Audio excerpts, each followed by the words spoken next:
Sean Brierley, it is Ruben Bouton's. Here he is now, he's coming towards the end, he's getting the checker flag. Where's he going to be? Who's on pole? Bouton's 9th. That is a shock. No big mistakes, but I think a bit too cautious probably. Lewis Manley is in 3rd. Shock of the qualifying probably was Ruben Bouton's down in 9th place, but we'll see what Ruben can offer. Here we go, and away they go. 30 minutes to go now. Sean Brierley, this is the race of his life. And get ready for some early stoppers, because there's some people with very good reason to want to get in that pit stop right now. So they're coming past the pit entrance. Is anyone going to send it in? Nobody yet. No one. Oh, Manley comes in, looks at the first gate, very fast in, comes into gate number 2. And it's green there. Sean Brierley has an even bigger lead. This is an outstanding lead for any race at this early stage, and this is the grand final. Oh, there's a battle behind, and somebody's gone through. It looks like Philpott, and somebody's gone with him. Ruben Bouton's gone with him. Ruben Bouton's all over the back of Brad Philpott. Ruben Bouton's in. Red light's on. He pulls away early, but he gets the green light, but he goes out behind both Manley and Holler. Down the inside goes Ruben Bouton's, and Ruben Bouton's clearly on a mission now. So Manley may have done enough to leapfrog Sean Brierley. Sean Brierley is trying to defend his lead without having any clue of who's defending it from, really. And here he comes, the 21, our race leader, Sean Brierley in the pit. It's green light on the first gate. Comes in the second, lights on, green light goes. So Lewis Manley wants to win the BRKC Grand Finals. He's going to have to pass Sean Brierley. He's going to look to the outside, Manley to the outside, but nothing doing. Brierley's got it covered. Sean Brierley sending one up the inside. Philpott gives way. He realises the situation. There's no point trying to scupper Sean Brierley's race. Fastest lap, though, goes to Ruben Bouton so far. Ruben Bouton's the fastest on the track. Lewis Manley closed in, but it's not going to be enough. It's not going to be enough. Here comes Sean Brierley. The checker flag is out. Sean Brierley is the British Rental Kart Champion of 2022. It's Sean Brierley. He is the British Rental Kart Champion of 2022.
On the back stretch, it's Sean Brierley. He's full power across the line. What's going to be for Sean Brierley? Fastest! Sean Brierley has gone fastest.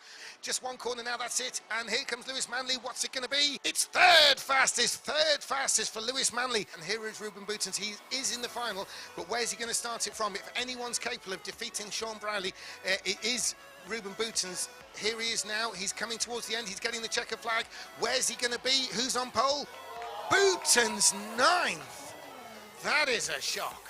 No big mistakes, but I think a bit too cautious probably. Lewis Manley is in 3rd. Shock of the qualifying probably was Ruben Bouton's down in 9th place, but we'll see what Ruben can offer. Here we go, and away they go. 30 minutes to go now. Sean Brierley, this is the race of his life. And get ready for some early stoppers, because there's some people with very good reason to want to get in that pit stop right now. So they're coming past the pit entrance. Is anyone going to send it in? Nobody yet. No one. Oh, Manley comes in, looks at the first gate, very fast in, comes into gate number 2. and it's green there. Sean Brierley has an even bigger lead. This is an outstanding lead for any race at this early stage, and this is the grand final. Always a battle behind, and somebody's gone through. It looks like Philpott, and somebody's gone with him. Ruben Boutsen's gone with him. Ruben Boutsen's all over the back of Brad Philpott. Ruben Boutsen's in. Red light's on. He pulls away early, but he gets the green light, but he goes out behind both Manley and Holler. Down the inside goes Ruben Boutsen's, and Ruben Boutsen's clearly on a mission now. So Manley may have done enough to leapfrog Sean Brierley. Sean Brierley is trying to defend his lead without having any clue of who's defending it from, really. And here he comes, the 21, our race leader, Sean Brierley in the pit. It's green light on the first gate. Comes in the second, lights on, green light goes. So Lewis Manley wants to win the BRKC Grand Finals. He's going to have to pass Sean Brierley. He's going to look to the outside, Manley to the outside, but nothing doing. Brierley's got it covered. Sean Brierley sending one up the inside. Philpott gives way. He realises the situation. There's no point trying to scupper Sean Brierley's race.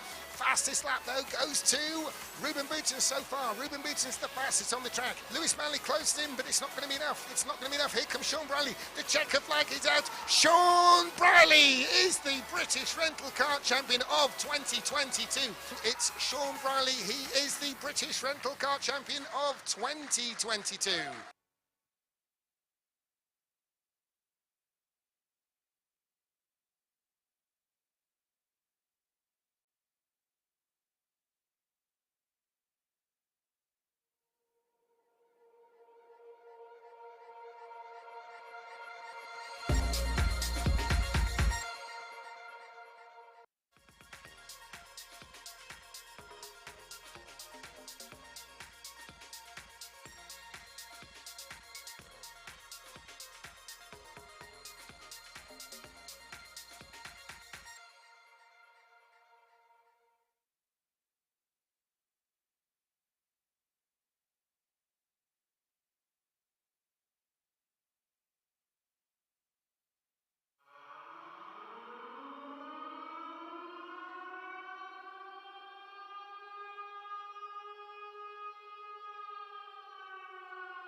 On the back stretch, it's Sean Brierley. He's full power across the line. What's going to be for Sean Brierley? Fastest! Sean Brierley has gone fastest. Just one corner now, that's it. And here comes Lewis Manley. What's it going to be? It's third fastest for Lewis Manley. And here is Ruben Boutsen. He is in the final, but where's he going to start it from? If anyone's capable of defeating Sean Brierley, it is Ruben Boutsen's. Here he is now. He's coming towards the end. He's getting the checker flag. Where's he going to be? Who's on pole? Boutsen's ninth. That is a shock. No big mistakes, but I think a bit too cautious probably. Lewis Manley is in third. Shock of the qualifying probably was Ruben Boutsen's down in ninth place, but we'll see what Ruben can offer. Here we go, and away they go. 30 minutes to go now. Sean Brierley, this is the race of his life. And get ready for some early stoppers, because there's some people with very good reason to want to get in that pit stop right now. So they're coming past the potentials. Is anyone going to send it in? Nobody yet. No one. Oh, Manley Manley comes in, looks at the first gate, very fast in, comes into gate number 2. And it's green there. Sean Brierley has an even bigger lead. This is an outstanding lead for any race at this early stage, and this is the grand final. Always a battle behind, and somebody's gone through. It looks like Philpott, and somebody's gone with him. Ruben Boutsen's gone with him. Ruben Boutsen's all over the back of Brad Philpott. Ruben Boutsen's in. Red light's on. He pulls away early, but he gets the green light, but he goes out behind both Manley and Holler. Down the inside goes Ruben Boutsen's, and Ruben Boutsen's clearly on a mission now. So Manley may have done enough to leapfrog Sean Brierley. Sean Brierley is trying to defend his lead without having any clue of who's defending it from, really. And here he comes, the 21, our race leader, Sean Brierley in the pit. It's green light on the first gate. Comes in the second, lights on, green light goes. So Lewis Manley wants to win the BRKC Grand Finals. He's going to have to pass Sean Brierley. He's going to look to the outside, Manley to the outside, but nothing doing. Brierley's got it covered. Sean Brierley sending one up the inside. Philpott gives way. He realises the situation. There's no point trying to scupper Sean Brierley's race. Fastest lap though goes to Ruben Boutens so far. Ruben Boutens the fastest on the track. Lewis Manley closed in, but it's not going to be enough. It's not going to be enough. Here comes Sean Briley. The checker flag is out. Sean Briley is the British Rental Kart Champion of 2022. It's Sean Briley. He is the British Rental Kart Champion of 2022.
On the back stretch, it's Sean Briley. He's full power across the line. What's going to be for Sean Briley? Fastest! Sean Briley has gone fastest. Just one corner now, that's it. And here comes Lewis Manley. What's it going to be? It's third fastest for Lewis Manley. And here is Ruben Boutens. He is in the final, but where's he going to start it from? If anyone's capable of defeating Sean Briley, it is Ruben Boutens. Here he is now. He's coming towards the end. He's getting the checker flag. Where's he going to be? Who's on pole? Boutens, ninth.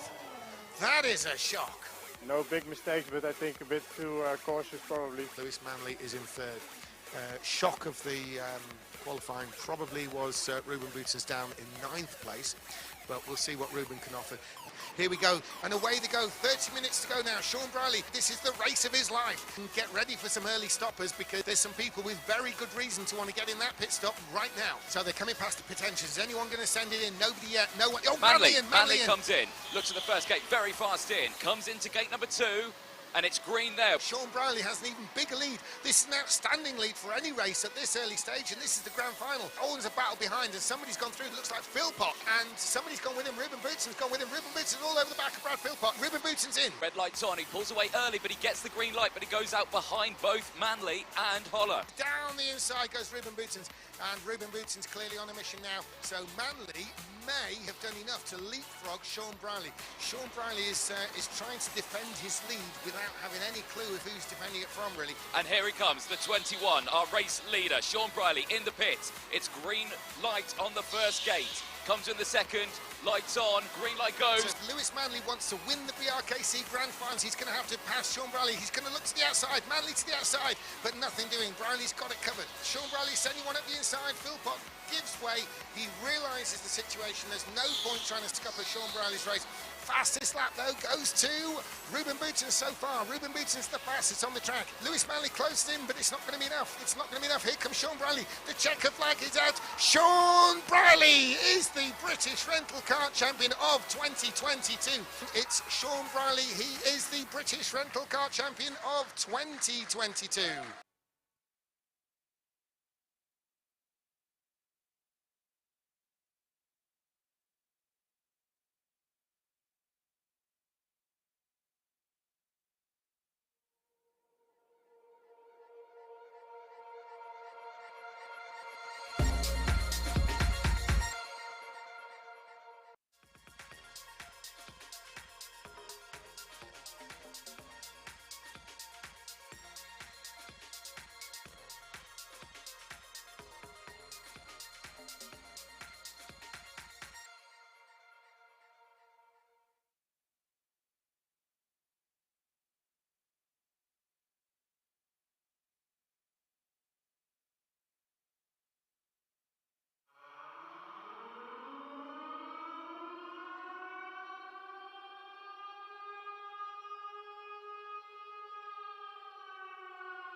backstretch. It's Sean Briley. He's full power across the line. What's going to be for Sean Briley? Fastest. Sean Briley has gone fastest.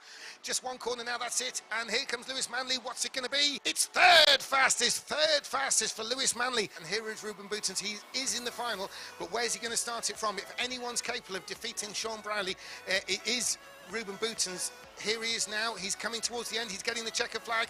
Where's he going to be? Who's on pole? Okay, well, welcome back to Formula Fast, everyone. Welcome back to the British Rental Kart Championship 2023. What a championship we've had so far. Some amazing heat races. We're halfway around the second round of 4 in terms of the heat races. Each round has 10 races in it. Each driver drives in one of those. And we're on the alternate layout that Formula Fast present. So the drivers heading out now are... You know, it is a blind circuit. They just go out and see how it is. Nobody's had chance to practice on it. And so we'll see really who has the talent here. So talking of which, we'll go through possible winners here in the general entry. Well, we've got George Brond, we've got Ryan Smith, Barry Lakes, Josh Nee, Slavik Piscors, Finley Brunton, Anton Schopler, Sam Slater, Owen Clark and Jennifer Tompkins. Now, we've seen some performance from these guys earlier. George Brond, he's new to us, but he's been pretty competitive. He's been good in other rental kart championships, but this is his first time in the BRKC. Ryan Smith, we know him from virtually every BRKC there's been. Very competitive and in with a shout of winning. Barry Lakes, he's new as well, but he's got his results indoor karting. He's been national finalist in the British Indoor Championship, which is a multi-venue one. He's had a lot of success at Three Sisters up in the northwest as well.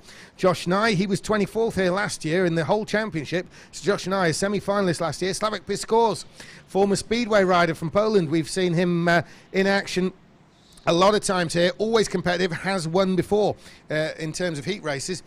Finley Brunton down from Scotland, more of a car racer. With the he was the C1 champion in Scotland in 2019, so a lot to be said for him. Anton Schopler from the States, one of the top American indoor karters in the world at the moment, and he's showing good form. Sam Slater, probably the most prolific Brit driver on the international scene.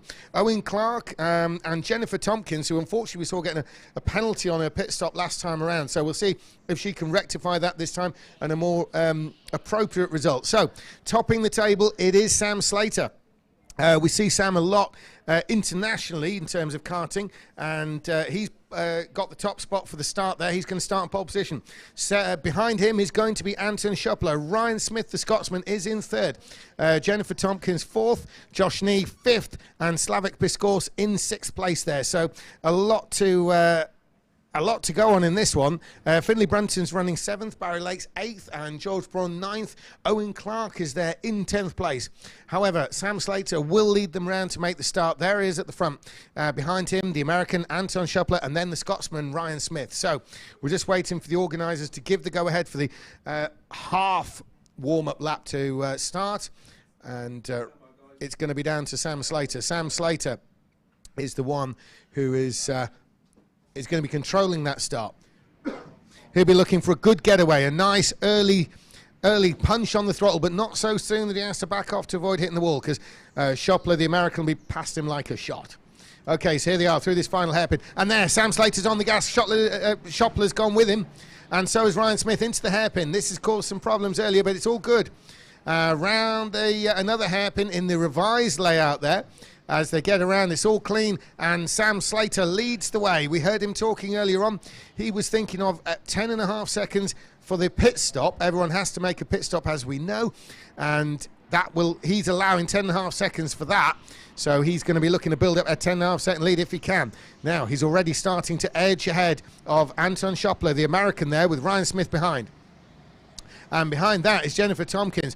Jennifer Tompkins needs points in this race to make up for a bad result last time when in the pit lane she caught a penalty, just left the pits too early before the lights allowed her to do it. The driver has to come in, they stop on the red and they need to wait for the green, but unfortunately Jennifer got going a bit early and had a penalty, had to come in and do it again. Messed the result for her, but this time she's running in fourth. However, she's getting looked at by Josh Nee. Josh Nee is going to be challenging Jennifer possibly. They are forming a bit of a breakaway up front. We've got Sam Slater breaking clear, and then second and third Ryan Smith. Then it's Tompkins, Nee and Piscors and the rest all following behind. So Sam Slater. He's got about a 3-kart lead, which at the moment we could consider a big margin. The opening lap here often kind of gives us an indication of how it's going to go, but we did see with Matt Barsh and Lewis Manley, that lead opened out and then closed in again. So it's not all over yet. Sam Slater has not got this in the bag, looking good though he is.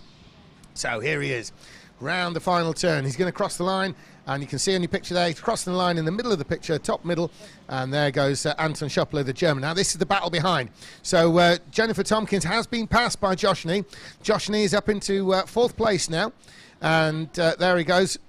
Ahead, he's going to try and bridge that gap to the Scotsman Ryan Smith. So Jennifer Tompkins pushed down to 5th place. She's now got the attention of Slavek Piskorz, the Polish driver. He lives in Britain, and you'll see a lot of his work on YouTube. So keep an eye out for Slavek Piskorz with his YouTube channel and the footage he'll be getting in this race. And this race, he's trying to battle ahead of Jennifer Tompkins. Josh Nee is ahead of the pair, so there'll be some great footage from Slavek Piskorz for this. So Sam Slater continues on his way. He's around... in the pits, the first pit visitor. Owen Clark in the pit lane, BRKC regional finalist. He gets 2 green lights, he's back out on track, no drama. Yeah, an interesting early stop there. Sort of lower midfield on that one. Maybe he's looking to leapfrog away.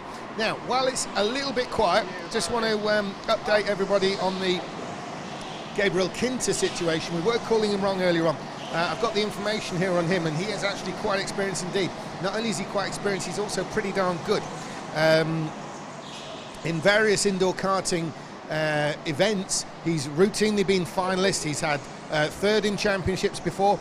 Last year he did the full championship in the Southern Rental Kart Championship. He's probably doing the same again this year. Quite a few people in that series, and Gabriel Kinter, the Portuguese driver, is actually doing that one here in Britain. So round they go. It's Sam Slater across the line. Its 2nd is Anton Schoppler. Ryan Smith is still in 3rd. Now Ryan Smith is all over the back of Anton Schoppler. The Scotsman really pushing the American along. Now the question is, if Ryan Smith believes he could run with Sam Slater at the front, but Schoppler's in the way, that's when we're going to get the early stop from Smith. I think that him staying out will give us, Anthony, the clear indication that Smith is quite happy with the pace of himself and Schoppler. Running up there, he'll be quite happy with that anyway, but points are points. If he can get ahead of Schoppler and be racing with Sam, that will be even more points for him and a better shot at the title at the end. So, Anthony, we've not really seen anyone in the... one person in the pit so far was Owen Clark, wasn't it? Yes, we've got another one in right now. Barry Lakes is in the pit lane, and he gets a green light on his first one. No drama, nicely done on the brakes there. Very early on the throttle, got the green light, comes out way ahead of the 20 of Owen Clark, so good pit stop. Yeah, that worked out well there for Barry Lakes. He's listed as 9th, but of course there's very little other pit lane action around him, so where he pitted from, so we'll see how he works out with that one. Now, someone running on their own, that would be Josh Nee. Josh Nee is there, and he's coming around the new part, but he's broken clear now of Jennifer Tompkins. Sorry, in the pits. Yeah, Slavek's in the pit lane, Slavek's pit course, and it's a good pit stop. He's back out on track. Yeah, Slavek Piskorz, a regular in the British Rental Kart Championship, certainly knows his way around here at Formula Fast. A lot of karting experience, had a whole career of speedway riding back in Poland, and when he came to England, that's when he started switching to karting, and his switch to karting has been pretty successful. He's had a lot of wins and championships in his own right, does a lot of the endurance racing as well. He's also had heat wins here at Formula Fast in the British Rental Kart Championship. He's currently running in 8th place, the furthest ahead of those who've made their pit stops. So, are we going to see anything from further up the field? There's no one been in from the front runners yet. Sam Slater, he's got a 2.5-second lead, so he's doing the Matt Barsh, Ruben Boutsen's approach of just clearing off in the distance. Sam Slater is definitely one of the British drivers who's taken the travelling to heart. He does compete in a lot of international events. He will be a regular at the World Championship again this year, and of course he's taken part in the Swedish Championship among others this year. I think that Swedish Championship will be a first for Sam Slater. We have actually a number of people who compete in that in this very event. So Sam Slater, 10 laps in, nearly 3-second lead over the American Anton Schoppler. Schoppler, of course, very successful in the North Carolina, Charlotte area. He actually was in the BRKC last year, and he's already looking as if he's made quite a lot of improvements since last year. He did the World Championship as well, so another World Championship competitor to look at there. He's the one currently in second place. Ryan Smith, as I say, he did a lot of karting, was in BRKC right from the beginning. Saw all the way through until more recent years, the end of the 2010s, where he switched to cars in his native Scotland. He was racing in the Scottish C1 Championship. He actually had a lot of success in that. He was second in the championship in 2019, but would you believe that in the same race, in the same year, Finlay Brunton, who's a bit further back down the order, was actually the champion in 2019. So Finlay Brunton, 2019 Scottish C1 Championship. Ryan Smith, currently third in the race. He was second. So bit of a switch around in this race. But Sam Slater still leads. We're really just waiting for the pit stops. Ryan Smith keeping Anton Schoppler very honest there as they cross the line. We're looking down on the screen at the bottom end of the racetrack, and now in one of the final corners there. As now that's in the new section there. That was Ryan Smith there with the white helmet and the red suit. He's currently in fourth place with Anton Schoppler running ahead of him in second. So there's Sam Slater rounding that hairpin at the bottom end of the straight, and here come the second place battle. Anton Schoppler, the American, in really dark suit there, very dark purple on his helmet, black suit, and then it's Ryan Smith in the red and white with the white helmet. Further on down there, it's, oh yeah, there's Sam Slater around that hairpin there. That's on the new section, and there's the battle for second place. So they're 4 seconds back, but certainly not being left for dead. Sam Slater wanted, I know he did want to get away in this race and just get the job done. At this stage, drivers like Sam Slater, they're not really interested in a fight. They just want to win the race and get the points in. It's all about scoring enough points to make the semi-finals and the final. It's worth pointing out at this stage, those watching on the live stream, tomorrow when we get to the semi-finals, the semi-finals will work as effectively as a right to continue scoring. So let's say a driver has got 3 wins and a second place in the championship on all their 4 heats. That'll give them 39 points, 10 points for each win and a 9 for second. So 39 points. When they get to the semi-final, again, there'll be 10 points for first and 1 point for last, and the semi-final points that they score will just add to their existing score. So that means that the driver who wins the semi-final may not be going through to the final, simply because they might have just scraped into the semi-finals as one of the top 30, but somebody else who may have been second or third actually has more points on balance. So it's heat points as well as the additional ones scored in that semi-final will get a driver into the final itself. When you get to the final, though, all bets are off. Scores are irrelevant, and it becomes a battle for the actual position. So first past the post will win the whole British Championship on that basis. So aiming to do that is Sam Slater. He's just continuing round. He's actually put someone a lap down there. I think it's Owen Clark maybe. He's starting to make inroads there.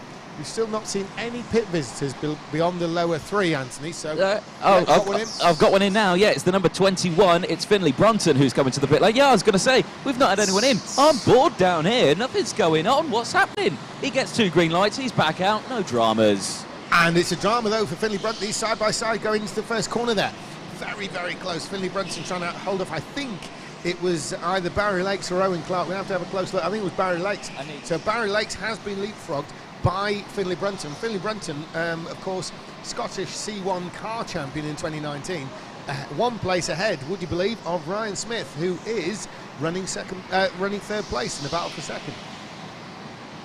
Yep, pretty good running. 2 Scots, 2 car races. They've both done a lot of karting and moved into cars and made the switch work. Meantime, Sam Slater, no interest whatsoever in coming into the pits. Ryan Smith's got ahead. So there's a change there. Ryan Smith has, Anton Schoppler's been passed by Ryan Smith. Out of view, the move has been done. So Ryan Smith, potentially, if you thought he was being held up by Anton Schoppler, the American, could have come into the pits to leapfrog him in terms of pace and set some fast laps. So when Schoppler came out the pits, it would be behind Ryan Smith. But he hasn't. He's actually made the move on the track. The move on the track has worked for Ryan Smith, and he's now in second, which frankly, Anthony, means that he's even less likely to come and visit you in the pits. Yeah. Anytime soon. I think you've hit the nail on the head there, James. Yeah, it's, you know, strategies change all the way through these races, and, you know, they do fluctuate, and drivers are constantly having to think about that. If you really do think about it carefully, it's like playing a game of chess at about 40 miles an hour. Yeah, rental karting is a lot more strategic, a lot more chess-based, as you say. And Ryan Smith, of course, would have been working on the pit or pass basis, and in this case, it's the pass that has worked. Finley Brunton, just to confirm, did make that move successful on Barry Lakes. When Brunton came out the pits, he was absolutely alongside Barry Lakes, but of course, he did have the inside line to hairpin, and he was able to block Barry out. Barry, to his credit, did actually make him work for it, so it was only just, but it was enough. So Finley Brunton up into 8th place at the expense of Barry Lakes, has been pushing hard. In the pits, the 16. Yeah, George 16 Braun is in the pit lane. Yeah, George Braun, and it's a green light, the first one. Good one. I'm liking his helmet. Lewis Hamilton replica helmet. Like it, in the purple. Very stylish. He's exit. Green flags all around. Absolutely. Maybe even had a chat with Lewis, and it's one of his original ones. So there you go. But certainly, where has he worked out? George Braun actually has fallen back behind Finley Brunton and Barry Lakes. So unfortunately for his point of view, George Braun has come out behind the battling pair ahead. So yeah, that's not quite worked out for him, but it's worked out very well for Finley Brunton. He's trying to make some progress here. He's got Slavek Piskor's in 6th place ahead of him. Slavek, of course, has made a pit stop, and he is the highest place of those who've made the stop. Obviously, still to make a pit stop is Sam Slater, leader, with 23 laps in the books. 6.7 second lead he's got from Ryan Smith over Anton Schopler. Josh Knight is in 4th place. Jennifer Tompkins in 5th, and they are the ones who have not pitted. So we'll see what happens. Particularly, it'll be interesting. The lower, like Josh Knight or Jennifer Tompkins, the lower of the non-pitters, where they will come out relative to Slavek Piskor's. He, of course, came in really early, and his whole strategy will be based on leapfrogging the others. He's got some clear space. Oh, in the pits now. 12. Yes, he is. Yeah, he's in the pit lane. He was shaking his head at the first one. I don't think he's got a penalty, so it's all good. He heads back out. 14's in as well. 14 is in the pit lane. That is a good start for the first one. So Jennifer getting that done. A little bit slow on the second. A little bit slow all round, I have to say, for Tompkins, but she's back out. No dramas whatsoever. Yeah, lost a lot of places as a result of the penalty earlier on, so no doubt a very, very conservative attempt there from Jennifer. She knows the penalties now. However, did Schopler come out ahead of Ryan Smith? That's the question. Ryan Smith's battling behind somebody. The question is, I don't think it is Anton Schopler, is it?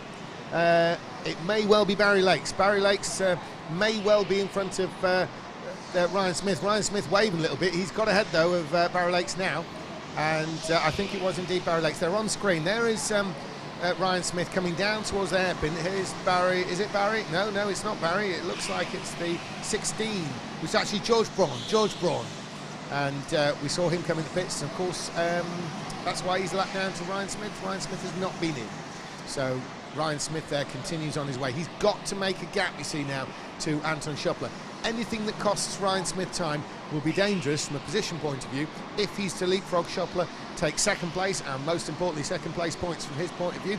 And Schopler will be desperate to try and catch up with him. At the moment, it will be in Schopler's favour in terms of the amount of time we are considering for a pit stop, but only just.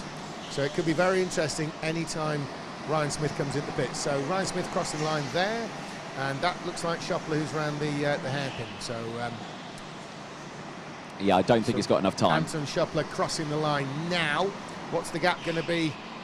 Yeah, it is literally on that cusp of 10.5 seconds. Yeah, he needs to pit straight away, doesn't he? Because Anton Schopler's just constantly taking time out of that gap. He's constantly gaining on him. So, yeah, so Ryan could do with coming in, basically. He's got to pit. Now would be the better, sooner rather than later. Is he coming in this time? No, he's not. He's continuing on. Yeah, not thinking about it. He needs to keep an eye on those timing screens. Again, I know it's difficult for a driver to keep an eye on those timing screens. You're constantly thinking about what you're doing, but he's got to pay attention, because if he doesn't pit anytime soon, he's going to lose that advantage. Absolutely, and Josh Knight is holding position there in 3rd. He's only 3 seconds behind Ryan Smith. It's you know, if he can close in as well, that will be a heck of a battle when Ryan Smith does pit. Josh Nye, yeah, he's the last of the, he's the lowest place of the non-pitters. Anton Schoppler is heading away. Oh, someone's in. Action in the pit lane. Yeah, it's the number 10 that's come into the pit lane. It is Ryan Smith, yeah, from second place. So he's got to be careful. Where's Schoppler? Schoppler coming into the final corner now. Gets the green light. It's going to be very close. It's going to be close. Schoppler with the momentum.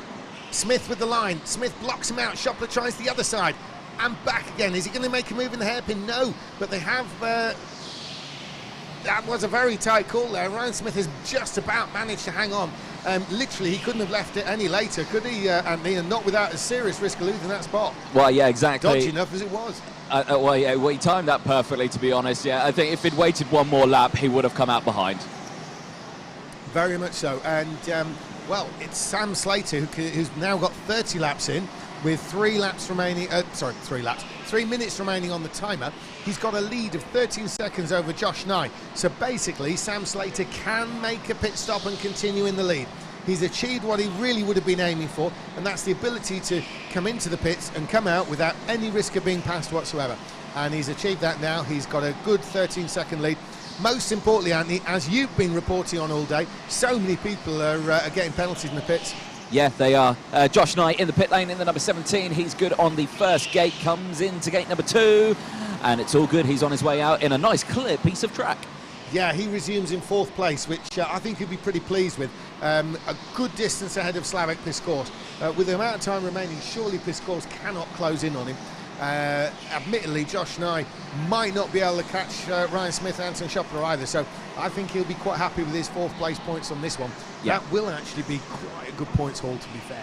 Yeah. Now, in the lead, it's Sam Slater, the only one yet to make a pit stop. He's comfortably in the lead. He's got 20 seconds in hand in order to come in the pits. That's almost double what he needs.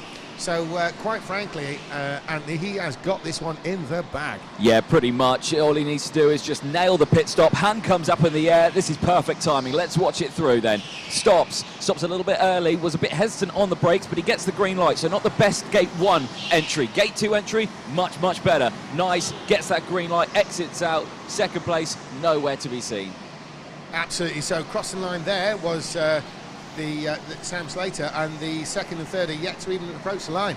They're just crossing the line now, some 32 seconds behind. No, that's the lap time. We'll just see when that resets. Yeah, I was thinking, gosh, that was quite a gap. I'd say that'd be impressive here. By BRKC standards, that would be almost unheard of. It is 8.8 seconds, so Sam Slater, that's about the lead you want, really, isn't it? Anything more than that, probably be taking risks that aren't worth taking. But 8.8 seconds, the likes of Ryan Smith and the incredible American Anton Schoppler is a very, very worthy win indeed. Schoppler, of course, is all over the back of Ryan Smith. Originally, it was the other way around, so these two are obviously cancelling each other out for speed. Now, the interesting thing is they are closing in on somebody, so there could be a back marker coming into play in the battle for second place. And only 48 seconds before we go to the final lap, I noticed a number of people then lapped themselves, Jennifer Tompkins, Barry Lakes and Finley Brunton. But reeling them back in is Sam Slater, although with the kind of gap we're talking about, he may not pass them all, if any of them. Right, so, and they've gone through. So, number 20, Owen Clark, he's moved aside and he's allowed the faster carts through of Ryan Smith and Anton Schoppler. So, basically, Anthony, it's a pretty straightforward run to the flag now for Sam Slater with 35 laps in and a 32.7 as a best lap. Yeah, pretty much. It's pretty much signed, sealed and done, barring any form of disaster. Again, no commentator's curse, I'm touching wood. But yeah, it's looking pretty good. He's just crossed the line now. The timer has struck 0, so he's on his penultimate lap. Last lap board will be out this time, and yeah, that'll be it. Absolutely, and 2 laps remaining for Anton Schoppler and Ryan Smith to sort themselves out. It doesn't matter which order they've run in, they've been nose to tail like this all race. And we're looking now at couple of drivers further down the order. See what the camera picks up. That looks like Sam Slater coming through the final section there, just going out of picture now. And down the backstretch there was some move going on with Anton Schoppler. Ryan Smith, has he lost the position? No, he hasn't. I noticed Ryan Smith going one way then the other, so really having to defend. It's the final lap now, so if Schoppler's going to do something about Smith, it's now or never, this lap or not at all. This will really heat up. This is the battle in the race, the second place battle. We know Sam Slater's got a nearly 10-second lead. but Ryan Smith certainly does not have that kind of lead over Anton Schoppler in their battle for second. They're leaving the new area now. It's going to be Anton Schoppler's last shot down the backstretch. Is he going to take it? That's the question. Here comes Sam Slater. Sam Slater's going to win. He takes the flag. Sam Slater wins. Another win in the books there for Sam Slater, but here comes Ryan Smith. Can he block Schoppler out? Yes, he can. Schoppler's trying to the inside, but it's not enough. They do make the slighter touches, but nothing serious, and Ryan Smith hangs on. Anton Schoppler and Smith have been nose to tail entire race, just a question of which order, and it has worked out in Ryan Smith's favour. He has finished ahead of the American Anton Schoppler. Josh Nye has come through in 4th. Slavik Piskorz has moved up to 5th. Jennifer Tompkins in 6th. Barrett Lake 7th. Finley Brunton's going to be bringing in 8th place, and George Braund and Owen Clark are 9th and 10th respectively. A very solid win there, Anthony, for Sam Slater. That, of course, is exactly what he's looking for. Yeah, you can't complain with that, really, can you? Pretty much a textbook race from flag to flag, really. So we will have a chat with Sam Slater, of course. A lovely, lovely win. We'll probably chat to Ryan Smith as well, and Anton Schoppler, because, of course, he has been one of the favourites of the Americans joining us. As soon as you're ready, Sam, we'll let you get weighed up, and then we'll come and chat with you. So take your time on that one. Don't like to rush the drivers, you know, they're athletes. They've just had a visit, they've just done their job. They need time to relax and recuperate. So let's chat to some others while we wait. Let's go for 3rd place, Mr. Anton Schoppler. And Anton, just quickly, I know that's heavy. Another pretty good race for yourself. Are you happy with the result? Yeah, I'm really happy with it. I got in not the best kart, but I got a really good qualifying, and I was really happy I was able to battle. So it was a really good race overall. Nice, nice. It's always nice when you can get out there and enjoy the racing so far. But good points to you, P3 in that one. Are we still feeling confident? Do you reckon you can make it to the finals? Finals are the goal, so I'm hoping to do good in my next 2 races, but the finals are the goal, and 1st place is the end goal. So. Well, let's hope for the best for you. Congratulations, well done, P3. Let's talk to Sam Slater then, who's just finished getting himself weighed up. Hopefully he's going to take his helmet off, and he's currently having a chin work just behind you here. He has got Ryan Smith with him. Sam, come on over. You've got to stand next to the branding, my man, because, you know, you won the race, so you got to get it. A pretty textbook race, I think, there for yourself, Sam. Do you reckon there could have been any improvement on that? Well, I'd like to think with a thank you very much. With a 10-second lead, I think, yeah, I pretty much did everything I needed to do. When I pulled the car out of the bag, I thought, yeah, this is nice, I'll take that, and kept it nice, clean, steady in the qualifying and made no mistakes, so did the job. Solid result. Good points for yourself as well. Looking, again, like there's lots of favourites looking like they're going to be in the finals, and you just keep adding to that one. What would it mean to you if you could get to the finals and even potentially win this one? Yeah, I mean, this is not my first BRKC, and I think definitely going to make the final this year. I can feel it. Something's there. Well, you've got lots of support here with you with the team, and yeah, we'll wish you all the best of luck. And congratulations on the race win. Appreciate that. Not a problem at all. Sam Slater there, well done to him. I was going to hopefully have a chat with Mr. Ryan Smith, but he has, well, he's abandoned me. I'm not sad. No problem, Anthony. No problem at all. I'm not sad. It's a bit early for them to be running away from you, though, isn't it? But yes, so Ryan Smith, he's obviously made his way back up. Very interesting hearing from Sam Slater there, Anthony. He's clearly confident and looking very believable as a spot in the final this year for him. Literally, he is one of the top Brits, and you know, we can't rule him out, even potentially for winning the whole thing. No, you definitely can't. I mean, he's very quick, and after that performance that we've just seen, you know, looking like he's got the talent out there. So, yeah, definitely one to keep a very close eye on.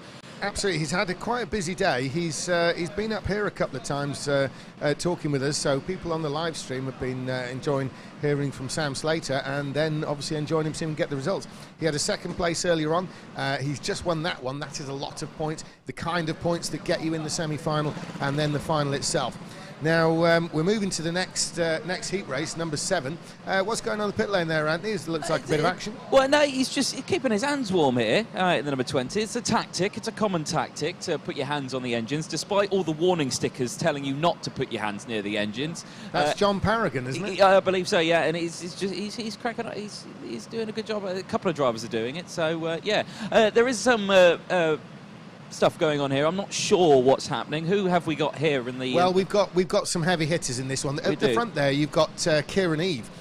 Kieran Eve has been, you know, a national finalist, like second and fourth places in various other championships. He's very good. We've got Ivan Shana, who you spoke to earlier after he won. We've got Ardita Dubey, the Indian driver. We've got Dennis Holler from Germany, who won earlier on. Sam Shaw, who won earlier on as well. Johan Medart, who won did Medart win? No, he was second earlier on, so he's really looking for the win. Matisse, Seabrook, Paragon, Sheargold, some big names there. There is John Paragon there, and so as he worked down the hill, there's Johan Medart, got to be one of the favourites to win. He does need to convert this to victory. There's Ivan Shana there, and you know, so these are all heavy hitters. And there's Dennis Holler and Adam Sheargold at the back. We saw him, what, second place was it earlier on? Yes, it was. And so we're looking at some heavy hitters here, Sam. The big, sorry. Anthony. You calling me Sam now? Yeah, I've been saying Sam several times. I've been saying Sam a lot in that last race. So, anyhow, Phil, there is Adam Sheargold at the back. They're obviously fixing something to his car. What was all that about? Well, I'm trying to ascertain that. So, Steve, bear with me, and I'll see what I can find out. Everything okay, Matas? Is it all good? Yeah, it's moving, but it's my risk. It's okay. Okay, you're all good though, so you're ready to go. Okay, he's ready to go. There's also some talking going on further back. I think it's just... Yeah, in both cases it's been to do with the digital displays, yes. The little onboard timing screen they have. Yeah, and, far too technical for me. Yes, it involves reading and maths, Anthony, reading and maths. Yeah, no, so I'm terrible at both. Out, really, yeah, terrible at both. Here we go. So, at least all we have to do is talk. Anyhow, so they're starting their qualifying, and we're still in the situation, obviously, as this is the first round for these guys on the alternate layout, although we, watching the races, have seen a lot of races on the alternate layout now. These guys are facing it for the first time, and there are some serious candidates in this one. From a foreign perspective, a non-UK perspective, Ivan Shana, Dennis Holler and Johan Medart, potentially Matus as well, possible victors here, but Sam Shaw we've seen win earlier on. There's also Tom Seabrook, who has excelled. Adam Sheargold, he was running right at the front earlier on today. So really there are some people who could say something quite strong in this race. So we'll see what happens. The qualifying laps are all underway now. Every driver's starting them. Dennis Holler crossing the line starts, and finally Adam Sheargold. So everyone's on their qualifying now. So crossing the line is going to be the qualifying result from here on in. And the 11, that's Kieran Eve. He's going to be the first one set a time, so by definition he'll probably be quickest. Yes, he is. Is he going to be beaten? Not yet. Yes, he is by Sam Shaw. Sam Shaw's gone fastest. Kieran Eve down to second. So Sam Shaw is the current fastest. John Paragon's gone up to third. More crossing the line. And Mateus has gone fastest, ahead of Sam Shaw and Kieran Eve. Faster again, Johan Medart. Faster again, Ivan Shana. Ivan Shana takes pole position. Dennis Holler has gone fastest, and that is everybody. So Dennis Holler has taken the pole position there. 33.0, pretty fast from the Hungarian Ivan Shana. Johan Medart is third, and Mateus Matus is running in fourth. He's going to start this race in fourth place. Top British driver, of course, is Adam Sheargold, and he's going to be starting fifth from previous race winner Sam Shaw. And then, of course, it is Kieran Eve will be seventh. John Paragon will be beginning from 8th. Tom Seabrook will feel he's a bit down there, I think, in 9th. And Ardita Dubey, the Indian driver, is going to be taking up the 10th place there. So, up at the front, we can see on the screen there, the lead kart, that's the German, Dennis Holler. He is going to be starting ahead of Ivan Shana. The number 9 you can see is Johan Medart. Now, Johan Medart, yet another one of the Blue Star Racing team drivers. So we can expect movement from him. He was second in his earlier race. Really, Medart would be potential for 2 wins in by now. And so far it hasn't happened. He had a second earlier on, so probably feeling a bit of pressure to get the result. Certainly he'll want to be better than third if he's going to try and guarantee a place in the final. So Dennis Holler takes him out of the start, and it looks like a false start. So we'll have going around again. I think the organisers just want to see him a little bit closer than what they were. So Dennis Holler probably be expecting to get on the throttle a little bit later than what he did. Maybe he was just a bit faster off the mark than those nearer the tail of the field. So they're still under yellow flag. They'll be brought to a halt down the back, and the start will resume. Our first false start of the weekend. Yeah, first false start of the weekend, and bringing him around is Dennis Holler. He's just going to bring to a stop, so it'll be exactly as how it was before. Dennis Holler up at the front. He's just asking for advice on that. He'll be wondering, because obviously from his point of view, he's going to be wanting to get a good start, a really good, strong start, try and gap Shana and Medart at the beginning, because this is going to be a tough race for Dennis Holler. Brilliant though he is, this is going to be a tough one for Dennis, no doubt. Obviously, if those at the back are not able to keep with those at the front at the start, that's what's causing the false start. So here we go. Dennis Holler, he's got to kind of judge this. He's got to be thinking about who's behind him and also who's at the back of the field. So here comes Dennis Holler. He's on the gas early again, though. He's really trying to make the jump on Shana. Into the hairpin he goes. He does not want to be pushed in the hairpin. I think that's the main thing. He's coming around the new part, the revised layout there. It's still Dennis Holler leading from Ivan Shana, Johan Medart, and going with them is Mateusz Matus. Fifth place is still Adam Sheargold, the top Brit in this. It is the British Championship after all. So going down the backstretch, here is Dennis Holler, the German. He's got a comfy lead at this, down the inside. Oh, and a big crash. Is he going to get going again? Yes, he is. That was a very ambitious move there. Mateusz Matus, by the looks of it. We'll check on that as he comes around. It's a 17. Yes, it was. Which is Matus, yeah. Yeah, that was a disaster for him. I saw it. It just tried to go in there. He got the contact warning. He tried to go for a move down the inside. It wasn't on, and he just got squeezed into the barrier. It was the send of the century. If it had come off, it would have been brilliant. But unfortunately, he ended up getting sideways, ended up in contact, ended up then contacting the barrier. Meantime, though, Dennis Holler has got a bit of a bigger lead. There's now that gap where Mateusz Matus was. That promotes Adam Sheargold up to fourth place. Going with Sheargold is Sam Shaw, Kieran E, John Paragon, Tom Seabrook, and Mateusz Matus been bundled all the way down to ninth, with Ardita Dubey behind him in 10th place, the Indian driver there. He's crossing the line now, Ardita Dubey, the Indian. He was third in the Indian Championship previously, so he's fancying his chances over here. Dennis Holler, though, the German, leads it from nearly a second from Ivan Shana. Now, Johan Medart, we've got to keep an eye on him in third place. So around, there's Dennis Holler, there's Shana, there is Johan Medart, completing the lap, beginning the fourth lap. They've got 3 in the books now, and round into the new area. Dennis Holler seems to have the measure of the track, but Shana's closed in visibly there. A little bit of a swerving moment from Dennis Holler that seems to allow Shana to close in. As you said before, though, Anthony, eyes can be deceptive. It's all about the stoppage, but I really think Dennis Holler had a bit of a moment there. Shana's closed in, and he has brought Johan Medart with him. This is definitely a 3-way cat and mouse fight for the lead. Oh yeah, this is going to be an exciting one all the way to the flag. I'm very much looking forward to when they come in for their pit stops. Speaking of pit stops, we have had one driver in, Tom Seabrook in the number 12. He has pitted, and it was all good. Yeah, Tom Seabrook, he's obviously had his taste of international competition in the Champions Cup over in Italy. So Tom Seabrook, he's resumed in ninth. He's going to be chasing down the Indian Ardita Dubey. In fact, he's just passed him. Yep, and the number 10 is in the pit lane. So it is Dubey is in the pit lane, and it is green flags out. He's going to come out, but he's got to be careful because he's going to have a lot of fast drivers behind him. Yeah, so Ardita Dubey there, he has made his pit stop, a very clean pit stop, so he's done everything right in that respect. He's about to get the attention, though, having made this pit stop, of the leader, Dennis Holler, who has not stopped. And with Holler is Shana and Medart, and they are absolutely nose to tail, as is the group behind. So I think when Ardita lets one of them through, he's going to be letting all of them through. Yeah. If he can tag onto them and follow them as long as he can, he's going to learn a huge amount. He's going to be racing, you know, he's going to be on track with some of the best in the world, literally the best in the world of indoor karting. I think he's going to be taken. Yeah, I think he's about to make some very fast friends. Yeah, and they're going to. And they're just going to pile drive him. Yes, I think, and he is passed as one. But that battle for the lead goes on. Holler did seem to pull away earlier, but now it's closed in. Now, Ardita Dubey, he's going to have to make way for the battle behind. That's the epic Sheargold, Shaw, Eve, and Mateusz Matus, who's moved up to 7th place after that incident earlier on. Matus is on a mission as well. They're all going past Ardita Dubey, and Dubey obviously a lap down, so he's got to let him through. Now we're looking there, it is Ivan Shana, and now we've got a bit of a gap again. Has something happened slightly out of view? Because in fact, Adam Sheargold is now closing on the back of Johan Medart. Surely something has happened with Ivan Shana and Johan Medart, and this whole thing is almost back to how it was at the start, where they were all nose to tail. There's Dennis Holler on screen. The biggest gap we've seen so far, and that is Ivan Shana the next one along.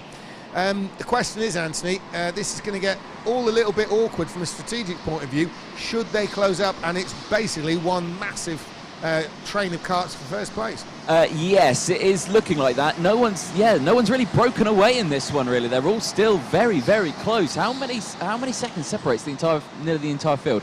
So not a lot. Basically, it's 5 down to John Paragon and 8. Yeah, that's quite close, isn't it? And so that's from race leader Dennis Holler, who's got 1 second on second place. So basically, second to 8th is literally 4 seconds as we speak. It's exactly 4 seconds. So here we are looking on screen now. There's Dennis Holler. Now here's that big battle from Shana, second, down the inside. Another one making a move. It's Matus again. A gutsy move there on Kieran Eve. And of course, that's where he had the incident last time around, earlier on in the race. Last time he tried that move, but it looks like it's worked. Yes, it has. He is now in 6th place. So Mateusz Matus is definitely on a mission here. The Polish driver comes over every year for this event, and he's trying to get further up the order. He does need the points, and he's making the inroads he needs to make. Sam Shaw next on his list. So let's see, keep an eye on him. Now, Dennis Holler has extended his lead. From a visual point of view, we've got Holler with a clear lead over Ivan Shana and Johan Medart. Then a gap, and in the pits, have we got someone in the pits there, Andy? Yeah, it's Sam Shaw. I think it was more forced to come into the pit lane, really. He was side by side going into the final corner. Instead of losing time trying to defend it, he dived into the pit lane. Smart driving there by Sam Shaw. He's back out on circuit. Yes, he is, and he's resumed just ahead of Ardita Doobie. Now, Sam Shaw... yeah, looking at that, when they all arrived at that final hairpin, it did seem, I think you're all right actually, he didn't really have a lot of options pit. He certainly didn't seem to have his hand in the air, which is the sort of expected thing to do this time around. They're not mandating it, you won't really get a penalty unless you cause a problem. But I think Sam Shaw went in the pits there simply because it was the only bit of road available. To be fair, I saw from my angle, he did put his hand up for about 0.1 seconds as he dove in. So, it was a very late call, but he made it work. Yeah, he was telling us what he was doing rather than what he's going to do, Yeah, I'm not sure if it was a complaint or like him gesticulating like, what are you doing? Or it was like the hand up. I know I've got to put my hand up to avoid a penalty possibly, so I'll just do it. Yeah. Even though I'm already in the pit lane. Yes, yeah. Excellent. So, meantime though, now Dennis Holler, he still has that lead. Ivan Shana follows with Johan Medart right on his bumper. It's less than a second, so I think Shana is starting to close in again. Now, Johan Medart, very much a thinking driver. He's very aggressive when he needs to be, but he's also got the brain as well. He's probably going to let Shana do a little bit of work so that Holler does not pull away in the distance. It was 0.8 of a second last time around. We'll see what it is this. Are they closing in? Yes, they are. It's now 0.6 of a second. So the second and third are definitely closing in on the leader. The German Dennis Holler is losing ground to Hungarian Ivan Shana, losing ground to Belgian Johan Medart. So it's not over yet at all. And seems to be a bit of something going on with Shana back there. Has he lost time? We'll see what happens when they cross the line. So this tantalising little gap that Holler seems to extend, then gets reduced, is, it's ongoing. It was 0.6 seconds last time. Is it the same this time? It looks visually closer than that. No, it's still 0.6 of a second.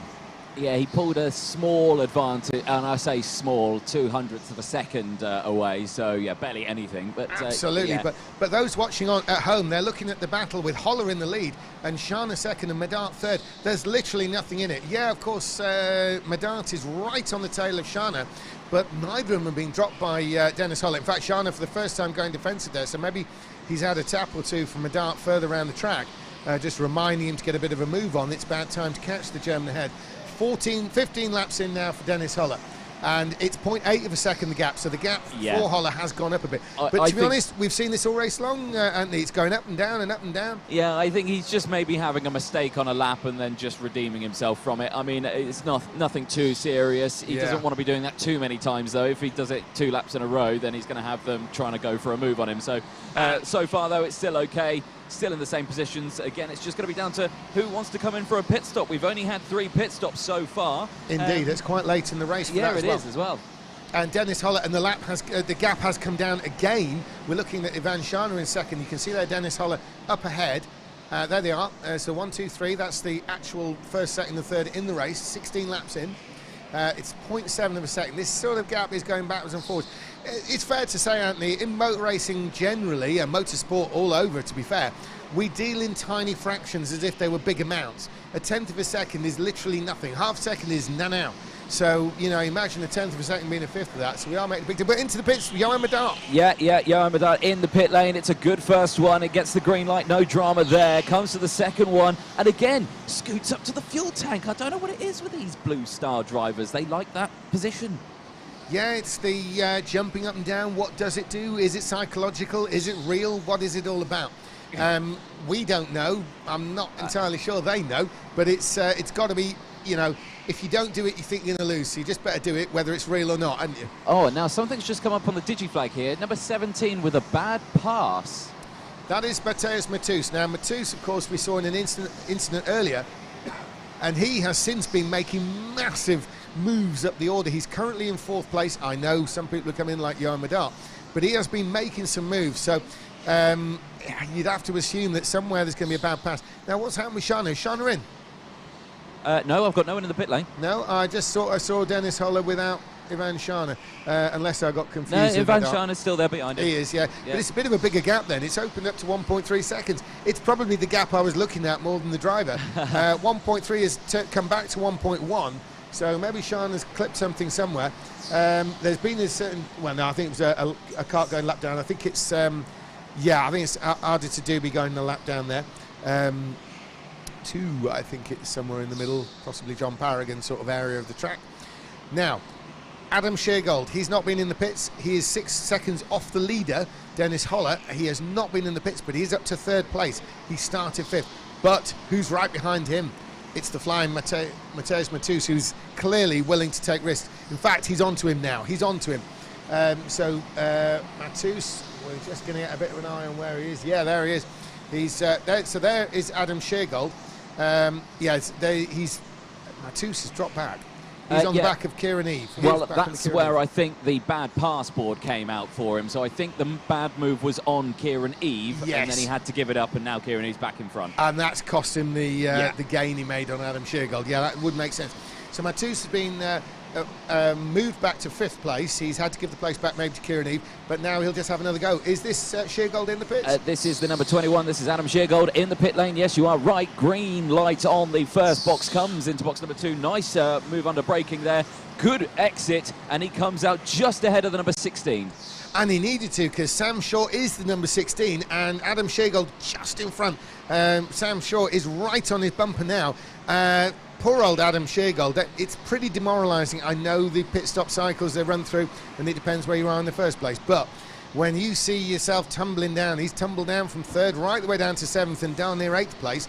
So poor old Adam Sheargold, let's see, right from the top to lower midfield. So we'll see if he can move on up. Johan Medart has moved up, though, to 5th place. He, of course, is one of the 3 leading group. Still Dennis Holler from Ivan Shana, 0.8 of a second. Pretty much the story of the gap in this race for that 1 to 2nd.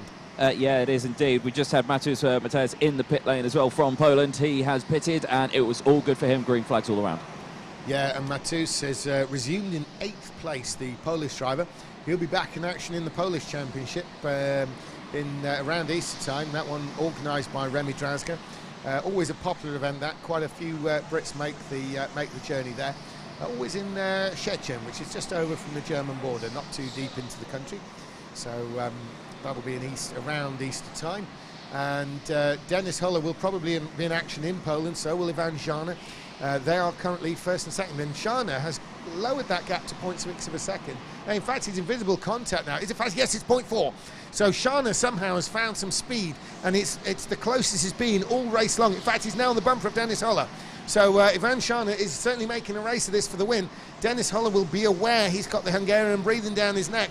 And coming onto the backstretch there, can Ivan Shana make a move? No, he's too far back. Dennis has got that covered. We'll just keep an eye on the time when they cross the line, but this is the close they've been. They're on nose to tail. You can see them on screen there. There's the German Holler. And he's coming into to the pit pits, lane. Ivan Shana. Yeah, Ivan Shana in the pit lane. This is going to be crucial for him. He's got to time this perfectly. Great first gate. Comes into gate 2. Good getaway. Gets the green light. He's got traffic. It's going to be close. Yes, has he lost a place? That's the big question. Oh, very close indeed. He's comfortably ahead of Johan Medart, which he was most worried about. But there's another kart there as well, which we'll need to identify in a minute. I think it's someone on a different lap, so perhaps, but no, there's no one else, so we'll see what it is. But there may well be some kind of switch of position. There's maybe someone in there in the middle of them. Gonna have a look as they come round. I'll look out the window. It's the 11 kart I'm thinking of. Kieran Eve, yeah, he came out side by side with Kieran Eve. Yeah, so Kieran Eve's lost second to third on the track. There it is, the updated timing screen now as they cross the line. It shows Kieran Eve in between Medart. Now, Medart's gone through, so Johan Medart has done what he had to do because Kieran Eve has not pitted yet. Sorry, he has, hasn't he? No, we're waiting for him to come in. That's right. He's not pitted yet, no. Yeah, him and Dennis Holler, isn't it? Dennis Holler's coming in now. Hand went up. He's in the pit lane. Now let's see where he'll come out with Ivan. So it's a good first light. Ivan's coming into the final corner now. It's going to be very close. It's going to be very close. And coming out, he's lost the lead. Ivan Shana has taken the lead. Now both Shana and Dennis Holler have won their earlier race, so this is really a tight battle there. And Johan Medart is third. Now can Johan Medart leapfrog the pair? It's 1, 2, 3 as they go around. But Ivan Shana has done enough. He's taken the lead from Dennis Holler. However, there's this long back straight. Will Dennis Holler take this shot down the side? No, they're both getting defensive. Medart's the only one on the racing line. Dennis Holler cuts back to normal line, trying to undercut him, but it doesn't work. Ivan Shana, here we are, 1, 2, 3, that's the positions in the race. And in the pits, Kieran Eve. Yeah, Kieran Eve, the number 11, the last driver, I believe, to make his pit stop. And it's a green light on the first box, comes into box number 2, green light, and he's all good. Yeah, Kieran Eve is putting on a good show here. It's unfortunately dropped him to 8th place, but he has spent some time running in first. So nice little purple patch for Kieran Eve, looking very good out there. But also looking very good is Ivan Shana, and Shana is the one creating a little bit of a gap now. Dennis Holler is really facing a rearguard action against Johan Medart. They're passing now, Anthony. That gap's visible, isn't it, first to second? Yeah, it is, and Dennis Holler crucially went defensive into turn 1 there, so he's just going to keep losing momentum and time to Ivan Shana there. So Shana, absolutely spot-on race. This is the sort of race we'd see in the grand finals at the end of the weekend. Perfectly executed pit stops. And Ivan Shana, he's really been coming on in this karting. He was, only a few years ago, he's the Division 3 champion of Hungary, but such was his rate of progress. He became the champion and then moved up a year to Division 2, was the champion of that, moved up a year to Division 1, champion of that, and now he races in all the big internationals like this one. And he is actually creating a big gap. It's 2.3 seconds to Dennis Holler. Dennis Holler seriously has his hands full of Johan Medart. Johan Medart, it has to be said, really could do with the points from second place from this one. If he's won in spot in the final, it's just going to be made a heck of a lot easier if he can pass Dennis Holler. But we are talking about passing Dennis Holler here, and that's never going to be easy. Van Shana needed the pit lane to do it. And every time down the backstretch, they are side by side, Dennis Holler and Johan Medart. Dennis Holler choosing the inside defensive line. Medart taking the outside. He's got it in mind to try and drive towards the outside, forcing Dennis Holler to take the slower and tighter route on the inside. But he's not able to swing anything off that. I think just getting in Dennis Holler's head is worth it at the moment, though. So we've still got a lead. It's nearly 3 seconds now. Ivan Shana, it looked like it was going to be Dennis Holler's race earlier on with just about a minute to go. But Shana is the one looking good for the win now. This is probably quite a breakthrough win for Shana. If he doesn't realise he can be a major championship winner, including the BRKC, he will after this race. That kind of work against Dennis Holler is what puts someone on the map big time. I think he's come of age in this race alone. Oh, and the two leaders working their second place, third place, working their way through the back marker there. Absolutely first-class driving from both. There's Dennis Holler, and there is Johan Medart. Now, Johan Medart has got 46 seconds plus a lap. Dennis Holler is covering that inside, though. He's not giving Medart a chance. Medart is around the outside trying to cut back, but Holler has got the line, he's got the speed, and he's got the experience. He knows exactly what to do. He's not worried now about Shana. He just knows he needs the points for that second place. Dennis Holler has probably given up thoughts of winning this.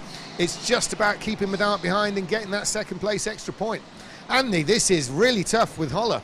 Yeah, it really is. You can just see his racing line all the way through the lap. It's just constantly on the defensive, which is allowing Ivan Shana to just break away. The 17 is under investigation. And Medart's an incredible move. He tried to take him around the outside. Sorry to cut in on you there. On the long back corner there, he tried to run all the way around the outside of Dennis Holler. He was outside all the way around that corner. And they're side by side here into turn 1. And Medart has 2 laps to do this, and he's getting really racy. The camera's on him at the moment. Medart in the blue suit and the orange and the ready helmet against Holler with the black and white of the suit. And so it's the German versus the Belgian. They come down the backstretch with the biggest gap we've seen between them. A bit of push and shove between them, and it's going to be one more lap. So it's one more lap for Shana, who starts that last lap, brings out the last lap board. He's a comfortable winner, but what's going to happen with Holler and Medart? They are nose to tail as round into that last lap they go. There's Dennis Holler on screen. There's Johan Medart chasing him. What sort of lunge is Medart going to do? We saw him try to run around the outside of the long corner, which they're approaching now. There they are. Can Medart do it? He's looked to the outside, but he's tucked back in. This is going to have to be the defenses by Dennis Holler. Medart to the outside. He can't make it work. Here comes Ivan Shana. An incredible victory. Really a coming-of-age victory there, that has to be said, to defeat Johan Medart and Dennis Holler, who Holler has taken second place from Johan Medart. Incredible result. Mateusz Matus has come through to incredible 4th place. He was right back down in 8th, 9th place, whatever it was, way down, but he's come through.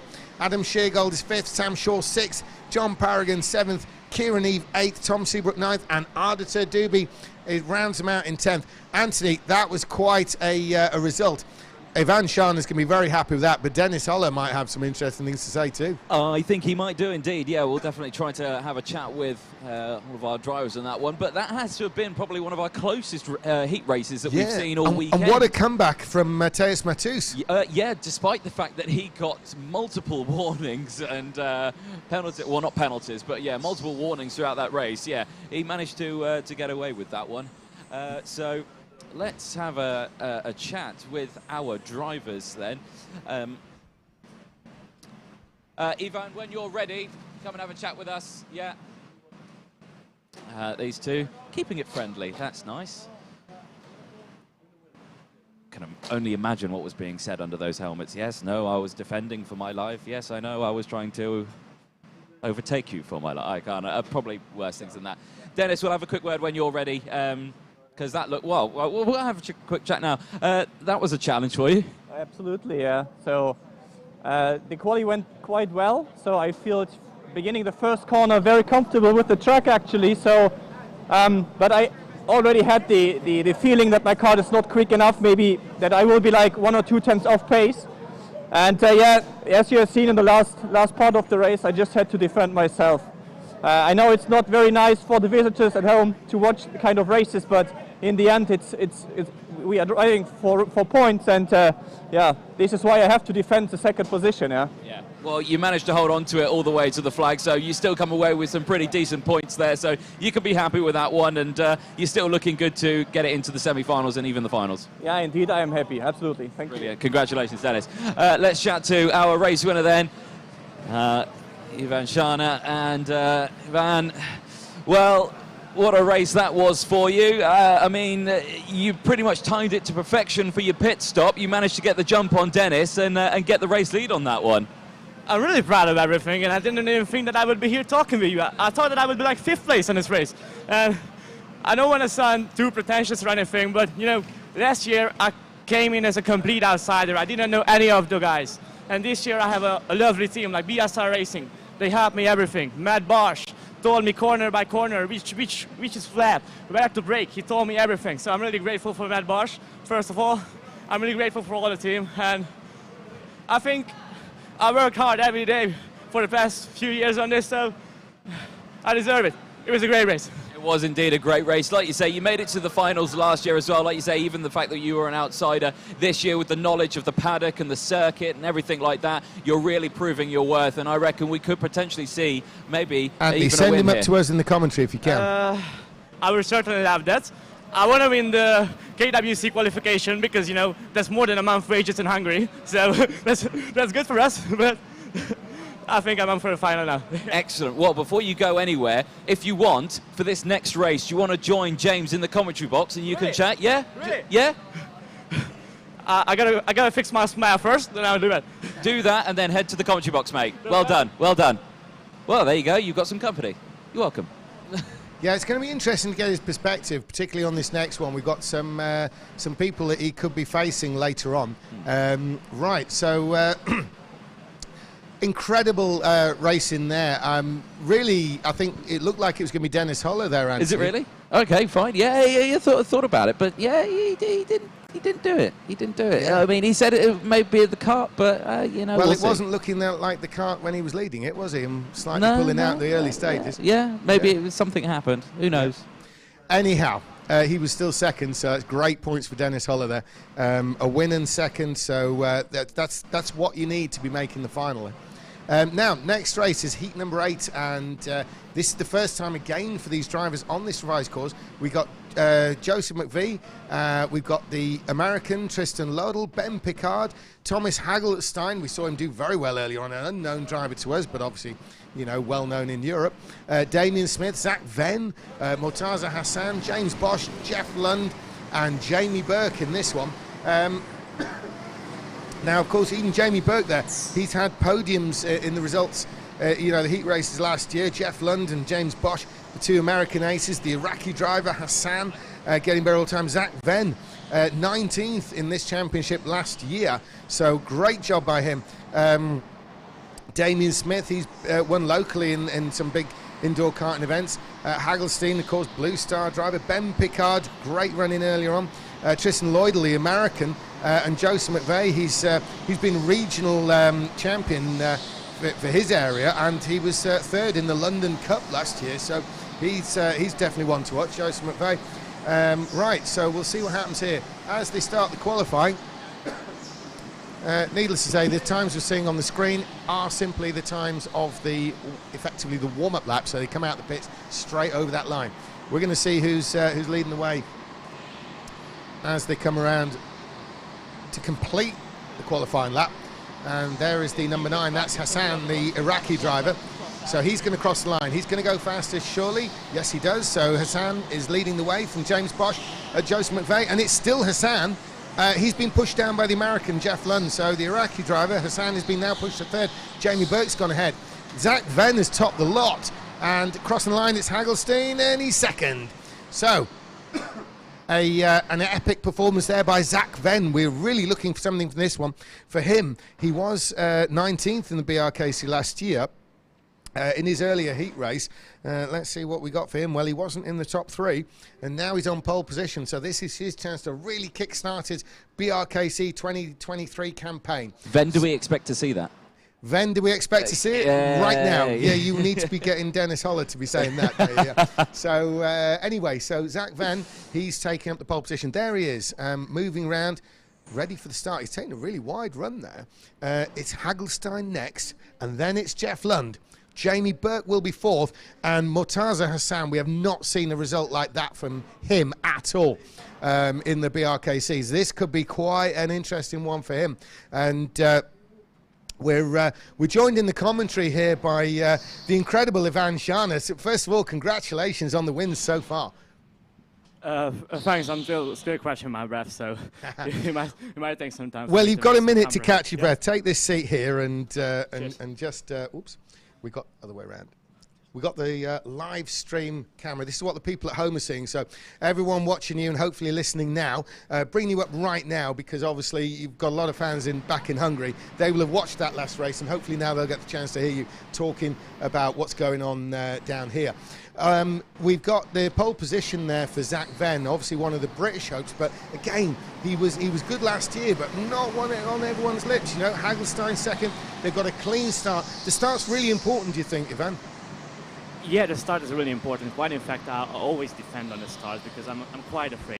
Like the last race, I was 2nd, so I really had to defend from Menard. There's a couple crashes in here. Yes. And speaking of Zach, I think he won last year too, a race from Ruben Boutens. Yes, he did. It was an incredible performance there. He was 19th in the championship, so he was almost in the final, but not quite.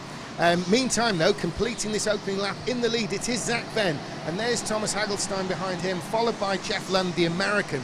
Obviously, people like Zach Venn pretty much competing in the UK only. Thomas Hagelstein in all the European events that people like yourself are in, yeah? So... Yeah, personally, I haven't raced against Thomas. There's still something to happen in the future, but I think I will be ready for it soon. Well, I think you're probably top in the points at the moment, so you're ready for anyone. He's by your standards, he's only running second at the moment there, Ivan. So we have Jeff Lund, the American driver, in third. He's one who's obviously known again on the international field now, so you'll be seeing him in the World Championships, things like that. Is he someone who you know already, or is it a new one for you too? Well, funny you mentioned that. Actually, last year, Yeah. my first battle for the victory was against Jeff Lund. It's a crazy defensive guy, so we became friends. You guys have some form at least together. So Jeff Lund, he's running in third place. Zach Venn continues to lead the way. We have seen in a lot of the earlier races the leader trying to break away in this early stage. There's a lot to be said for pulling away at the start, making some breathing space for an easier pit stop, yes? Oh, well, it always just sort of plays out during a race. Like, you may have a plan, you plan it beforehand, but you always have to adjust during the race. So I think this is why I like to watch during the others races, because I can think what I would do if I was Thomas, what I would do if I was Jeff. Yeah. And it's really important in building up your headspace for your race. Absolutely. Now we're seeing a bit of a tight battle a bit further down. Joseph McVeigh, we know he's been competitive before. He's a London Cup winner in the past. He got a bit of a warning earlier in this race for contact, but it is a battle back there, and they are fighting for position. It's sort of evened out a little bit, but we'll keep an eye on him. James Bosch, the other American, in fact, Joseph McVeigh's been bundled back to last, but Lloydell and Bosch, both from the USA. These are guys who are going to be trying to race in the World Championship, but we have Mortaza Hassan, the Iraqi, is maintaining fifth place. This is not the sort of position we've seen from him last year or before, you know? Yeah, I'm really proud of him. I remember him. He was, I don't want to say laughing stock, but he was one of the guys you see, yeah, he will surely be last. I mean, he is a very nice guy, but he was running at the back. He certainly wasn't running fit. Oh, Anthony in the pits. Talk us through. Yeah, Damien Smith just come into the pit lane there. His pit stop absolutely fine. We also had Joseph McVeigh also in earlier. His pit stop also fine. And there's less than 2 seconds between them. Yes, it's at the back, but they are pretty close. That could be interesting from maybe Zach Venn trying to lap people, or their own race together. Meantime, we do have Zach Venn continuing with the lead there. He's built it up to about 0.6 of a second. The gap between Venn and Hagelstein, if he's going to win, Venn could do with more than that, yes? I always check the gap in the screens during the races, and when I stopped behind Dennis' last race, I think I had like a 2.5 tenths of a gap. So that's like a gap that you can jump in a pit stops, but I think 6 tenths, the current gap, is too much to jump in a pits. It's too much, because there's the visual we can see on screen. The people at home, they can see the gap there. So there's the lead event, and there is Thomas Hagelstein. That will be too big a gap for you to consider jumping, yeah? Yeah. The other has to mess up their pit stop really badly for that to happen. Now, one thing, when it comes to messing up pit stops, we've seen a lot of that, Ivan. A lot of people have had penalties in this championship so far, more than we've ever seen in the past, more than last year. What's making that happen this year? Have you a feeling on it? It's been all right for you, right? I'm always practicing pit stops more than the others, like last Friday, yesterday actually. Action in the pit lane, sorry guys. In the pit lane.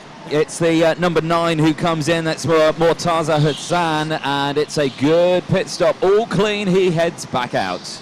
Excellent. So topically there, Ivan, that was a clean stop. That's what you're looking for, and that's why you've been practicing a lot yesterday. Yeah, you really need to practice it, and then it still comes down to luck. Like even Ruben Boutens has made a 40 pit stop. Yeah. That's not something that he does. No, it's not something we expect from any really of the regular international drivers, especially Ruben Boutens, 6 times BRKC champion, twice world champion, and it goes wrong for him. You know, it's like, whoa, is this people just trying too hard, trying to cut the lights, trying to be fast out the pits? Well, you know, it's a great championship, especially with this feeling that the commentary gives it. Everyone wants to win it, and everyone wants to do good on pit stops and qualifying, so that's why there's so many mistakes happening. Yeah. When it comes to a pit stop, Zach Venn is certainly not in position to have anything except a good pit stop at the moment. We can see on the screen there, he's got that lead. It's still 0.6 of a second to Thomas Hagelstein, we're looking there at the leader. There's Zach Venn in the white helmet, and there's Hagelstein, and there's the third place, Jeff Lund, and here's fourth place. So it's really very close indeed. Certainly if Zach Venn has any kind of problem in the pit, or even a slow stop, he could lose places. I don't expect him to have a slow stop, but we shall see about that really. So I don't want to make predictions, but I don't want to say who I'm rooting for even. Well, Anthony, Ivan says he doesn't want to make predictions. We've been having to make predictions all day, haven't we? Yeah, get him on it. Tell him what. Get him out of it. Yeah, we demand a prediction, Ivan. Who do you think is going to win this? How about Zach Venn, Thomas? Can Thomas jump in? Or what about Jeff Lund? Can he make up the 1.8 and get the pair? On pace, right now they look roughly even, so I think I have to go with Zach. Go with Zach. Yeah, they're going to even each other out. Yeah. Awesome. Well, we're really waiting for something to happen in this race. It's quite spread out. There's a little bit of action further down, but it's generally evenly paced. Zach Venn, he has a close lead by 0.6 per second. Jeff Lund is there, but it's been the same for a number of laps now. Ivan, while we've got this sort of bit of a gap, we may have to jump over to Anthony if anyone comes in the pits. When you were battling against Dennis Huller and Johan Medart behind, obviously that was a very, very tight spot for you with Huller in front. But Medart keen for points. It's important for Medart to get more points now. He's had a second. If he wants to be in the final, he needs to be looking at wins from here on in. Was there a lot of pressure there? Was it a tough race? It was really tough because just when Medart stopped, I knew he stopped because we were about to catch a lap guy, a slower guy, and then he jumped into the pits, and I was like, okay, now I gotta push really hard. And then the lap guy, he sort of pulled to the side, so I was like, yeah, he should have let me through. Action in the pit lane, action in the pit lane. It's the number 16 of Ben Pickard who comes in, representing the UK. Good first gate, comes into gate number 2, no dramas whatsoever, and he's got a clean piece of track behind and in front. Yeah, now somewhat of a surprise. That has pushed Ben right the way down to 10th place. Admittedly, there's only been 4 people in the actually taking a pit stop, so he may sort of cycle through that. But it must be a bit disheartening, Ivan, when you've been in the middle and you make a pit stop and you're down in last, like Ben Pickard. You think, no, what's going on?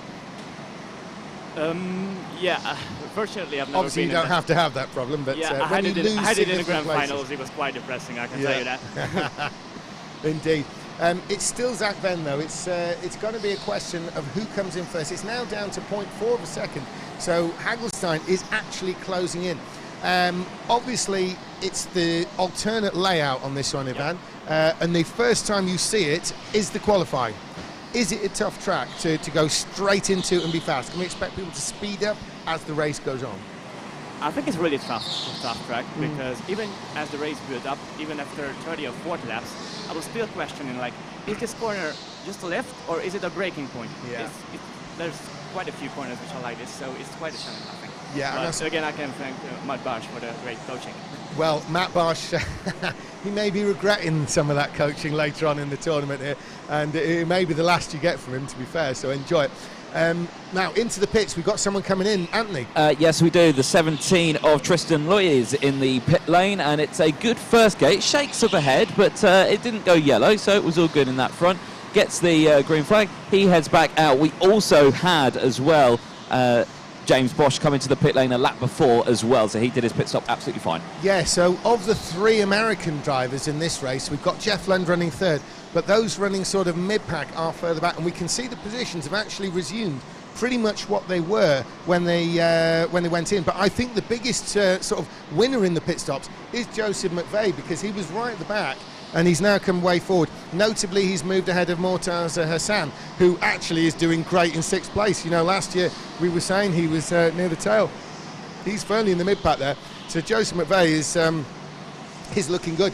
The other 2 Americans, Tristan Loydel and James Bosch, they were sort of, they started down there and they've gone back to down there with Damien Smith and then Ben Pickard behind. Now we're looking at this little battle here. And I think that is that Loydel, Bosch and Damien Smith. So they're coming down the back. This 3-way fight developing. Just about see the numbers. Yeah, it's Loydel in 17. Obviously, they've flown in from America, so maybe a little bit tired, but it was earlier in the week, so they've got over the jet lag. So they've got no real excuse there. But it is looking good here. But this is the tightest battle in the race. Is it hard to pass, and particularly on this revised layout, Ivan? What's your view? You Is can it hard to overtake? You can pass if the one in front doesn't want to defend. If he wants to defend, he definitely can, unless he makes some mistakes. Yeah, and we saw a lot of people running to the inside down this back straight here. Certainly in the early stages when you were racing in that last race, you could see Dennis Holler was doing it, then you went to do it, but Medart was on the other side. And in fact, now we've got Thomas Hagelstein all over the back of Zach Venn. Is someone coming in? Yeah, Yes, we've they got are. a driver in. We've got the number 12 in the pit lane. It is Hagelstein, and it is a good first gate. Comes in towards gate number 2, and it's no drama. He heads out. Also, the number 20 comes in as well. Jeff Lund, and he gets no, it wasn't Jeff Lund, sorry, it's Jamie Burke who came in, and he's all good as well. Yeah, Jamie Burke was running right up at the sharp end. He resumes behind Thomas Hagelstein, and now we're waiting really on purely Zach Venn and Jeff Lund to come in. There's a 2-second gap between those two. Obviously Hagelstein was right on the tail of Zach Venn,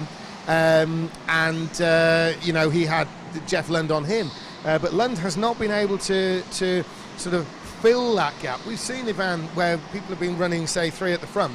As soon as the middle one goes, the third one actually fills the space, you know, closes in.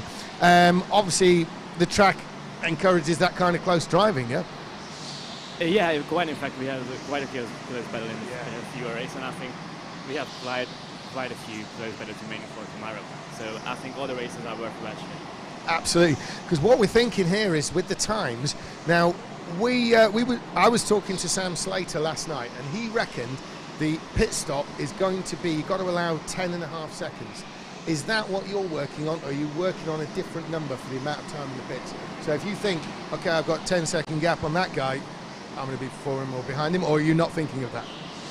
It's roughly in that ballpark In area, that- but I don't want to tell all my secrets. But We'll keep some I think you have secrets a as screen secrets. with the Yep. pit stop times, so Yep. that's something that we don't have on the track. So you're lucky. Yeah, so, well, we're trying to look at it, but it's never really been that simple, you see. So, yeah, we're sort of... Plus, Anthony and I need all the help we can get, so we always take the words from the people doing it.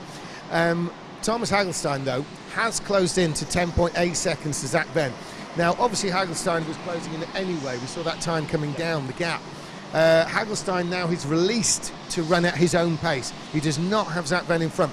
Zach Venn really needs to come in the pits now I to think stop Hagelstein getting closer. I think he has. Action in but, the pit lane, yeah, prove it so all. we've got the number 10 in. Venn Got Venn in. So Ven's in the pit lane, and good first gate, good second gate, gets on the power nice and early, comes out just ahead of the number 12. Yeah, so we're thinking there, if Zach Venn went in at that point, if he'd left it any later, he may well have been falling down the order, because the fastest on the track is Thomas Hagelstein. Actually, yes, it's identical that time, isn't it? So they've got a joint personal best. Zach Venn, Thomas Hagelstein. Jeff Lund has the lead, so it's going to be on him now. Anthony, down in the pit lane there, this is going to be quite an interesting pit stop for Jeff Lund, because every race we've seen, when there are 3 karts and the middle one moves out into the pit lane, the third one, who's now assumed the second position, closes up on the leader. That didn't happen, though, with Lund and Venn.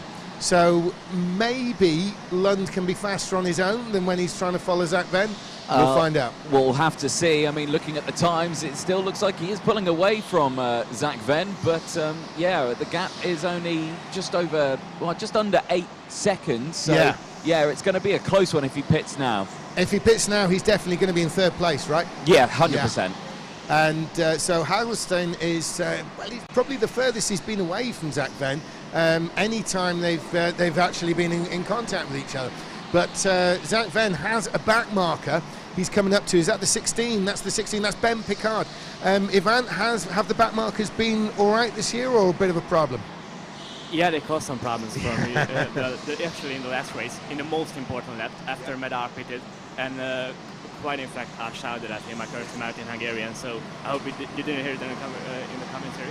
But after that, I had some good pace, so I could win. Only all those Hungarian people watching the live stream will know what you said if we heard it. In England, we don't. It's we don't speak many foreign languages in the UK, so you can get away with that one. You can swear all you like, and no one will know. However, that's all right. But talking of which, we may find Jeff Lund saying some words in English, because when he comes out, he's definitely going to be back to third place, probably by a bigger margin than when he was actually able to follow Zach Venn and Thomas Hagelstein. They were very close, really, those three, but he probably won't be able to see them when he comes out of the pits if he was to pit now. It'll be like, what, 3 seconds or so? At least 2 seconds, which potentially he won't see them at the end of the straights when he's back on the track. We've got a bit of a battle going on, though. It's Tristan Lloydell, James Bosch, Damien Smith. They're battling over 7th place. But look, those times are really close. They're right on the track in the mid part there. There they are on screen. This is very close. They have not changed position, but on the last lap, if someone makes the lunge, it could get a bit tasty indeed. So Anthony, we've had everyone in the pits bar Jeff Lund. Yep. He's leaving a little bit late with 3.5 minutes, but maybe he's trying to make up that time, seeing if he can push some kind of distance. So he closes in. He's in the 21, isn't he? Yes, he still hasn't pitted. Still not pitted, no, and the gap isn't increasing at a rate that I think he'll like, especially with Hagelstein setting fastest laps of the races on the last lap alone as well. So the gap is closing down. He needs to pit sooner rather than later. He's just going to make it worse for himself. Now, Zach Venn and Thomas Hagelstein are the only drivers in 32 seconds in this race. So, and they have been trading that fastest time back and forth. At the moment, it's Thomas Hagelstein who has the advantage there, but it's only a tiny amount. It's like 300ths, you know. So they're near as damn at the same speed. And unfortunately, from his point of view, for Jeff Lund's point of view, they're quicker. But Jeff Lund has set a new personal best. He's gone into 32 seconds as well. So Jeff Lund has found some speed, 0.3 of a second actually, because he was 30.1. He's still not come into the pits, but he's certainly getting faster. Arguably, this is what he could have done with a couple of laps ago, Anthony, to try and bridge that gap. Yeah, definitely so. But Thomas Hagelstein's immediately responded and gone even faster. So, yes, he has. And now he's in the pit lane. He's in the pit lane now. Finally, Jeff Lund in the pit lane, gets the green light on the first box. No drama there. Here comes second and third. They come past him now as they cross the line. And he has fallen down into third place, but it was a good pit stop. That's right. He came in the lead. He lost first place to Zach Venn. He lost second place to Thomas Hagelstein. He does continue on, but you know what? It's a visible gap. He can actually see those ahead, so maybe that will give him, you know, the feeling to pull forward. Ivan, is it easier to catch people when you can see them, or not? I mean, does it give you the feeling that you can get to them? Yes, it sure gives you a mental advantage, I think, everyone. Absolutely, and there is the leader. It's Zach Venn on screen now. He's got Thomas Hagelstein nearly a second behind him, but in visual contact. And here's Jeff Lund. There he was, just sweeping through into the picture there. Jeff Lund, the American in the black suit with the white helmet, but it is still the British driver, Zach Venn. An incredible performance by him. He was 19th in the championship last year, and he hasn't got a top 3 yet, but certainly he's meaning to change that with a win in this race. And it's over Thomas Hagelstein and Jeff Lund, so this is a very worthy victory. This is not easy opposition for him, as we can see with Thomas Hagelstein being very close behind. And another, but the new fastest lap is Hagelstein, who is just keep getting faster, Ivan. They keep getting faster. Is the track itself getting quicker? Well, as I said, I still have some doubts about whether to take a corner flat or even lift or even brake. Yeah. But after you get used to it, you can get a lot quicker. Yeah, like Vika was even 3 times quicker than even this. Yeah. So basically, the drivers themselves are probably speeding up as they get more used to the track, because nobody saw this track till they went out to qualify right before the race, and then they had a warm-up lap, one qualifying lap. So their third lap of the track was the first lap of the actual race. Oh, got an incident down there. It looks like it's involving Lloydell, and is that Bosch as well? No, it was Joseph McVie that it was trying to go for the move into the final hairpin. Yeah, but that was with Lloydell, was it? No, he's further back. Sorry, I'm looking at the wrong drivers. Yes, Joseph McVie possibly on Jamie Burke there. I think it was on Jamie Burke, yes. Yeah, it didn't come off, but he's been pretty racy, to be fair, as Joseph McVie. London Cup winner, and you know, he knows how to race a kart, and he's showing it here today. There's Zach Venn, though. He's on the last lap, and it's going to be a great victory for Zach Venn if he can hang on. He's got Thomas Hagelstein just 0.7 of a second behind. Jeff Lund really is a bit too far back to make a challenge now, and we'll keep an eye out for Zach Venn. It's going to be a fantastic victory for the British driver there over Thomas Hagelstein from Belgium. And Ivan, you talk him in. Zach Venn ran the last couple of corners.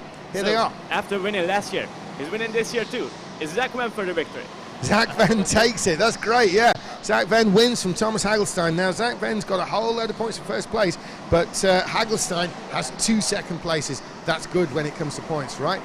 Superb. Well, my places are better, you know. Yeah, well, even better, yeah. 2 wins. That gets you in the final. So, the final carts are coming in now. Lloydel has got 7th, has he? Yes, Bosch 8th, and Damien Smith 9th. Ben Picard brings out the final bit. But just to confirm, it's a victory then for Zach Venn ahead of Thomas Hagelstein, Jeff Lund, Joseph McPhee in incredible 4th place, Jamie Burke 5th. He managed to switch positions at the end there.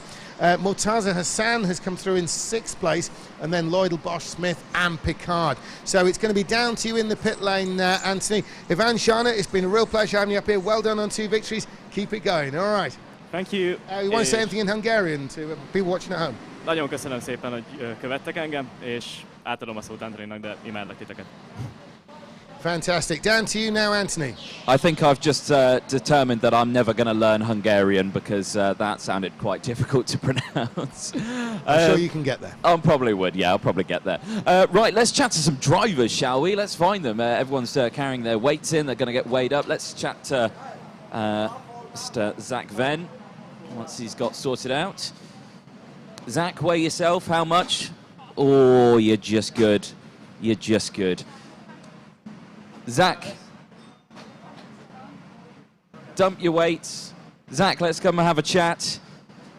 Take your helmet off. Come on over to the branding. Squeeze your way through. Oh dear. Well, Zach, congratulations on that one. Looked like quite a hard race for you. How cold was it out there, though? My toes are numb. Yeah, I'm completely numb. Yeah, Fingertips are quite numb as well. But I think people don't understand that. Yes, we may be indoors, but the shutters are open to let all the fumes out, so it's still about minus 17 degrees in here. But what a victory that was. That's a good start to the weekend. yeah, I'm well happy with that. I mean, I wasn't expecting to win that. I thought Hagelstein would probably have that one. So when I put it on pole, I thought, right, here we go, then we might have a chance. And I seen on the first few laps, I was constantly doing purple lap times, so I knew I was kind of pulling away a little bit. So started to relax, just get into a rhythm, constantly setting good laps. But then obviously he started setting some quick ones too, so it started putting the pressure on. And then he started bumping me, and then he pitted, and I was like, right, just stay out, keep cool. And somehow I managed to put in a really good pit stop, came out a fair bit in front of him, and it just made sure that there wasn't too much pressure, really. Yeah, it was a good result still, though. Pit stop strategy worked pretty well as well. You were obviously fighting for essentially second place for the most of it, and then Jeff Lund finally came in and you inherited that lead. So probably a nice relief when you saw that. Yeah, it definitely was. Well, a great result for you, so congratulations. I'll let you celebrate up in the warm as well, so you go and enjoy that, get yourself warmed up. Congratulations. Thank you. Oh, brilliant. Every time I chat to a driver and I want to chat to more, I always say to them, when you're done, come over. And they never do. They walk off. It's shameful. It's shameful, really. I think I should get a penalty for that one. James, we've got a few more races to go before we have another little break. But, yeah, what's coming up next? Well, you're obviously not going to have to talk to that. These are no longer up the answer. However, we are moving to Heat Race 9. And Heat Race 9, we're seeing the second event today for Sean Bradley, the reigning BRKC champion. We saw a spectacular win by him last year. Very, very popular indeed. Been around great. And so Sean Bradley is up against Matt Stark. James, just quickly, have you got your microphone switched on? Because I can't hear you in my ears. Yes, we're on now. Yeah, on now, Anthony. We have Sean Briley, the returning champion, the returning British champion, Sean Briley. He's up against Matt Stark, Kuba Pucholski, Thomas Russell, Benjamin Gallagher, Aldous Kavaliuskas, Karolis Konchikas, Adam Wyckoff, Steve Gray, and Eliana DeVos. And they are going to put on a show, no doubt. Sam Slater's up here, the the winner of his previous heat, Sam. So great job with that, first of all. Well done. Thank you, James. Appreciate that. This should be quite a tasty one, I think. You've got a mouthful of names out there on the track, which Yeah, there's going to be some names we're going to have to try and pronounce on this one. But really, can we look beyond Sean Brierley? If we're looking beyond Sean Brierley, who would it be? Well, Sean Brierley, of course, won last year in spectacular start. Yeah, I mean, well, they're coming across the line now for their end of the qualifying laps. Let's find out, James. I think it's going to be an interesting one. Matt Stark, where has he come from? He has pushed the champion. In fact, Sean Brierley's been bundled right down the order, has he? Or is he still yet to come through? No, Sean Brierley's still on his qualifier. That's it. I'm getting ahead of myself. Now, and here comes the reigning champion to qualify. He is fast, second fastest. So that concludes the qualifiers. Kuba Puchalski has taken the first place. Sean Brierley, Eliana De Vos, Matt Stark. That's still a very creditable fourth place. He's only 100th of a second off of the time there, so that's incredibly close for the top two, James. It's ridiculously close, isn't it? Eliana De Vos in third, 2.5 tenths off of their pace, which is, yeah, I'm sure he's not going to be happy with that. Well, again, it's the first time on this revised lap, isn't it? So they've seen it for purely the warm-up and then the qualifier. Sam, obviously, spoke about this a little bit with Ivan Shana. Is it quite hard? Because obviously everyone's going out blind. They're not telling anything about the layout that's going to be. So when you get out there, you've got your third actual lap of the track is the opening lap of the race. Is it quite hard? It is, James, yeah. I mean, initially you go out on your qualifying lap, you have about half a lap's sighting lap. Yeah. And you just got to figure out where to turn and then hope that you don't make a mistake on the following lap. But, I mean, every single one of these drivers, I mean, look at Eliana De Vos being 2.5 tenths off the pace. It could be, on his next lap, that he goes fastest. We just don't know. And maybe that's... is the reason for some of the toing and throwing we've seen from the leaders and stuff. Absolutely. Meantime, we're getting ready for the start. So Kuba Puchalski is going to lead the way round. The question mark is going to be on Sean Brierley, how patient he's really feeling. And, of course, Eliana De Vos. So Kuba Puchalski hits the throttle pedal and starts the race now. He's across the line. The start is good. And they're into that new section. Of course, it's only the third time they've hit it at all. And it's pretty clean, it has to be said. Most of it's been clean so far. And to be fair, pretty accurate. Everyone's figuring it out very quick.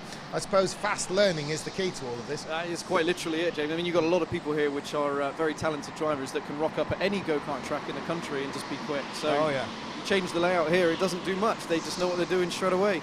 Yeah, and someone getting defensive down the backstretch already, and that's potentially opening a bit of a gap. The 21, I think it was, which is Adam Wyckoff. He is...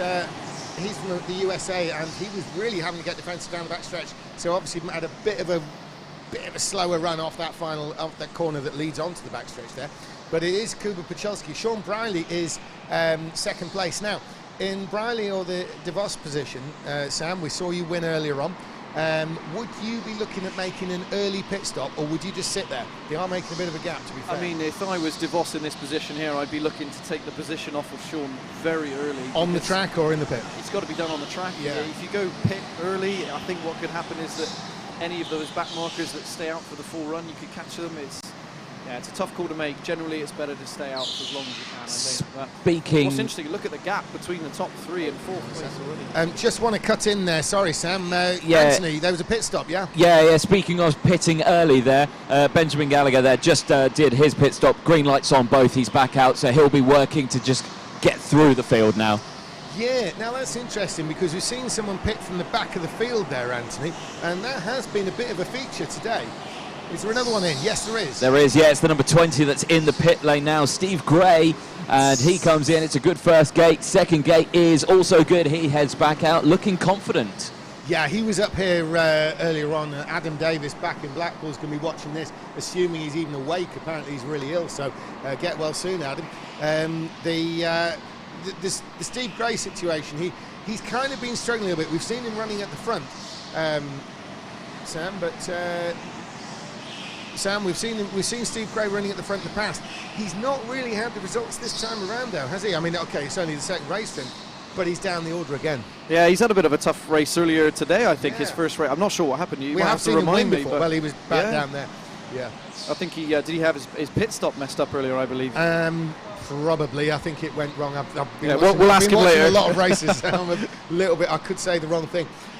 But going back to what you were saying before the pit stop, for your Eliana De Vos now, you will be looking at trying to pass. Oh, there's a lovely move there by Kart 8's Carolis Conchicas. Oh, does he want something else? Yeah, it was 8, was it? Yeah. So Conchicas there, really a textbook move. That is one of the top spots for overtaking here. Absolutely. Risky though it is. Yeah, I mean, he threw it down the inside and he just tucked in as if there was no contact whatsoever. Beautiful, beautiful move. Very good pass there. So we see him move up a place. He's currently in 7th place.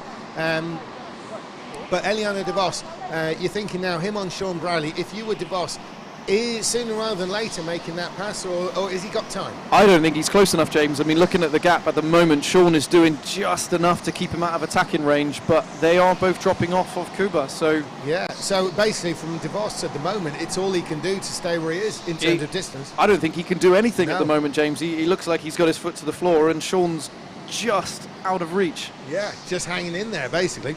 Matthew Stark, just want to bring some attention to him. Obviously, he's, you know him from other events like Castle Coombe and stuff like this, yeah? Yeah, absolutely. He's a Bristol, well, actually a Bristol racer, but based in Cardiff. And okay. I think this is his 4th BRKC now, and very unlucky guy. That's not a bad position for him, is it? It's not at all, especially in Kart 12 at the moment, because I've seen that kart kind of just drop off the pace a little bit. So when he pulled that out of the bag, he probably wasn't too happy, but it's enough to get him where he is. I was going to say he's running in 4th. So, yeah, he's got to be happy with that. Yeah. He's also got a bit of a clear gap ahead and behind, so it's going to be a bit of a lonely run. In these situations, of course, you're probably taking your reference points to the other drivers, looking across the track more than looking ahead of it. Well, this is it. I mean, if Stark was to pit early, he's going to throw himself into the backpack, which he doesn't want to do. So he needs to stay out in clean air for as long as he can, and then as soon as there is any trouble, then take the pit. So no reason to risk it. Action in the pit lane. Action in the pit lane. Sorry, James. No, go for it. It's the number 8, Carolis, is in, and he is good. No dramas there whatsoever. Nice green lights, and he's back out, crucially just in front of the number 9. Yeah, Karolis Conchicas, the Lithuanian, we saw an amazing move earlier on, Sam, you called it, down into the hairpin just here at the end of the backstretch.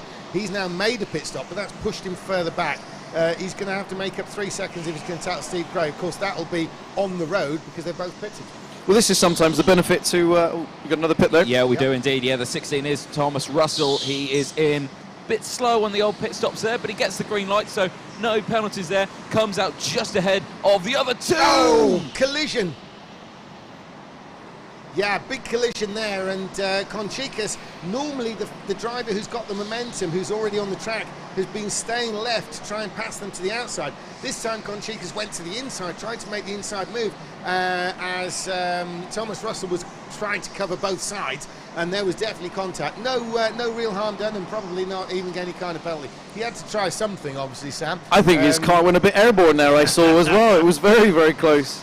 Yeah, but they're now resumed position. You've got Russell, Conchicas and Gallagher at the back, very close on the track. Steve Gray, meantime, has moved up to 7th place. So something's working for Steve Gray, even though it's not necessarily the front-running position we have seen him in the past. Yeah, I think one thing to take your attention to, James, actually, look at the gap between Kuba and Sean Brierley. Where has that happened? He's suddenly closed the gap on him. Yes, he has. It's just over half a second there, Sam. You're listening to Sam Slater, who we've seen win twice already today, or once already, and we've heard him a couple of times on the microphone. But Sam, giving that kind of insight, this is the insight we're looking for from people like him. He's noticed that Sean Brierley's closed in. Now, Sam, obviously that's probably something that's happened maybe with Sean Brierley, because sorry, not with Sean Brierley. I think he's just turned it up a gear, James. Yes, because Elian De Vos has dropped way off, hasn't he? Yeah, he so has. In between those, it's a simple case of Sean Brierley has moved more towards the front part rather than back. Absolutely. I mean, the gap between Kuba and Eliana stayed the same. Sean's the middle marker there, which has just moved up. Yeah, he's the mover. So on that basis, might we see some action in a minute? I think we will, James, to be honest. I mean, Sean's showing he's got pace in a kart, which I would say is slightly slower here. So this is very interesting indeed. And he's just set the fastest lap of a 32.688. That is a very quick time. 32.688 is ridiculously quick.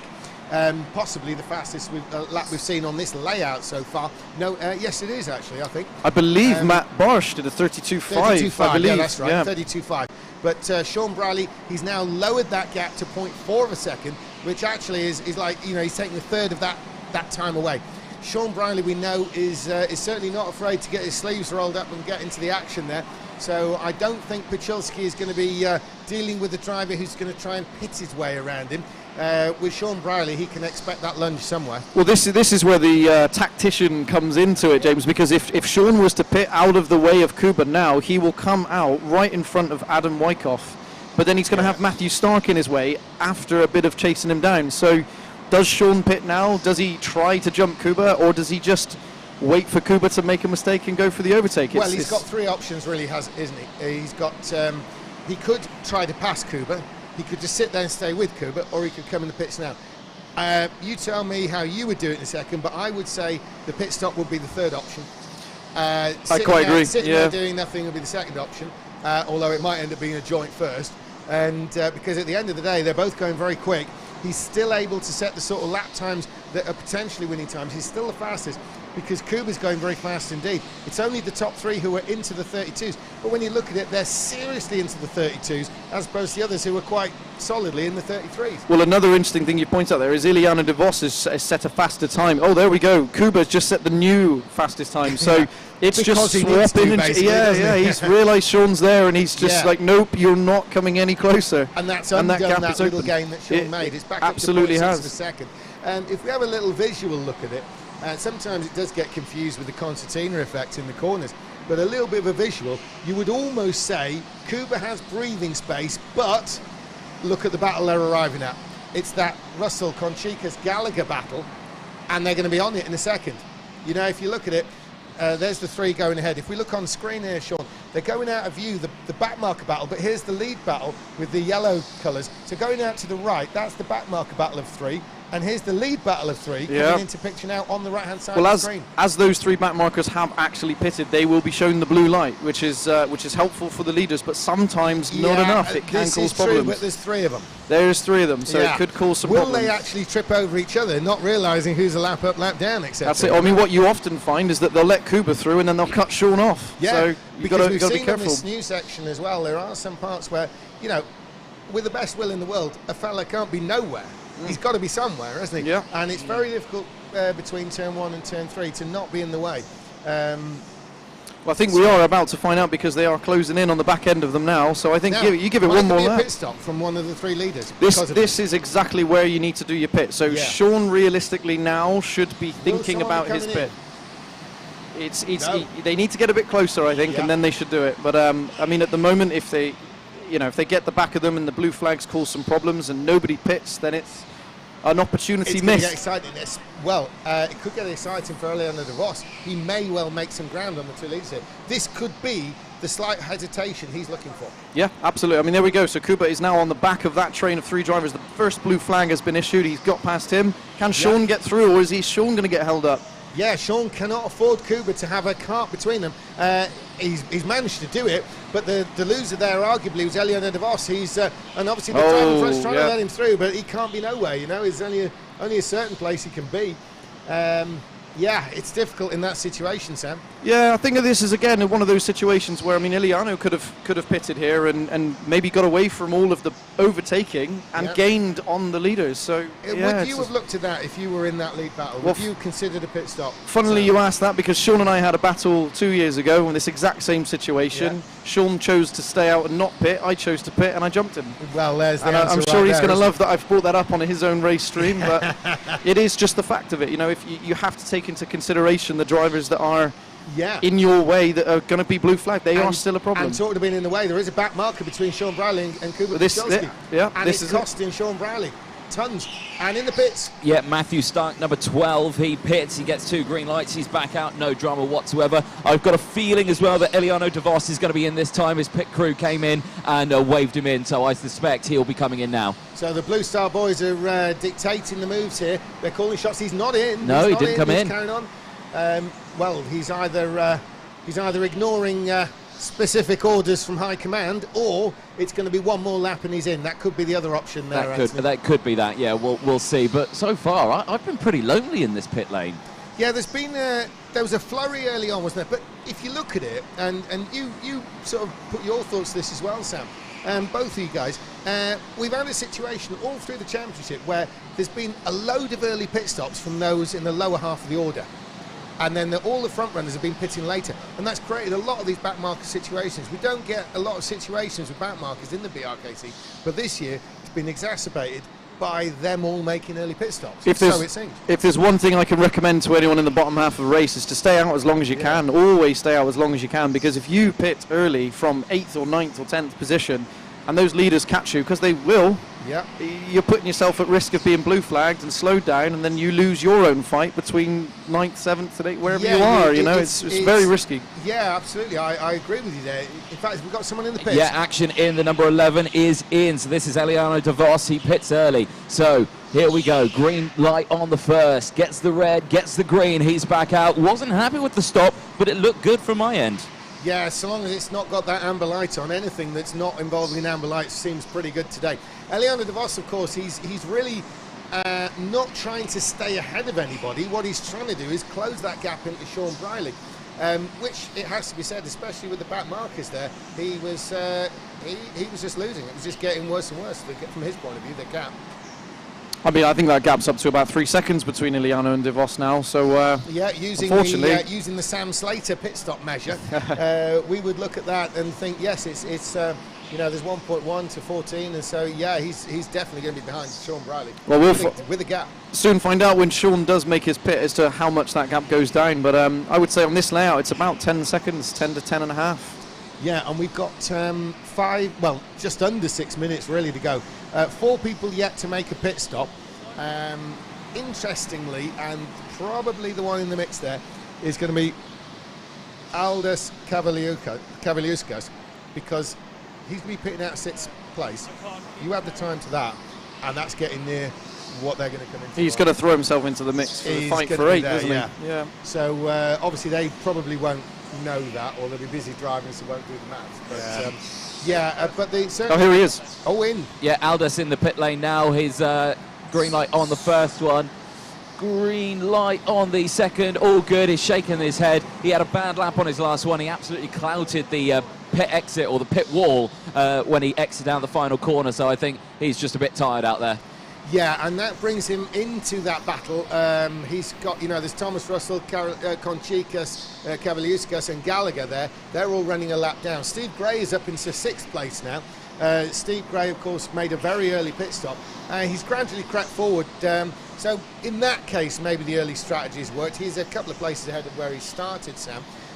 Obviously, Steve Gray, he's been at it enough now to have the experience, to have the nous of when, or the feel of when to pit. Yeah, absolutely. I mean, you've got to put that into a mixture of him also having some clean air, putting some good laps in, and just staying ahead of those 4 that maybe have been fighting. But yeah, and of course, if you look, the gap between him and Matt Stark. He could even close in on Matthew Stark. Isn't he? He's going to run out of time. He's only got 4 minutes to do it. And what's interesting to see as well is actually the gap between Kuba and Sean has doubled since we last spoke about it. Yeah, it's now 1.2. Which is the biggest it's been, isn't it? I think it has, yeah. And I think Sean's probably well out of reach of an overtake now. So. And De Vos is losing time. He's probably about 4.5 seconds off of the time of Sean at the moment, and a good 6 seconds off the leader. So we'll have to. I think what it comes down to, Anthony, is that when the drivers come in after this race, if you want a row, go and talk to Eliano De Vos, and if you want a smile, go and talk to Kuba. Into the pits though. There we go. Yeah, it's the number 21 of Adam Wyckoff. He has come in. He's absolutely fine. 2 green lights. He's back out. Yeah, the American there, he's twice been in the Kart World Championship, when it was in the States and when it was in Portugal. So he has the experience of this kind of thing, particularly with the pit stops and whatnot. Obviously, it's a tough event, but an idea of the calibre, really, Sam, of what people like yourself have to face out there, is that Adam Wyckoff is there and he is running 6th place, but he's, you recall, certainly if he's done the championships or the World Championship twice, he's almost a World Championship regular now. Yeah, absolutely. I think sorry guys, here we go. Second place Sean's in the pits.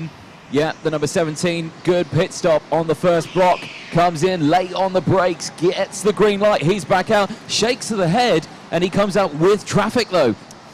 Yeah, that's a bit serious. Sean Briley's got ahead of one of those in the corner there. Had to be pretty determined to make sure he got ahead. So he's only got one person in front. But Sean Briley, you know what?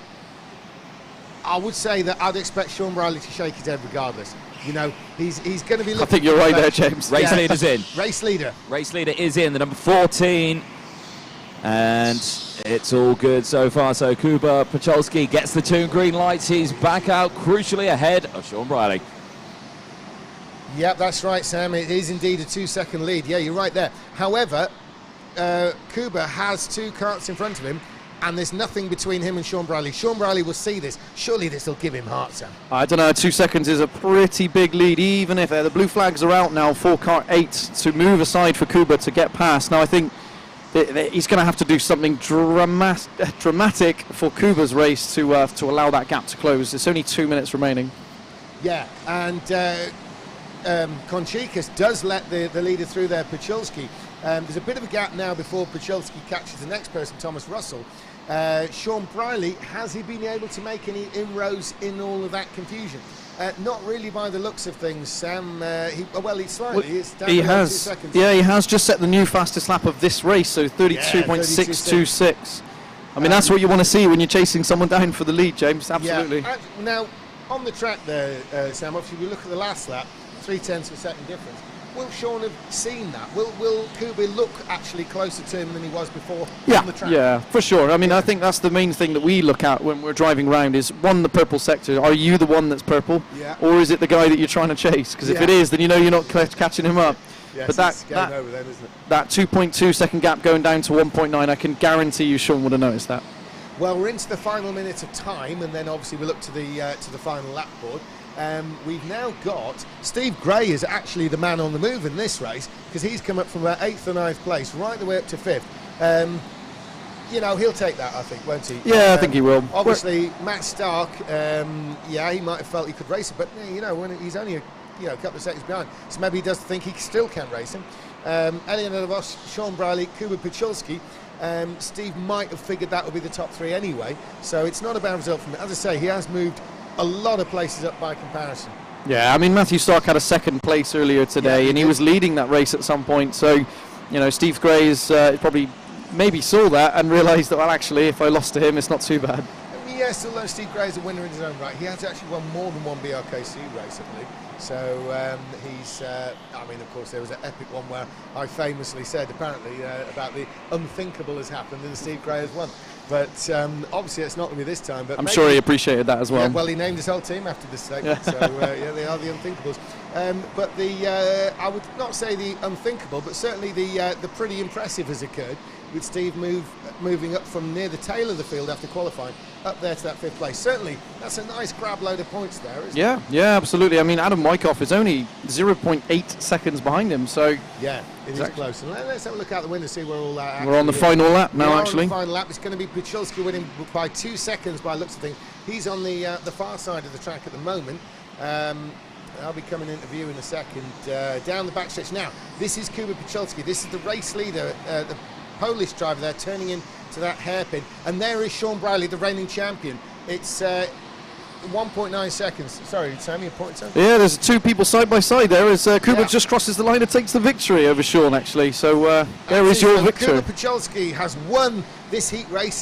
This is a good load of points for him. He was 2nd in his earlier race.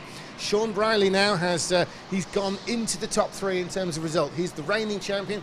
He's taken 2nd place. Eliana De Vos has probably done all he can to get 3rd there. Matt Stark will be happy with that 4th, and Steve Gray has pulled forward. He wasn't really able to get into contact with Stark, but certainly that's an epic performance there. Wyckoff, Russell, Conchicas, Gallagher, Kavaliuskas finisher behind that. But really, that's been all about Kuba Pacholski there, Sam. He's a formidable driver, isn't he? Yeah, I have to say, I mean, Sean's got to be happy with that. It's to take the fastest lap, only by a smidge, but he's taken it. And he's also beaten Eliana De Vos in a kart, which did win some heats earlier. So he's noticed that, and he has probably been quite happy with the result there, I would imagine. Absolutely. It's only 1 point worse than first. So, it's a good load of points for Sean Briley to get his. He felt, obviously, he was in that earlier heat race where there were a lot of heavy hitters. It was always, you were talking about, Yeah, absolutely. Well, so, a lot of people were looking at losing a lot of points. Unfortunately for Sean Briley, he was one of those who ended up on that end of the deal. This is a recovery for him, really, isn't it? It is now, and it's realistically, I mean, I've actually got to race Sean tomorrow, so I don't want to wish him too much luck. He's going to lose more points. He's going to lose more points. That's the plan. But I think, you know, realistically, he now has to win the next 2 races to keep himself in contention. He's had a 4th and a 2nd. That's absolutely right. We'll see what he's got to say, because Anthony Jordan is down in the pit lane with the drivers, and we'll see what he can get. I am in the pit lane with the drivers, and I have got Mr. Kuba Potolsky with me. He's just been weighed, so he's just taken his helmet off, and he's going to come over and chat to me. Now, the last time I spoke to him, he came second. He had a good result, but I said it was because of his hair. He didn't cut his hair, and he's now won. So I might get some grief for this. I say that he's walked away from me again. Kuba, come on over, come on over, come on over. So. Right, so the camera's up there. So there we go. So you see those little lights there? There's your camera, so if you're going to wave to anyone. Right, now the last time we spoke, you finished second, and I said it was the hair. You finished first now, and you've not got rid of it, so technically I was wrong. Yeah, that's right. Yeah, really intensive race, really hard on the first stages to get out of the steam. It was really fast, it was pushing me. Then I catched the car, I started to notice a few things that made me laps quicker. And I ended like in, I think, 1.2. I think you're about 2 seconds. Yeah, 2 seconds. I only saw like something like 1.2. But I think this race really hard, of course, on the small track to get out from the people pushing behind you. But I have done it and win, and so I'm happy. Yeah, it's a solid result for you, of course, and like you say, it's coming to the end, near the end of the day. I mean, we've still got, you know, another 4 hours of racing to go. Can you believe it, ladies and gents? But, you know, a good first day for you. I'm not finished. I got one more race today. Yes, you've got one more race to go, but you've had a second and a first, so it's a good start to it. Good start. Yeah, I think. I'm really happy about this day. I'm really happy because of my progress to previous year. Things got gone better and faster, and that was make me happy to fight with the best drivers around the world. Well, it's a solid result. You had a P2, now a P1, so congratulations. We'll let you warm up, and we'll see you out later. Thank you. Forza Day movie. Brilliant stuff. James, over to you. Next session's on its way. Super. Well, thanks as always, Andy. Great information. Kuba, he does seem quite relaxed about it all, doesn't he? He works hard, but he's pretty contented about everything. We've got Lewis Manley up in the commentary box. He won earlier on, and he's had a second place. Up there in points, Lewis, but looking at this race here, this one is fairly open as far as we're concerned. It's going to be very hard to pick a winner out of these drivers here as an obvious choice. Yeah, because I don't think any of these drivers have won in BRKC yet, so this is their big opportunity to do it. Someone's going to look good here. Let me just go through the list here, Lewis, before we go any further. We've got Nikolai Marsengo, the Danish driver. Craig Tucker is in this. Bilal Osman from Pakistan. Kevin van der Luk, the Belgian. Matt West. Now, Matt West, this really is a good chance for him. Dominic Muir, likewise, British driver there. Ben Churchill, we've seen him a lot over the years. This could be a good shot for him. Mackenzie Jones, ditto. Mackenzie Jones could open his win account in the BRKC right now.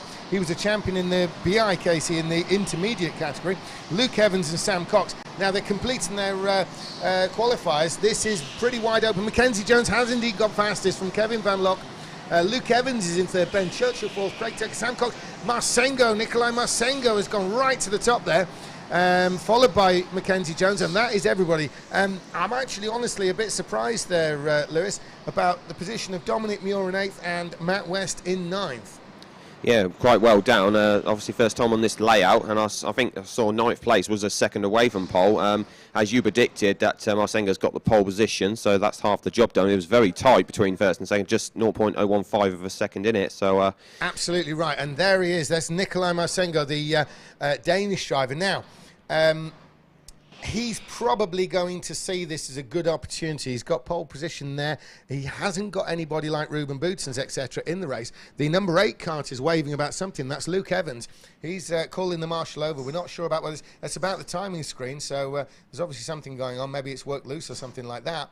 But looking down on the screen there, we've got Nikolai Marsengo, Mackenzie Jones in that green helmet with the red suit. And third is Kevin Van Lock. Van Lock, the Belgian, looking to make a bit of a name in this race. Luke Evans fourth, Sam Cox fifth, Ben Churchill sixth, Craig Tucker seventh, Dominic Muir eighth, Matt West ninth, and Belal Osman is the one in the black helmet right at the back there, the Pakistani driver. Now, as they pull through, Nikolai Marsengo, he's been touted by many as a contender, not only here but generally in the international scene, Lewis. So we're expecting something from him. Now, it's a good start. Maybe a bit of pushing and shoving at the back, but they're okay. They're making it through this this new section here. And of course, this first lap of the race is the third lap that these drivers have actually driven around this, revised layout, the alternate layout that Formula Fast, of course, they don't publish it. They just throw it out there. And does that make it a bit more difficult? Yeah, because it's new again this year, but this layout seems to be first corner is exactly the same as last year, and the other couple of bits from 2018 and last year. So it's new to these guys. It's not as physical as last year, of course. So, but it's not too bad for me. But I do like it. So it took me quite a while to get used to it, because that took me a few laps, that's for sure. So.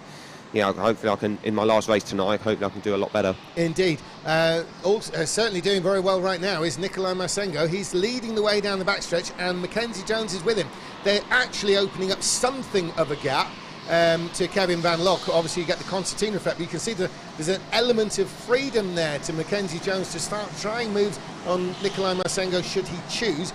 Marsengo surely is going to go quite long before a pit stop, Lewis, so I would expect him to stay out some time, but Mackenzie Jones could be the wild card in the middle of that should he feel he's been held up. Obviously pitting now would be crazy because he'd be straight into the back markers. Yeah, absolutely. No point pitting yet. It's too early to do that, and you've got clear road ahead. So the leading three are pulled away from 4th, 5th and 6th, which is together like 1, 2 and 3 are. Marsengo's just got a little bit of lead over Mackenzie Jones. Of course, no point pitting, of course, so there's plenty of time left yet. Absolutely, and there's a definite gap opening up between 3rd and 4th place. That's Kevin Van Lock and Luke Evans. Now, Luke Evans, of course, we've seen him perform pretty well. Oh, we've got someone in the pits already. Yeah, Dominic Muir, he's going for the early pit stop there because it was bad qualifying, so he's going to try and get the jump, see what he can do. Yeah, do you know what? That might be a pretty good call there, because Dominic Muir, we were surprised, or I was saying I was surprised to see him that far down early on. This is what the early pit stop's for, isn't it, Lewis? You've qualified what you consider out position, you feel like you're being held up, you get out of it so you can be faster on your own, yeah? Yeah, indeed. He was near at the back anyway, so he just thought give it a go and see if he can undercut a few people ahead of him. The stop was okay, obviously both green, so that's no problem. So you'll be hoping to undercut people ahead of him. Yeah, and we saw Blackpool's Steve Gray do that in the last race. He went from down the order up into about 5th place. So Steve Gray showed it could be done with that early pit stop, and I think that's what Dominic Muir's plan is. So he's 17 seconds behind the leader, having made his pit stop. We'll just see if that can be done. Is that another one? No, there was some waving. It was just at the point where you would wave to say you were coming into the pit.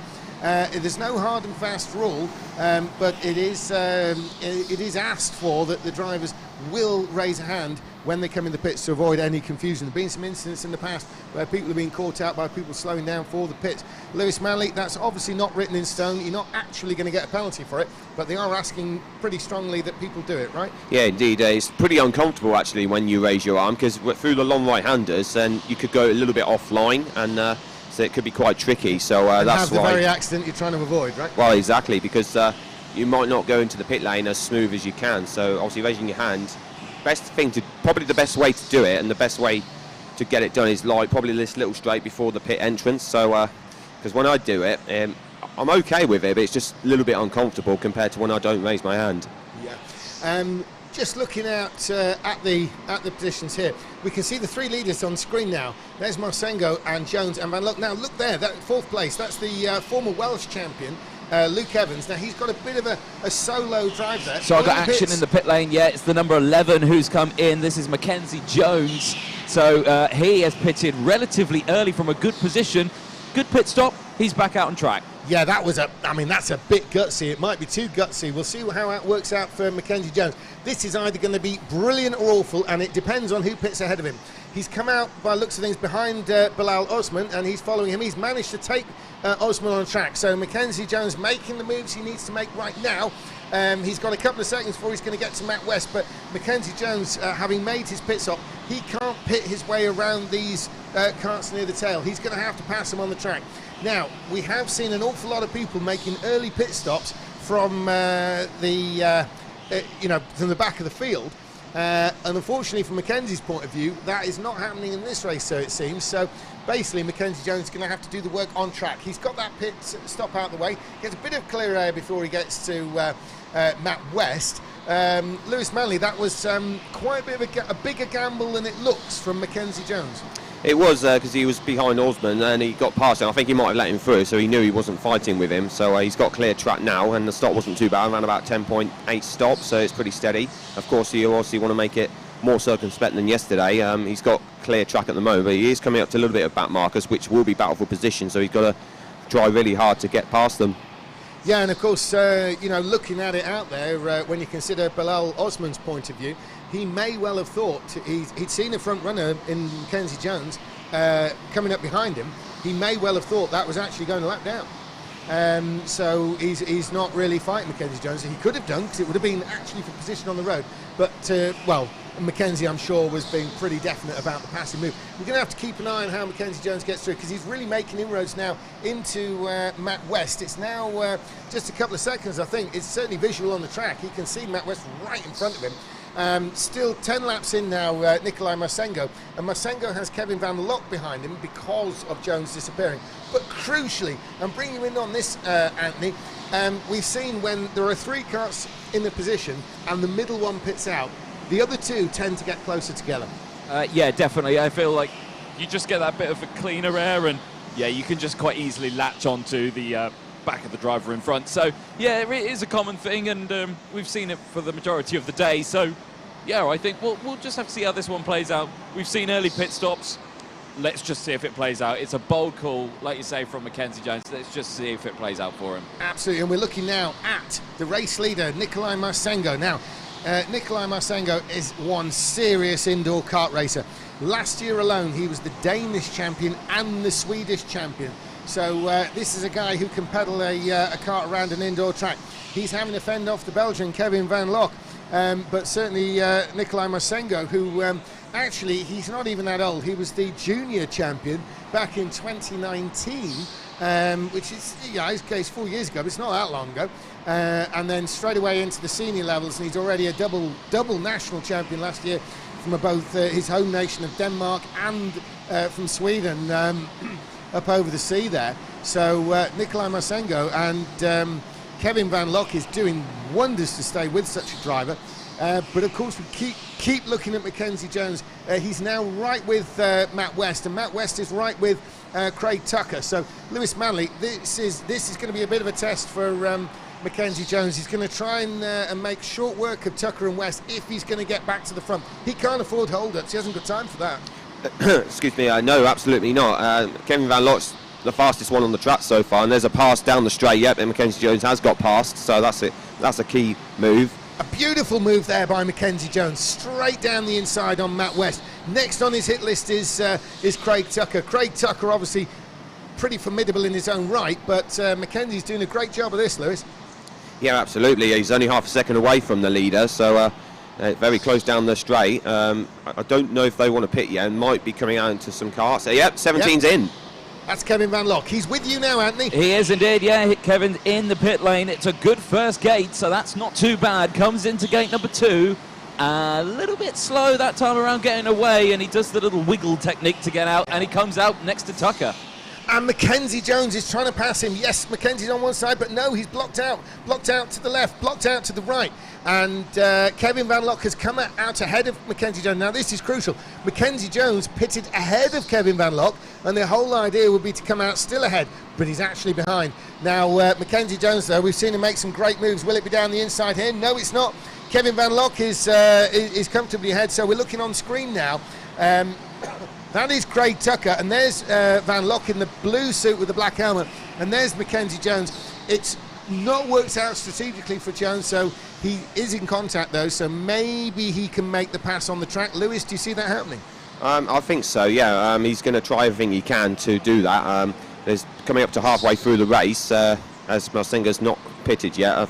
As Van Lok's stop wasn't the best in the world, but of course it was both green, which is the key. So he just stayed ahead of Mackenzie Jones, which was so important. So that's going to be a 5 for P2 at the minute. So Marsenga can pretty much take a little bit easier stop because he's got a 12-second advantage. So he could come out, if he has a 10.5-second stop, he could be around about 2 seconds just under ahead. Indeed, and Kevin Van Lok and Mackenzie Jones, the leaders who have pitted, are embroiled in a massive midway scrap involving Craig Tucker, Kevin Van Lok, Mackenzie Jones and Matthew West. They're a four-way fight. There they are on screen going up to the back of the venue there. Back down, and now here they are, here they come. So up ahead there, that's Sam Cox, but there's Craig Tucker. And so there's Craig Tucker leading the way. In the blue is Kevin Van Lok, and then behind Mackenzie Jones, Van Lok down the inside. There's contact, but it's clean, and Mackenzie Jones crucially gets through. Craig Tucker has lost 3 spaces in one go. Mackenzie Jones needed to take advantage there. He could never afford Van Lok to have that position without following him through. So Mackenzie Jones done what he needed. Oh, and there's a pit visitor. Yeah, there is indeed. It is Bilal Osman, and he is in, and he's got a good pit stop. Good pit stop. He's back out. And Nikolai Marsengo has just got ahead of Bilal Osman there to put him a lap down. So Bilal Osman, the Pakistani driver, has exited the pits, just been passed there by Nikolai Marsengo. Of course, Marsengo has yet to make a pit stop. He's one of 6 drivers who've yet to make a stop. There's only been 4 in there, Anthony. It seems like more. Yeah, I know. We've only had 4 pit stops, and there's less than 10 minutes to go. And crucially, of those 4 pit stops, 2 of them were race leaders. Exactly. So we're going to get busy soon. So get seated. Yeah, maybe a bit too busy for comfort. There's a lot going on. And then down the inside, Mackenzie Jones does it. He passes Kevin Van Lok. So Mackenzie Jones makes the move on track that he intended to make in the pit lane. Question is now, how's that going to work out versus Nikolai Marsengo, the actual race leader at the moment? Yeah, a very good move that was. I think 17's got a problem. I don't know. He's running very wide. I think he got jumped by Matt West there. I'm not sure there's a problem because he's staying with him, but he got big time jumped by Matt West.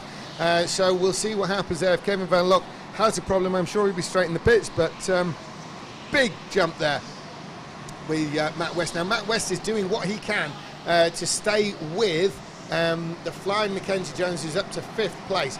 Mackenzie Jones pitted out of 2nd. We're going to have a little look at the gap. Now, if Nikolai Marsengo comes into the pits right now, Anthony, he will come out ahead of Mackenzie Jones. So Marsengo would maintain the lead in reality. Yes, he'd lose it to those who haven't stopped, but his real competition is Mackenzie Jones right now. So, 22 laps in, nearly 8 minutes remaining. We can see now we've got Mackenzie Jones chasing down Sam Cox. He's actually caught Sam Cox now. Sam Cox has yet to pit. Mackenzie Jones has. So Jones is really on a mission here. He's not really in a position to leapfrog Marsengo if Marsengo pits now. It's a miracle he's that close considering the amount of work he's had to do, the amount of passing he's had to do. Lewis Manley, obviously Mackenzie, that early pit stop, it would have worked better if more people had pitted. Yeah, indeed. I think I know what the problem 17 had now. I think he tried to overtake the number 16 at the stadium here, and I think may have been given a bad pass flag. So I think rather that happened, I don't know, because I thought he had a problem, but I think it might have been a bad pass flag. Yeah, Craig Tucker there in the 16. We saw him get bundled back in one go. It was Kevin Van Lok made a move, and of course the rest came with him in effect, that hairpin. Certainly lost a lot of momentum, and it cost him a whole load of places. Meantime, 23 laps in, it's still the reigning Danish and Swedish champion in Nikolai Marsengo. He is comfortably in the lead. He could pit now and come out with the lead once the others are pitted, once they cycle through that. So Marsengo's done all that he can, and he's done enough. Meantime, it's Mackenzie Jones. He's battling now with Sam Cox. Mackenzie Jones getting really racy in this event. He is the BRKC middleweight champion. So of the 3 champions, he's the middle one, if you like. He's working on Sam Cox. Everyone's weighted up to the same weight here. So we're seeing Mackenzie Jones for real. And he's trying to make the pass to the outside. Here they come. He's diverted to the inside. Cox goes a bit sideways. It's cost him time. Mackenzie Jones still with him but can't pass. West is following them. Matt West, can he close in, do you think, Lewis? Do you think this is on for Matt West? Close up to 5th and maybe even jump to 4th? If they continue to find, then yes, he can. So he's going really sideways, as you were saying, down the straight. And Kevin has got past Craig again down the straight. So I didn't see the actual move. It must have been fair enough. So obviously he's now got past him finally. So of course he's dropped back from Mackenzie Jones. So he's now, almost 3 seconds behind. I don't think the leader's pitted yet. I don't know whereabouts he is. No, we're still waiting for 6 pit stops, aren't we? But yeah, it's unbelievable. It's unheard of. We've got how much? Well, we've got one in now. We've got the 20 in. Yeah, it's going to get very busy down there. Matthew West is in the pit lane. Okay, so he's had a good first gate. Gate number 2, also good. He's back out. Yeah, so we've still got 5 pit stops to do, and we've got 5 minutes to go. I mean, it's going to get very busy. Yeah, and this brings in the big old risk, Lewis, of them stacking up in the pits. You could blow potentially your whole championship by getting caught out in the pit lane, having to wait for cars. So instead of making sort of 2 stops in the pit lane, you're actually giving yourself 3. Absolutely. As I said last year, it's not a good idea when you pit behind someone, because that's just going to lose time. So that's just a poor idea, really, because there's no way you don't want to pit that one that's pitted ahead of you, which is not great. And move at the right-hander for Mackenzie Jones on number 9, I think. Yeah, that'll be Sam Cox. So Mackenzie Jones moved up another place. It's 4 absolute position, I believe. No, Sam Cox is yet to come in the pit. So poor old Mackenzie will have been trying to, he'll have been urging Sam Cox to just come in and get out of the way, but he doesn't have to. It's his race. Mackenzie Jones now has moved up, crucially, I think, in the pits, with you, Anthony. Yes, indeed, it is the number 9 that has pitted, Sam Cox, who's in. It's a green light on the first box, goes to box number 2, nicely done on the brakes, keeps the car moving and gets out. Another good green light, and he's back out on track. So we're waiting for Craig Tucker to come into the pits and the top 3. The top 3 being the race leader for the whole race, Nikolai Marsengo. Luke Evans has moved up to 2nd by those pitting, ahead of him, and the same with Ben Churchill. So we'll see where they end up once they take their pit stops. But Marsengo, technically on paper, should round out the winner here. Now Luke Evans, the former Welsh champion, he's running up in 2nd place now. Where would he drop back to?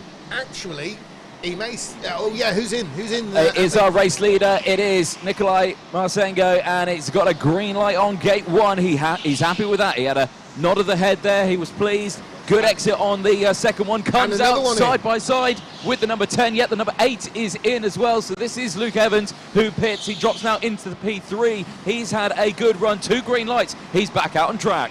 And he couldn't quite keep the momentum going. And another one, and another one. The 16 is in. So this is Craig Tucker, and he goes for a good gate 1, comes in late on the brakes, gets the green light, and Tucker furious with himself with the stop, but it looked quick.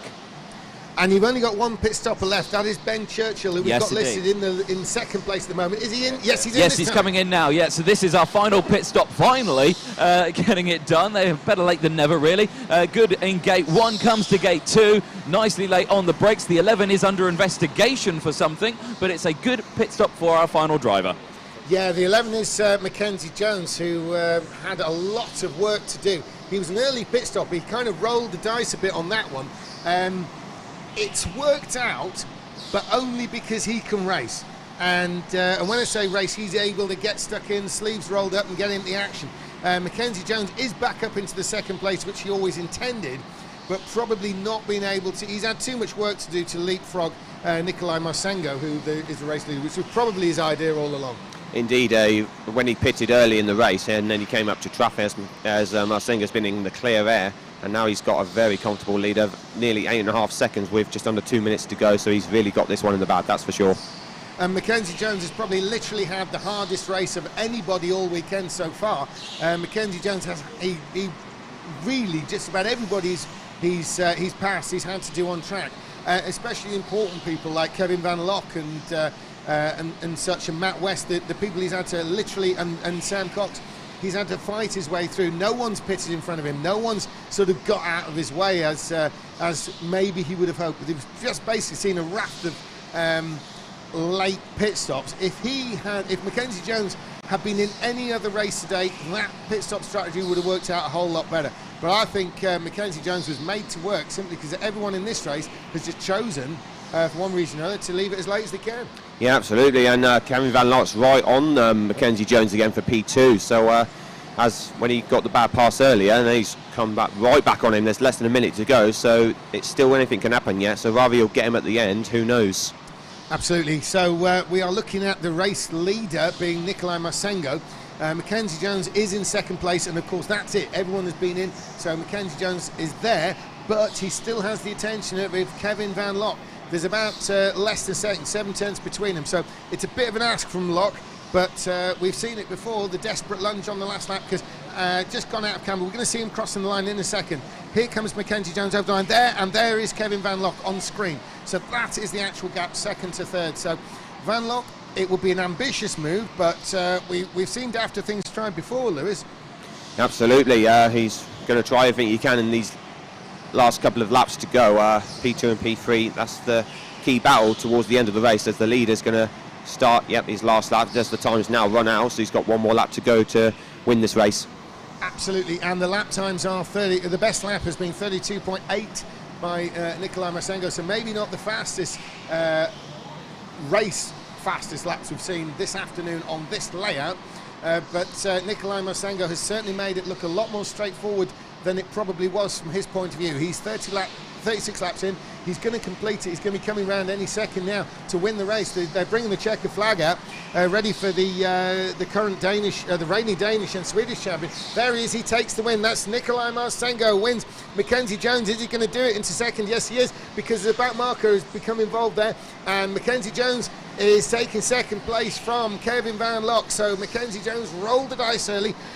No, it didn't really work out as he planned, because he could have done with the luck of the others coming in like they have done in every single other race we've seen today, except this one. So Mackenzie Jones forced to fight his way through, which he did, in crucial pass on Kevin Van Lock, 4th position on the track there, pushing Kevin back to 3rd. Luke Evans, the Welsh champion, 4th. Ben Churchill in 5th. Matt West is 6th. Sam Cox, God, he's been in a race today as well, 7th. Craig Tucker, Dominic Muir and Bilal Osman round out the final finishers there. So Lewis Manley, that was actually quite a race, particularly when we were looking at Mackenzie Jones. Yeah, indeed, he was under pressure completely from the other ones, so he thankfully held on to P2, but rather when I saw the under investigation of that number, rather whatever's going to happen I don't know, so he'd be hoping to keep P2 of course. Absolutely. Now, Anthony, we're going to go over to you now. If you get an interview with Mackenzie Jones, that is probably going to be one fairly sweaty young man there. Well, I'll do my very best, only for you, James. He's had to work a lot. Yeah, yes. He will have worked up some kind of heat in that one. It may be cold for you, but I bet he's hot under that helmet. I imagine he is. Right, we'll quickly get our race leader as well. Nikolai, we'll have a quick word with you in just a moment, if you get your helmet off, and we'll chat to Mr. Jones here. Mackenzie, if I could just have a quick word. Strategy-wise, you went for the early pit stop. Didn't fully play out for you because it looked like you were trying to go for the race win on that one, but still you came away with a P2. Not very happy with that, to be honest. I got stuck behind, I think, Kart 9. Him. He was holding me up quite a lot. He knew I weren't on pace, and he was evidently holding me back on purpose, and then pits the lap after I get past him. So it should have been a win, but it weren't. So it's good points, like you say. You go into tomorrow. Have you got another race today? Yeah, one at 10. Okay, so last race of the day. So yeah, rest up for that one. He's winning that one apparently, folks. So there we go. I'm looking forward to that one. Nikolai, come on over. Let's have a word. Mr. Marsengo, which you sit on that side. There we go. Nice result for you. I can see a cheesy smile on your face. You got a medal as well. That's a nice result. Yeah, it's a nice result. On lap 3, my seat came loose, so it fell all the way back. So I just had to adapt to something not so similar to what I'm used to. So it was tough, but yeah, felt good on the last lap. In the start, they were right up on me, but when they pitted, I just thought, go straight to the end, let them fight. I don't know what they did, but they didn't come close to me in the end, so it worked out. Well, let's talk about the pit stop, because a lot of drivers didn't pit till the last few minutes of the race, so we were slightly concerned that people were going to double stack. Was it that thought going through your mind? No, not at all. I thought, to my head, I thought everyone was pitting at the start on lap 16 or something, but yeah, never came to my head. I felt free. I felt I was in my mood, so I felt good. It was a solid result. Anyone you'd like to say thank you to? Well, thank you to Mark Hansen down in Denmark and all the other guys. Yeah, just a shout out to you. There we go. Perfect. Congratulations, Nikolai. Take a nice break from racing. Well, we're going to take a nice break from racing as well. Not too long. We'll be back with the racing in just a moment. James, we'll head back up to you for a time being. But yes, it's getting pretty chilly out here. Yeah, that's been an epic afternoon of racing so far. That completes the heat races for round 2. We are now halfway through the heats. We have 20 more to go, which involve about 5 for the rest of the evening. We have the round 3 set of heats are due to begin at 8 o'clock. If you're watching on the live stream and enjoying the coverage we're bringing, be definitely back with us at 8 o'clock as we enter the third round of heats. Strong international contingent in this one. We got a couple of Americans tackling a Pole and a Belgian amongst the other regular Brits. In fact, for Kevin Van Lock, we've just seen him race, and he's going to be out in the very next heat race, so he's got a bit of an evening of it. It's Anthony, just going down, just a couple of things want to bring to mention here. Yep. With the pit stopping, there's been a raft of early pit stops generally during the race from those further down the field. Of course, the one time that doesn't happen, Mackenzie Jones, who takes the risk, rolls the dice. It should have worked, but it didn't, and I think by and large of that was because he got unlucky with when people were pit stopping. He had such a fight on his hands. He had to fight his way right the way. Every move he made was a pass on the track, and we haven't had to see anyone fight like that. So he's disappointed, but all I was seeing out there was one hell of a performance, if I'm honest. Yeah, definitely. I mean, he was saying that he got stuck behind. I think it was the number 9, which was Sam Cox in that one. Well, he is correct in what he says, but it was for position. Sam was able to pit when he wanted. Sam had every right to defend that position. It wasn't a blue flag. It wasn't a lap drive or anything like that. So, yeah, he had the complete right to defend that position till the end of the race, really. So, yeah, it's unfortunately just one of those things. The pit stop didn't work to his advantage. So, yeah, it was a gamble. Didn't pay off, unfortunately. Absolutely. And so just as you said, Anthony, we're going to be taking a bit of a breather now. We've seen some serious action, some upsets and some interesting results, it has to be said. For my money, this is the best part of the BRKC yet to come. This Saturday evening, this is where people are now, we're entering the third round. There's people who know they're on the back foot for getting through to the semi-final. We're going to see some serious racing. This is where, for me, it comes alive to its most. This is the BRKC at the finest, and from 8 o'clock till 10:30, we've got some of the best racing we're probably going to see. We hope you all join us back for that later on. Meantime, we're going to go for a little break.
On the back stretch, it's Sean Brierley. He's full power across the line. What's going to be for Sean Brierley? Fastest! Sean Brierley has gone fastest.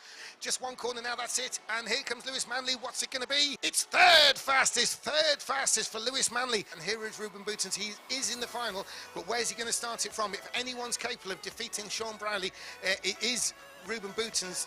Here he is now. He's coming towards the end. He's getting the checker flag. Where's he going to be? Who's on pole? Boutens, 9th. That is a shock. No big mistakes, but I think a bit too cautious probably. Lewis Manley is in third. Shock of the qualifying probably was Ruben Boutens down in 9th place, but we'll see what Ruben can offer. Here we go, and away they go. 30 minutes to go now. Sean Briley, this is the race of his life. Get ready for some early stoppers because there's some people with very good reason to want to get in that pit stop right now. So they're coming past the pit entrance. Is anyone going to send it in? Nobody yet. No one. Oh, Manley comes in, looks at the first gate, very fast in, comes into gate number 2. And it's green there. Sean Briley has an even bigger lead. This is an outstanding lead for any race at this early stage, and this is the grand final. Owen's a battle behind, and somebody's gone through. It looks like Philpott, and somebody's gone with him. Ruben Boutens gone with him. Ruben Boutens all over the back of Brad Philpott. Ruben Boutens in. Red light's on. He pulls away early, but he gets the green light. But he goes out behind both Manley and Holler. Down the inside goes Ruben Boutens, and Ruben Boutens clearly on a mission now. So Manley may have done enough to leapfrog Sean Briley. Sean Briley is trying to defend his lead without having any clue of who's defending it from, really. And here he comes, the 21, our race leader, Sean Briley in the pits. It's green light on the first gate. Comes in the second, lights on, green light goes. So if Lewis Manley wants to win the BRKC Grand Finals, he's going to have to pass Sean Briley. He's going to look to the outside, Manley to the outside, but nothing doing. Briley's got it covered. Sean Briley sending one up the inside. Philpott gives way. He realises the situation. There's no point trying to scupper Sean Briley's race.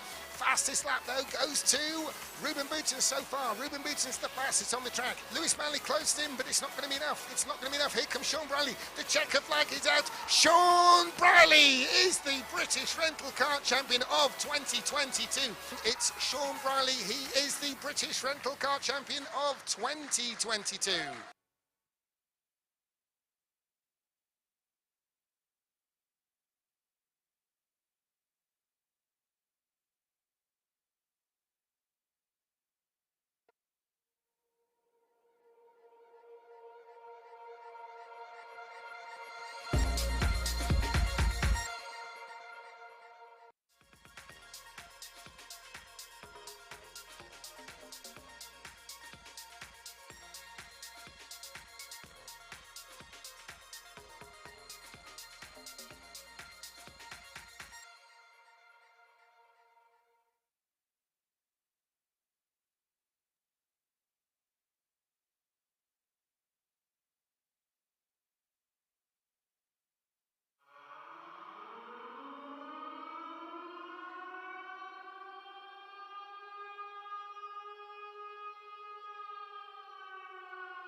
On the back stretch, it's Sean Briley. He's full power across the line. What's going to be for Sean Briley? Fastest! Sean Briley has gone fastest.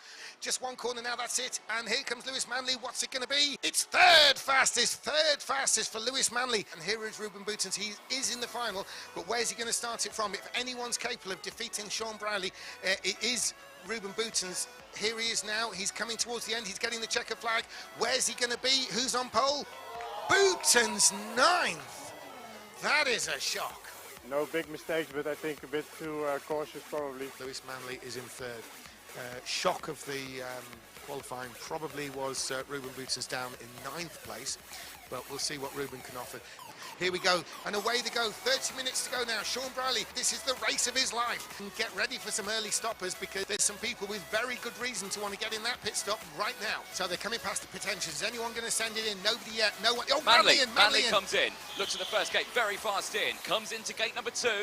And it's green there. Sean Briley has an even bigger lead. This is an outstanding lead for any race at this early stage, and this is the grand final. Owen's a battle behind, and somebody's gone through. It looks like Philpott, and somebody's gone with him. Ruben Boutens gone with him. Ruben Boutens all over the back of Brad Philpott. Ruben Boutens in. Red light's on. He pulls away early, but he gets the green light. But he goes out behind both Manley and Holler. Down the inside goes Ruben Boutens, and Ruben Boutens clearly on a mission now. So Manley may have done enough to leapfrog Sean Briley. Sean Briley is trying to defend his lead without without having any clue of who's defending it from, really. And here he comes, the 21, our race leader, Sean Briley in the pits. It's green light on the first gate. Comes in the second, lights on, green light goes. So if Lewis Manley wants to win the BRKC Grand Finals, he's going to have to pass Sean Briley. He's going to look to the outside, Manley to the outside, but nothing doing. Briley's got it covered. Sean Briley's sending one up the inside. Philpott gives way. He realises the situation. There's no point trying to scupper Sean Briley's race. Fastest lap, though, goes to Ruben Boutens so far. Ruben Boutens the fastest on the track. Lewis Manley closed in, but it's not going to be enough. It's not going to be enough. Here comes Sean Briley. The checker flag is out. Sean Briley is the British Rental Kart Champion of 2022. It's Sean Briley. He is the British Rental Kart Champion of 2022.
On the back stretch, it's Sean Briley. He's full power across the line. What's going to be for Sean Briley? Fastest! Sean Briley has gone fastest. Just one corner now, that's it. And here comes Lewis Manley. What's it going to be? It's third fastest for Lewis Manley. And here is Ruben Boutens. He is in the final, but where's he going to start it from? If anyone's capable of defeating Sean Briley, it is Ruben Boutens. Here he is now. He's coming towards the end. He's getting the checker flag. Where's he going to be? Who's on pole? Boutens, ninth. That is a shock. No big mistakes, but I think a bit too cautious probably. Lewis Manley is in third. Shock of the qualifying probably was Ruben Boutens down in ninth place, but we'll see what Ruben can offer. Here we go, and away they go. 30 minutes to go now. Sean Briley, this is the race of his life. And get ready for some early stoppers, because there's some people with very good reason to want to get in that pit stop right now. So they're coming past the pit entrance. Is anyone going to send it in? Nobody yet. No one. Oh, Manley comes in. Looks at the first gate, very fast in. Comes into gate number 2. And it's green there. Sean Briley has an even bigger lead. This is an outstanding lead for any race at this early stage, and this is the grand final. Oh, there's a battle behind, and somebody's gone through. It looks like Philpott, and somebody's gone with him. Ruben Boutens has gone with him. Ruben Boutens all over the back of Brad Philpott. Ruben Boutens in. Red light's on. He pulls away early, but he gets the green light, but he goes out behind both Manley and Holler. Down the inside goes Ruben Boutens, and Ruben Boutens clearly on a mission now. So Manley may have done enough to leapfrog Sean Briley. Sean Briley is trying to defend his lead without having any clue of who's defending it from, really. And here he comes, the 21, our race leader, Sean Briley in the pits. It's green light on the first gate. Comes in the second, lights on, green light goes. So if Lewis Manley wants to win the BRKC Grand Finals, he's going to have to pass Sean Briley. He's going to look to the outside, Manley to the outside, but nothing doing. Briley's got it covered. Sean Briley's sending one up the inside. Philpott gives way. He realises the situation. There's no point trying to scupper Sean Briley's race. Fastest lap, though, goes to Ruben Boutens so far. Ruben Boutens the fastest on the track. Lewis Manley closed in, but it's not going to be enough. It's not going to be enough. Here comes Sean Briley. The checker flag is out. Sean Briley is the British Rental Kart Champion of 2022. It's Sean Briley. He is the British Rental Kart Champion of 2022.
backstretch, it's Sean Bradley. He's full power across the line. What's going to be for Sean Bradley? Fastest! Sean Bradley has gone fastest. Just one corner now, that's it. And here comes Lewis Manley. What's it going to be? It's third fastest for Lewis Manley. And here is Ruben Boutens. He is in the final, but where's he going to start it from? If anyone's capable of defeating Sean Bradley, it is Ruben Boutens. Here he is now. He's coming towards the end. He's getting the checker flag. Where's he going to be? Who's on pole? Boutens 9th. That is a shock. No big mistakes, but I think a bit too cautious probably. Lewis Manley is in third. Shock of the qualifying probably was Ruben Boutens down in 9th place, but we'll see what Ruben can offer. Here we go, and away they go. 30 minutes to go now. Sean Bradley, this is the race of his life. And get ready for some early stoppers, because there's some people with very good reason to want to get in that pit stop right now. So they're coming past the potentials. Is anyone going to send it in? Nobody yet. No one. Oh, Manley Manley comes in, looks at the first gate, very fast in, comes into gate number 2. And it's green there. Sean Bradley has an even bigger lead. This is an outstanding lead for any race at this early stage, and this is the grand final. Always a battle behind, and somebody's gone through. It looks like Philpott, and somebody's gone with him. Ruben Boutens gone with him. Ruben Boutens all over the back of Brad Philpott. Ruben Boutens in. Red light's on. He pulls away early, but he gets the green light, but he goes out behind both Manley and Holler. Down the inside goes Ruben Boutens, and Ruben Boutens clearly on a mission now. So Manley may have done enough to leapfrog Sean Bradley. Sean Bradley is trying to defend his lead without having any clue of who's defending it from, really. And here he comes, the 21, our race leader, Sean Bradley in the pits. It's green light on the first gate. Comes in the second, lights on, green light goes. So if Lewis Manley wants to win the BRKC Grand Finals, he's going to have to pass Sean Bradley. He's going to look to the outside, Manley to the outside, but nothing doing. Bradley's got it covered. Sean Bradley sending one up the inside. Philpott gives way. He realises the situation. There's no point trying to scupper Sean Bradley's race. Fastest lap, though, goes to Ruben Boutens so far. Ruben Boutens the fastest on the track. Lewis Manley closed in, but it's not going to be enough. It's not going to be enough. Here comes Sean Bradley. The checker flag is out. Sean Bradley is the British Rental Kart Champion of 2022. It's Sean Bradley. He is the British Rental Kart Champion of 2022.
On the backstretch, it's Sean Bradley. He's full power across the line. What's going to be for Sean Bradley? Fastest! Sean Bradley has gone fastest. Just one corner now, that's it. And here comes Lewis Manley. What's it going to be? It's third fastest for Lewis Manley. And here is Ruben Boutens. He is in the final, but where's he going to start it from? If anyone's capable of defeating Sean Bradley, it is Ruben Boutens. Here he is now. He's coming towards the end. He's getting the checker flag. Where's he going to be? Who's on pole? Boutens 9th. That is a shock. No big mistakes, but I think a bit too cautious probably. Lewis Manley is in third. Shock of the qualifying probably was Ruben Boutens down in 9th place, but we'll see what Ruben can offer. Here we go, and away they go. 30 minutes to go now. Sean Bradley, this is the race of his life. And get ready for some early stoppers, because there's some people with very good reason to want to get in that pit stop right now. So they're coming past the potentials. Is anyone going to send it in? Nobody yet. No one. Oh, Manley comes in, looks at the first gate, very fast in, comes into gate number 2.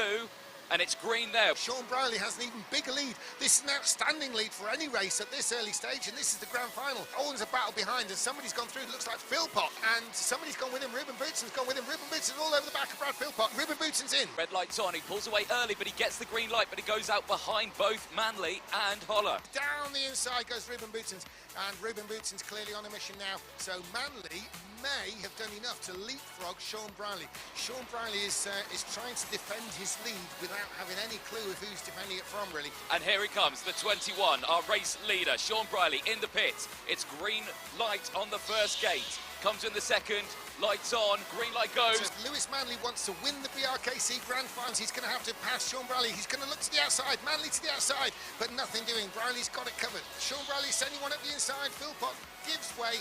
He realises the situation. There's no point trying to scupper Sean Brierley's race. Fastest lap, though, goes to Ruben Boutsen so far. Ruben Boutsen's the fastest on the track. Lewis Manley closed in, but it's not going to be enough. It's not going to be enough. Here comes Sean Brierley. The checker flag is out. Sean Brierley is the British Rental Kart Champion of 2022. It's Sean Brierley. He is the British Rental Kart Champion of 2022.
On the back stretch, it's Sean Brierley. He's full power across the line. What's going to be for Sean Brierley? Fastest! Sean Brierley has gone fastest. Just one corner now, that's it. And here comes Lewis Manley. What's it going to be? It's third fastest for Lewis Manley. And here is Ruben Boutsen. He is in the final, but where's he going to start it from? If anyone's capable of defeating Sean Brierley, it is Ruben Boutsen's. Here he is now. He's coming towards the end. He's getting the checker flag. Where's he going to be? Who's on pole? Boutsen's ninth. That is a shock. No big mistakes, but I think a bit too cautious probably. Lewis Manley is in third. Shock of the qualifying probably was Ruben Boutsen's down in ninth place, but we'll see what Ruben can offer. Here we go, and away they go. 30 minutes to go now. Sean Brierley, this is the race of his life. And get ready for some early stoppers, because there's some people with very good reason to want to get in that pit stop right now. So they're coming past the potentials. Is anyone going to send it in? Nobody yet. No one. Oh, Manley comes in. Looks at the first gate, very fast in. Comes into gate number 2. And it's green there. Sean Brierley has an even bigger lead. This is an outstanding lead for any race at this early stage, and this is the grand final. Always a battle behind, and somebody's gone through. It looks like Philpott, and somebody's gone with him. Ruben Boutsen's gone with him. Ruben Boutsen's all over the back of Brad Philpott. Ruben Boutsen's in. Red light's on. He pulls away early, but he gets the green light, but he goes out behind both Manley and Holler. Down the inside goes Ruben Boutsen's, and Ruben Boutsen's clearly on a mission now. So Manley may have done enough to leapfrog Sean Brierley. Sean Brierley is trying to defend his lead without having any clue of who's defending it from, really. And here he comes, the 21, our race leader, Sean Brierley in the pits. It's green light on the first gate. Comes in the second, lights on, green light goes. So Lewis Manley wants to win the BRKC Grand Finals. He's going to have to pass Sean Brierley. He's going to look to the outside, Manley to the outside, but nothing doing. Brierley's got it covered. Sean Brierley sending one up the inside. Philpott gives way. He realises the situation. There's no point trying to scupper Sean Brierley's race. Fastest lap though goes to Ruben Boutens so far. Ruben Boutens the fastest on the track. Lewis Manley closed in, but it's not going to be enough. It's not going to be enough. Here comes Sean Briley. The checker flag is out. Sean Briley is the British Rental Kart Champion of 2022. It's Sean Briley. He is the British Rental Kart Champion of 2022.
On the backstretch, it's Sean Briley. He's full power across the line. What's going to be for Sean Briley? Fastest! Sean Briley has gone fastest.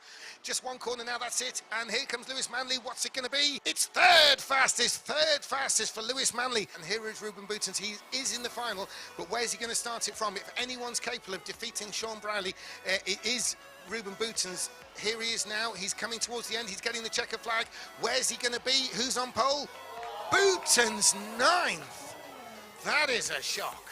No big mistakes, but I think a bit too cautious probably. Lewis Manley is in third. Shock of the qualifying probably was Ruben Boutens down in 9th place, but we'll see what Ruben can offer. Here we go, and away they go. 30 minutes to go now. Sean Briley, this is the race of his life. And get ready for some early stoppers, because there's some people with very good reason to want to get in that pit stop right now. So they're coming past the pit entrance. Is anyone going to send it in? Nobody yet. No one. Oh, Manley comes in, looks at the first gate, very fast in, comes into gate number 2. And it's green there. Sean Briley has an even bigger lead. This is an outstanding lead for any race at this early stage, and this is the grand final. Oh, there's a battle behind, and somebody's gone through. It looks like Philpott, and somebody's gone with him. Ruben Boutens has gone with him. Ruben Boutens all over the back of Brad Philpott. Ruben Boutens in. Red light's on. He pulls away early, but he gets the green light, but he goes out behind both Manley and Holler. Down the inside goes Ruben Boutens, and Ruben Boutens clearly on a mission now. So Manley may have done enough to leapfrog Sean Briley. Sean Briley is trying to defend his lead without having any clue of who's defending it from, really. And here he comes, the 21, our race leader, Sean Briley in the pit.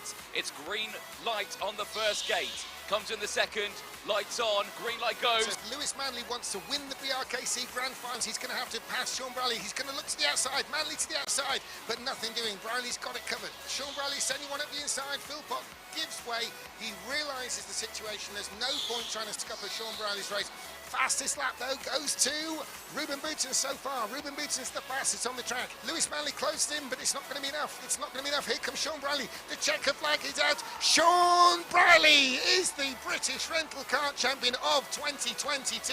It's Sean Briley. He is the British Rental Kart Champion of 2022.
backstretch, it's Sean Bradley. He's full power across the line. What's going to be for Sean Bradley? Fastest! Sean Bradley has gone fastest.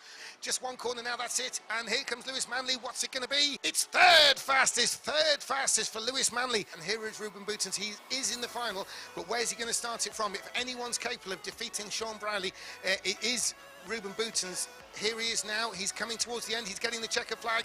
Where's he going to be? Who's on pole? Boutens 9th. That is a shock. No big mistakes, but I think a bit too cautious probably. Lewis Manley is in third. Shock of the qualifying probably was Ruben Boutens down in 9th place, but we'll see what Ruben can offer.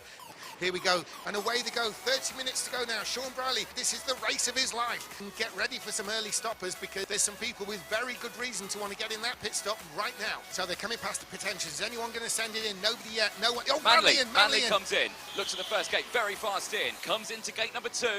And it's green there. Sean Bradley has an even bigger lead. This is an outstanding lead for any race at this early stage, and this is the grand final. Owen's a battle behind, and somebody's gone through. It looks like Philpott, and somebody's gone with him. Ruben Boutens gone with him. Ruben Boutens all over the back of Brad Philpott. Ruben Boutens in. Red light's on. He pulls away early, but he gets the green light, but he goes out behind both Manley and Holler. Down the inside goes Ruben Boutens, and Ruben Boutens clearly on a mission now. So Manley may have done enough to leapfrog Sean Bradley. Sean Bradley is trying to defend his lead without having any clue of who's defending it from, really. And here he comes, the 21, our race leader, Sean Bradley in the pit. It's green light on the first gate. Comes in the second, lights on, green light goes. So Lewis Manley wants to win the BRKC Grand Finals. He's going to have to pass Sean Bradley. He's going to look to the outside, Manley to the outside, but nothing doing. Bradley's got it covered. Sean Bradley sending one up the inside. Philpott gives way. He realises the situation. There's no point trying to scupper Sean Bradley's race. Fastest lap, though, goes to Ruben Boutens so far. Ruben Boutens the fastest on the track. Lewis Manley closed in, but it's not going to be enough. It's not going to be enough. Here comes Sean Bradley. The checker flag is out. Sean Bradley is the British Rental Kart Champion of 2022. It's Sean Bradley. He is the British Rental Kart Champion of 2022.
On the backstretch, it's Sean Bradley. He's full power across the line. What's going to be for Sean Bradley? Fastest! Sean Bradley has gone fastest.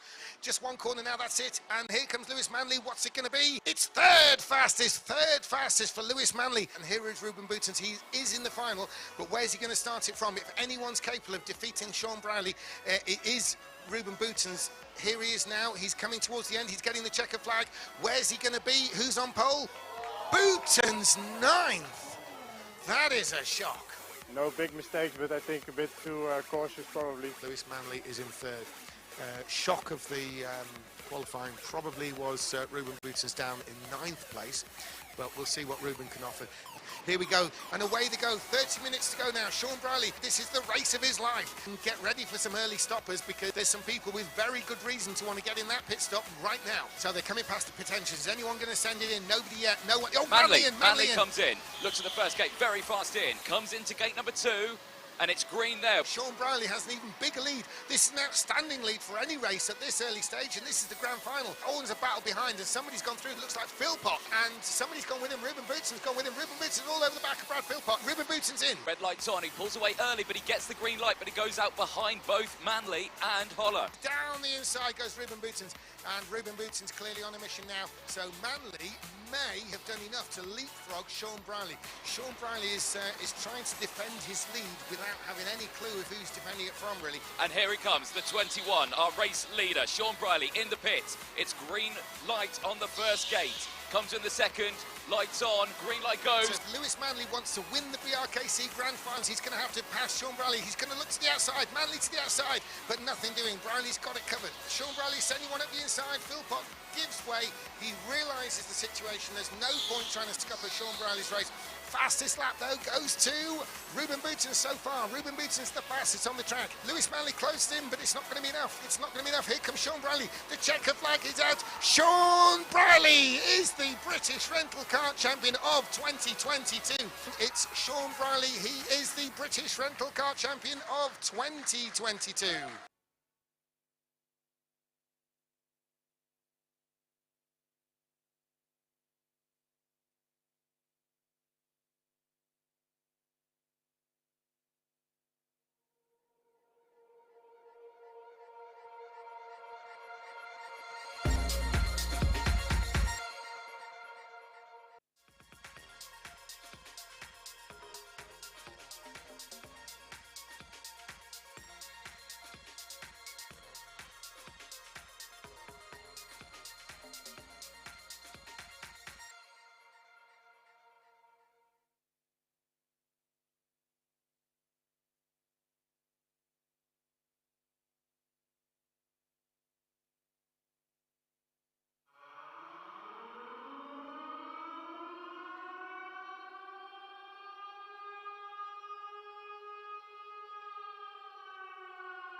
On the back stretch, it's Sean Brierley. He's full power across the line. What's going to be for Sean Brierley? Fastest! Sean Brierley has gone fastest. Just one corner now, that's it. And here comes Lewis Manley. What's it going to be? It's third fastest for Lewis Manley. And here is Ruben Boutsen. He is in the final, but where's he going to start? Okay then, so those watching on the live stream, welcome back to the British Rental Kart Championship 2023. We're into the real meat of the event now. We're starting round 3. There are 4 rounds. Every driver is going to compete in 1 heat per round. This is the 3rd time that these people have been on the track today. They're on the revised layout once more, and we have Ryan Curtin, Gary Jones, Jennifer Tompkins, Caden Welch, Kevin Van Lock, Kuba Pachulski, Tristan Lloydel, who's gone fastest, Reese Westwood and Kieran Eve in this one. And, well, we'll see how it pans out when the qualifiers come in. We've got the checker flag is out. And that looks like Van Loik, Kevin Van Lock, who is first one through. He's fastest at the moment, but he's been beaten by Ryan Curtin. Ryan Curtin, the American from Atlanta, has taken the pole position, but he's been beaten by, incredibly, Gary Jones. And well done, Gary. Kuba Pachulski, he's another one to come right up there into first place. And will it be Kuba? Carl Stevens third. Now, incredible result there. Incredible. The fact is that Ryan Curtin's been pushed down to 4th, 5th by Kieran Eve. A real mix-up there in the qualifying. So, and when I say mix-up, I mean mix-up of names. No one got in anyone's way or anything. But we have about the only predictable part of it is Kuba Pachulski, first place. Gary Jones, the unthinkables. The unthinkable has happened once more for that team, and it's Gary Jones in second place. Now, if we look down at the start line, Gary's kind of, well, he's a bit alongside Kuba Pachulski. They're making the start lineup now. There's Gary Jones in the red suit. He's second. Coming up to third, Kieran Eve has thrown it in there in third. Carl Stevens, an incredible 4th. He's really coming on strong in this championship. And there is Ryan Curtin, the lowest qualifying he's had so far. Is he doing a deal with the cart behind? That will be Tristan Lloydell, his teammate, also from the USA. So maybe a bit of team play going on there. They're 5th and 6th. Kevin Van Lock has been bundled down to 7th. If you remember, we saw him running in the top 3 in the very last race, and already he's starting this one in 7th. The Belgian Caden Welsh is 8th, Jennifer Tompkins 9th, and Reese Westwood, a very low start position for him in 10th and last. Now, bringing them round, it is Kuba Picholski. We have seen him win earlier on. He won his previous heat race, and he's had a second. So he's made a good start. Gary Jones is going with him, and Kieran Eve is going to try and make something out of this race. If he can get points in here, he's still in with a shout of a semi-final, surely, as they come around that the alternate layout. There is Kuba Picholski leading the way onto that big sweeping bend around the back of the circuit there, down the back straight. This is the longest and fastest part of the track. Down into the corner, Picholski has a kart lead over Gary Jones with Kieran Eve going with him. There's a bit of a gap there. Carl Stevens has Ryan Curtin on his case, and Tristan Lloydell following him. They're working on Carl Stevens. In fact, there's a bit of a gap though between the two Americans. So, in the lead at the moment, Kuba Picholski. It's Kuba Picholski leading the way. There he is in the yellow suit at the front there. This is the far side of the track, the alternate layout that we can see on screen. Round the back end of the track now, Gary Jones really strong in that second place. This is what he needs. He needs positions like this in his efforts to get into the semi-final. One of the drivers with the Unthinkables team, and it's pretty unthinkable that he would be this close to Kuba Picholski and challenging. He's right with the Polish driver, so Gary Jones. He has been awarded the Masters Award. That's for the drivers over 40 in the past. That's won the spot prizes at the end of the event. But Kuba Picholski, very much one of the young guns on the make. Kuba Picholski, the Polish, he was champion in Poland last year. So this is the caliber that we're dealing with. So a very strong driver, trying to make his mark internationally now in the indoor karting scene. Indoor karting obviously still building up in the UK, but massively popular out in Europe. So if you're coming out of Poland as the Polish champion, you're going to have to be very good indeed. And that is exactly what we're seeing in Kuba Picholski. However, that being said, that says everything about Gary Jones, who's managed to stay with the Polish champion there. Gary Jones in that red suit, and he's edging away from Kieran Eve, but Kieran Eve is still comfortably ahead of Carl Stevens and Ryan Curtin. Ryan Curtin, we saw win his earlier heat race. He can manage 5th in this one, and it's Carl Stevens who's running in front of him that he's going to be working on. Tristan Lloydell 6th, Kevin Van Lock is down in 7th, Caden Welsh, Jennifer Tompkins and Reese Westwood. So far, no one into the pits, Anthony. It's as if we had everybody early pit stopping up until the last race, and now we've got another race where it's all late stoppers by looks. It must have just been a round 2 phase that drivers went through, I think. So round 3, different story. Everyone's going to do a late pit stop. So yeah, so far I've made no friends in the pit lane. We're just going to have to wait and see. There is gaps forming, so we might see 1 or 2 come in a few laps or so, but yet to be seen. Yeah, it would probably be racing suicide for any of the leaders to come at this point when you consider where they would come out. However, everybody in this race has at some point run at the front. If we consider Reese Westwood, he's in 10th place. Earlier on we were seeing him actually running in 2nd. It didn't end up that way, but he certainly ran there, and that's the key point. So Reese Westwood down in 10th place is a front runner, just in a different race earlier in the day. Now on screen we're getting a couple of jam up on the pictures, but that is Kuba Picholski. He's in the yellow suit there, he's leading the way. Gary Jones is not being left behind. Yes, there's a gap forming, it's up to a 2nd now, but Gary Jones in turn has about a 2.5 seconds down to Kieran Eve in 3rd. Kieran Eve, this is definitely his best performance we've seen so far. Kieran Eve, he was, you know, he's got things that he can put his hat on. You know, in the national final, he had a 2nd and a 4th. In the BRKC and the BSKC, respectively, there are other indoor championships in the UK. So Kieran Eve is certainly no mean peddler in his own right. He is running 3rd, ahead of Ryan Curtin is 4th. Carl Stevens remains in 5th, and I think he's lost a place there to Ryan Curtin. So Carl Stevens has dropped back 1 place. Even then, compared to what we've seen from Carl before, we've normally associated him with being in the second half of the pack. But this weekend, So far, Carl Stevens has been a top half runner all day long. There he is. Yes, he has in fact been passed by Ryan Curtin. And to be fair, going into this race, Ryan Curtin was one you would put down as a potential winner. Anthony, of course, with Ryan Curtin in 4th place, maybe of the leaders, if someone was tempted to make the gamble stop, it would be Ryan, but we saw how much work it was for Mackenzie Jones if the others don't pit early. So Ryan maybe will be mindful of that. He'll have seen what went on there. Yeah, definitely. I mean, it's all down to personal preference, really, and I think luck of the draw. You could do it and you could come out in some clean air and then you can just find your way through. But, yeah, like we saw with Mackenzie, really had to work hard for it. So I think that's maybe thrown, like, caution to the wind for a lot of these drivers, which is probably why we're not seeing those early pit stops in this one.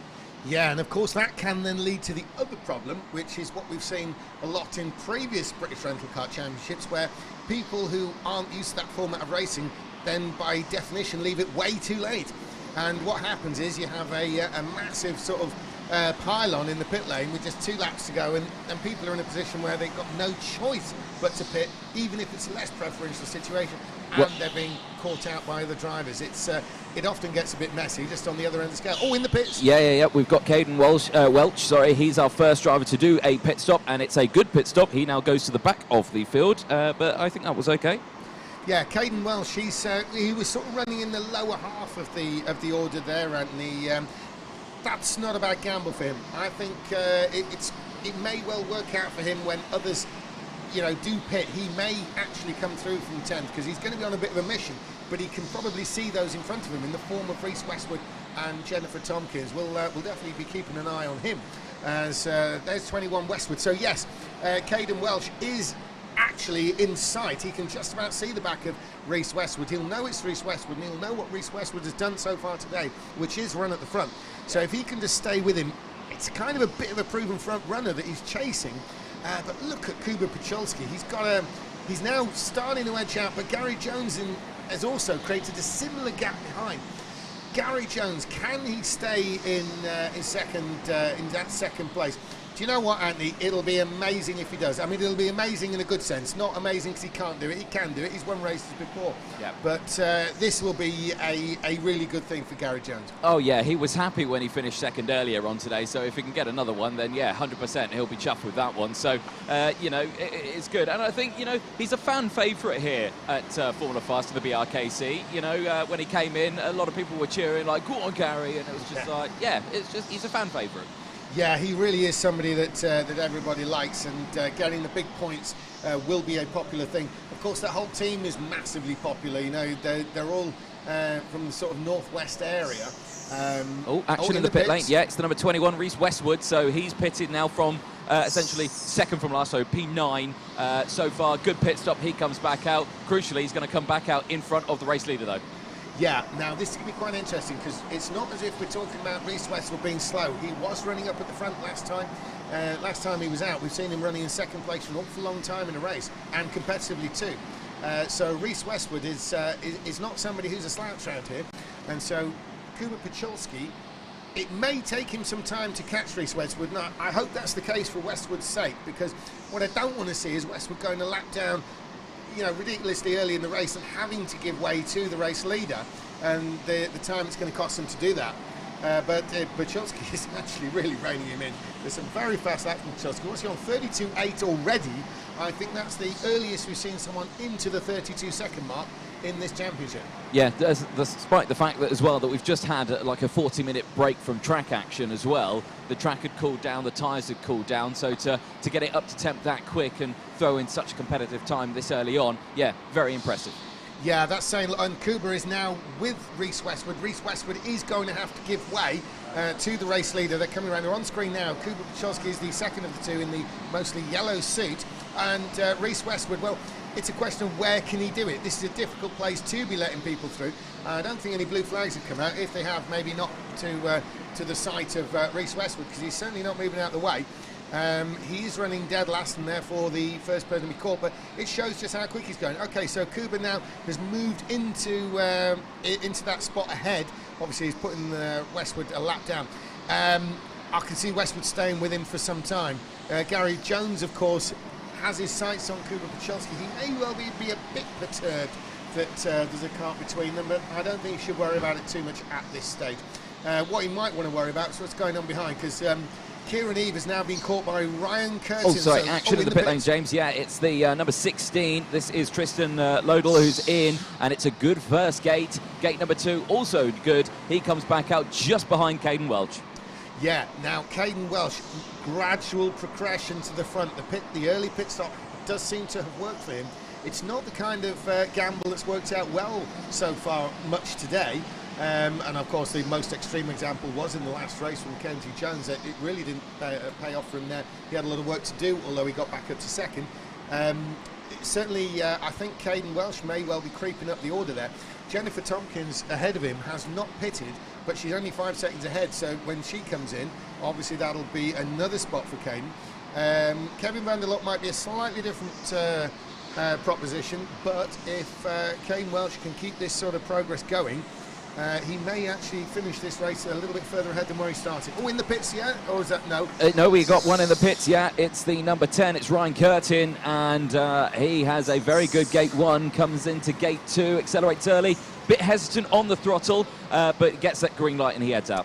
Yeah, the vital green light. So many people have fallen foul. They've got to push it at this level. They've got to push and take the gamble of, going too early, getting the amber light and come back in and do it all again.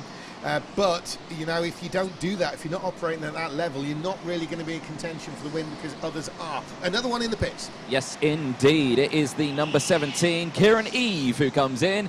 Green light on gate number 1, comes in towards gate number 2 and gets that green light. It's a good exit. He's going to come out side by side with Ryan Curtin. And Ryan Curtin makes contact. Now, the whole point of Ryan Curtin's early pit stop was to get ahead of Kieran Eve, and it's not worked for him. The American from Atlanta has found himself actually behind Kieran Eve. And maybe if Curtin feels he's been held up, it was vital then that Kieran Eve came in, because if he'd stayed out longer, the gap would have got less and less. So when Kieran Eve finally came out the pits, of course, Ryan Curtin been ahead. Another pit stop for you, Anthony. Yeah, Carl Stevens now in the pit lane. He might need to sort out his visor. He's a little fogged up under there. Gets 2 green lights. He comes out just behind those 2 battling. Yeah, he has closed in effectively on Ryan Curtin, because if you remember, Carl was running ahead of Curtin, the American, in the beginning of the race, got past and actually seemed to drop back a bit. So this is Carl Stevens' chance just to stay in contact with those guys, although now all 3 of them are pitted, so any passing is going to have to be on the track. And I think the one with the upper hand in that could well be Ryan Curtin. We haven't really had to see him fight through much, so we'll see what he's made of in that respect, and then we'll also see what Kieran Eve does defensively, just how tight he's really going to play it. In both cases, that would mean good news for Carl Stevens, because if they're fighting, he's just going to get closer.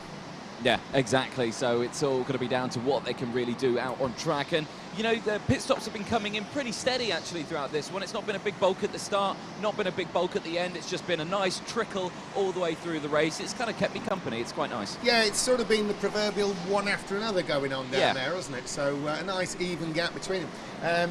We have still got 4 people left to pit. 6 have been in, 4 have not. Of course, 3 of those 4 are the top 3 we're looking at now, which is Kuba Pachelski, Gary Jones, Kevin van Lok. The other non-pitter is Jennifer Tompkins further down the order.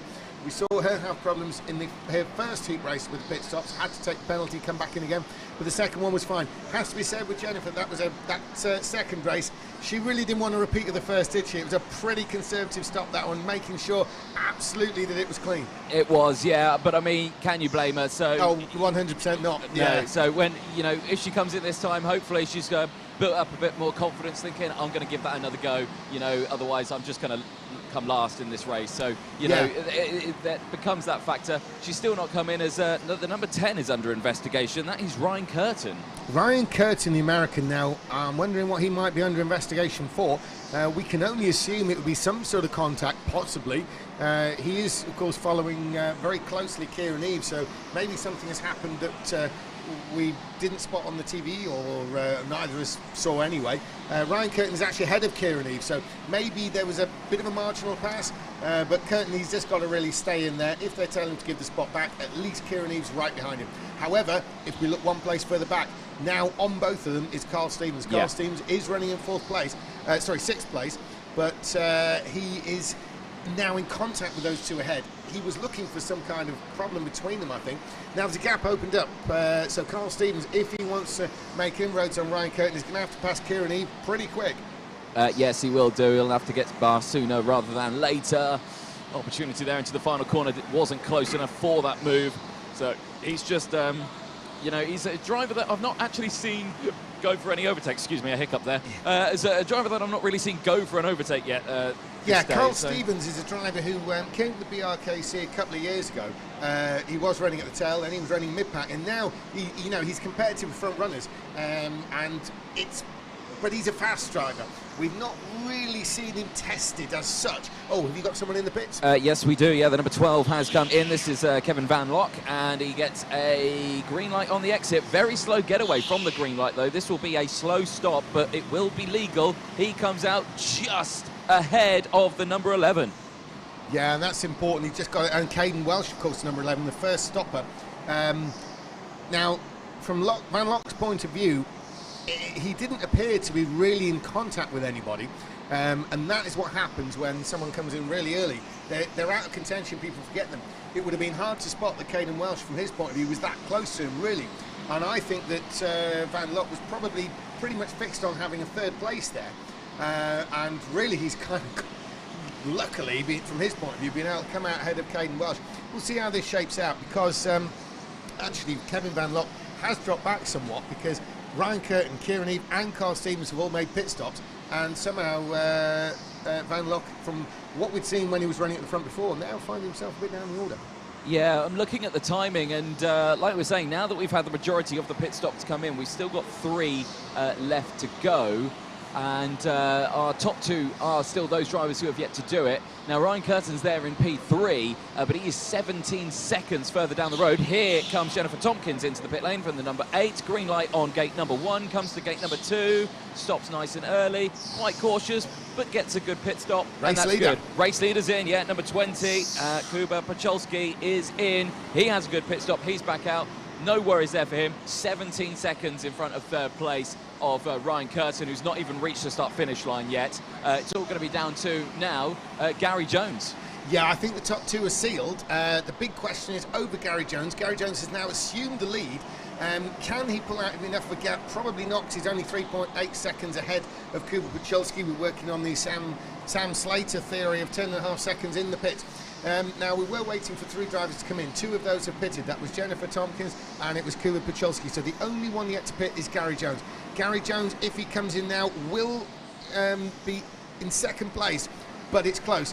The risky thing is Ryan Curtin is the one who is in third place. Somehow he's dropped behind. Is that Kieran Eve? Yeah, Kieran Eve has come back through, yeah. Yeah, now that is to Gary Jones good, because I was about to say that Ryan Curtin is fast. We've seen him run at the front, we've seen him win. And so from Gary Jones' point of view, didn't want to leave it too late and fall behind. But here comes Gary now. Yep, Gary's in the pit lane, keeping an eye. Here comes Kuba Pacholski. He drives past, so that's first place taken back. Gate number 2. Oh, that was close. He was on the power really early there, but he got the green light. Crucially, though, comes out in P2 pretty comfortably. Yeah, he's behind Reese Westwood there. It's not for position. I think he's going to be putting Reese Westwood a lap down. The most important thing, though, is that he is in front of Kieran Eve, Ryan Curtin, Carl Stevens. That is not something he wants to get embroiled in. Those 3 are battling for position, battling for third. Very strong showing there by Kieran Eve. Ryan Curtin, we didn't know at all till this weekend, and we've seen some great things, including a win from him. So already he's on our sort of radar as a potential race winner, race in, race out. Carl Stevens keeping the pair of them honest in that 5th place. He may be 5th, but he's in the battle for 3rd. So this is probably one of the most competitive showings we've seen from Carl Stevens. The question over Carl Stevens is just how racy can he get with those in front. If he's going to pass them, he's going to have to do it on the track. This is going to test him in a way we've not really seen before. It's going to come down to some lunge somewhere. Can Carl Stevens make it clean? If he can do it at all, we'll see what happens there. Or if there's a passing move ahead, will he pick the right driver to follow and actually leapfrog somebody? Yeah, that is the ultimate question. I mean, you have to see what's going to happen. There's not a lot of time left to go, really. So I think the main battle that we're seeing out on circuit is that battle for P3. And at the moment, Kieran Eve has got it. Can he hold on to it? I think he can. Well, Do you know, my 50 pence is on the table that he can as well. I think Kieran Eve is up to the task of this. However, he may well be up to the task of this, but that doesn't mean it's easy.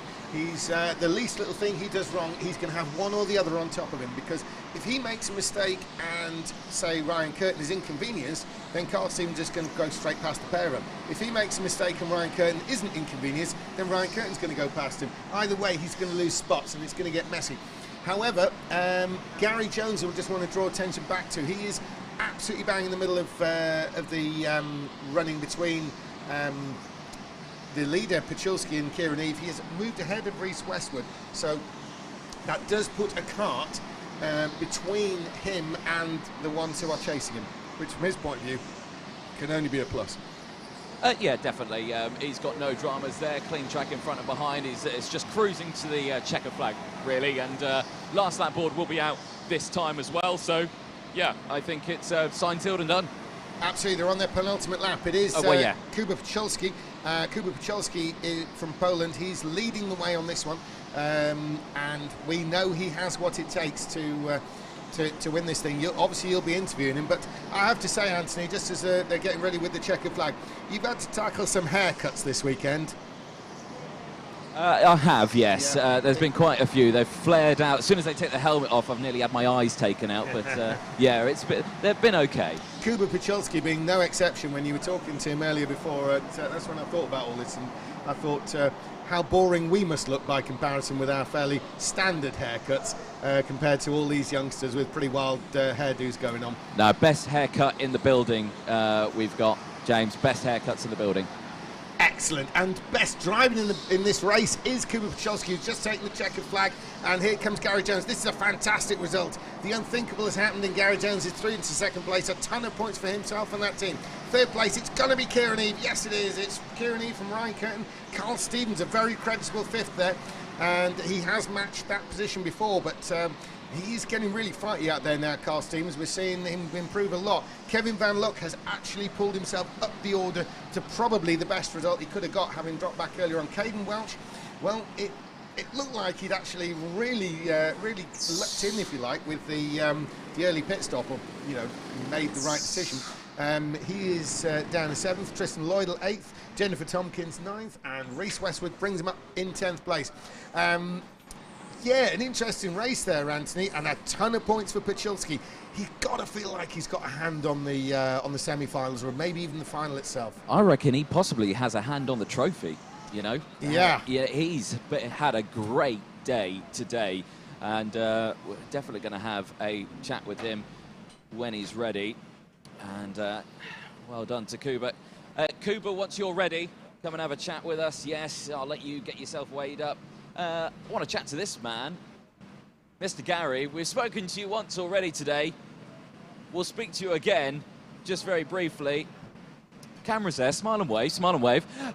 Solid result for you, you happy with that one? Yeah, very happy with that one, especially the quali, to be honest. I was less than a 10th off in quali.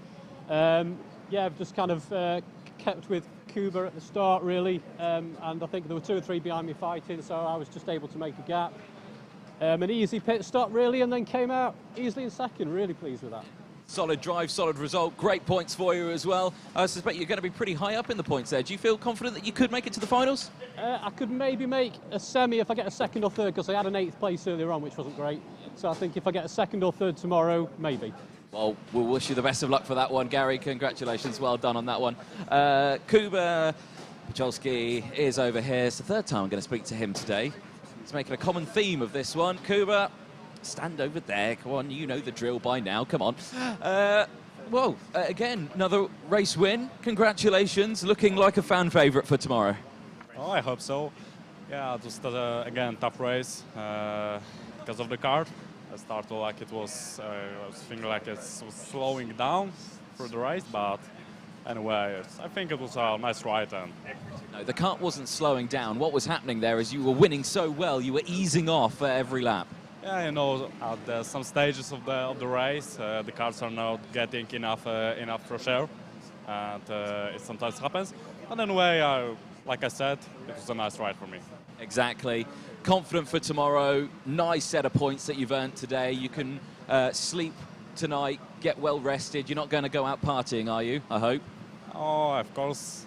I want to have the reason to have the party tomorrow. You know, you never say never. A lot of things can happen. Some guys that are not finished well today.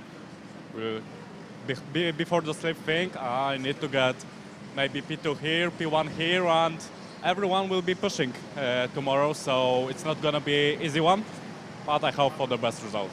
Well, congratulations. Well done on another victory on that one. Kupachowski there. Qualifying's underway for the next group. Back up to you, James.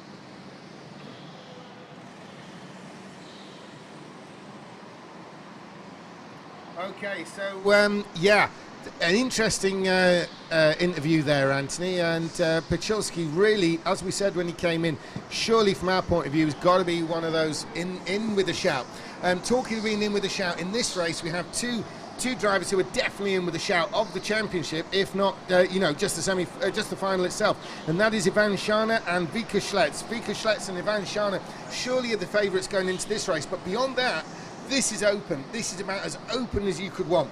Maybe Matt West, maybe Melanie Motts, maybe Marco Grady, maybe Zach Hingley, maybe Michael Rayner, maybe George Braun, maybe Ben Pickard, maybe Tom Russell. Pick any one of those names. Whatever happens, I think third place, this is going to be a lot of points for whoever's third. It's probably going to be the biggest points haul from one race that they get this weekend. It's a question of who wants it. Now, Vika Schlets is on the provisional pole. Michael Rayner's gone second. Thomas Russell's now second. Matt West is third. Melanie Motts has gone to second. Yeah, the name's constantly changing. Ivan Shana's now second. So Vika Schlets, the real main battle in this, the qualifying was going to be between Schlets and Shana. But now the qualifying is concluded. We have the third place is Melanie Mott, Thomas Russell, Matt West in fifth, Michael Rayner sixth, George Braun in seventh, Ben Pickard in eighth, and Marco Grady ninth, and Zach Hingley 10th. The top two, Vika Schlets, Ivan Shana, pick your winner out of those two, really. The rest of them, this is going to be a full-on fight to third. Goodness knows who could win out of that, the battle for third place. Whoever does it, I'm going to be honest, Anthony, I know it sounds like I'm talking them down. I'm not. But whoever gets third, that is going to be their best result of the weekend, I'm sure, just looking at the names we've got. So in other words, if they're going to race, now is a good time. This is where you want to get points if you're in that lower order. It's going to make such a difference to the overall positions by the end of the weekend for them. Yeah, definitely. I mean, we'll just have to see what they can do, really. There's a lot of talented names out there as well as a lot of newer names. This could be an exciting one. I am curious to see how they go, and here they go. Yep, there's going to be 2 points of excitement. There's going to be a race for first and a race for third. Leading the race for first, of course, at the moment is Vika Schlets. Leading the race for third is Melanie Mott. And Schlets is running around. He's going early. Gosh, he's gone really early. And Shana's tried to go with him. It's a legal start, though. It's looking good. They're all spaced like they should be, but I don't think we've seen anyone get on the gas and get away with it that early as Vika Schlets. He was definitely trying to make the jump there on Ivan Shana. I think Ivan Shana's been slightly caught out, but it's very early days. They do have an awful long time of racing, 20 minutes plus the final lap, and Ivan Shana is not far enough behind for that to be a problem. However, if we look now, we're looking at Melanie Motts, who is staying with Ivan Shana. This is definitely the most competitive showing we've seen all weekend from Melanie Motts. Crossing the line there in the yellowy helmet behind Ivan Shana. And Ivan Shana is losing ground to Vika Schlets. Vika Schlets, one of the Blue Star Racing team. We've seen him win earlier on. In fact, I think we've seen him win twice. Yes, we have. He has 2 wins in the bag. He's looking to make it 3 wins. That will be great positioning. It'll easily get him into the semi-final, and clearly, with the semi-finals being the right to continue scoring, it will be a whole ton of points. Now, if we look further back, this is incredible. We've got Ivan Shana, potentially one of the winners, under serious pressure from Melanie Mott. Shana cannot get away from the Dutch girl in third place. So Ivan Shana is losing ground to Vika Schlets.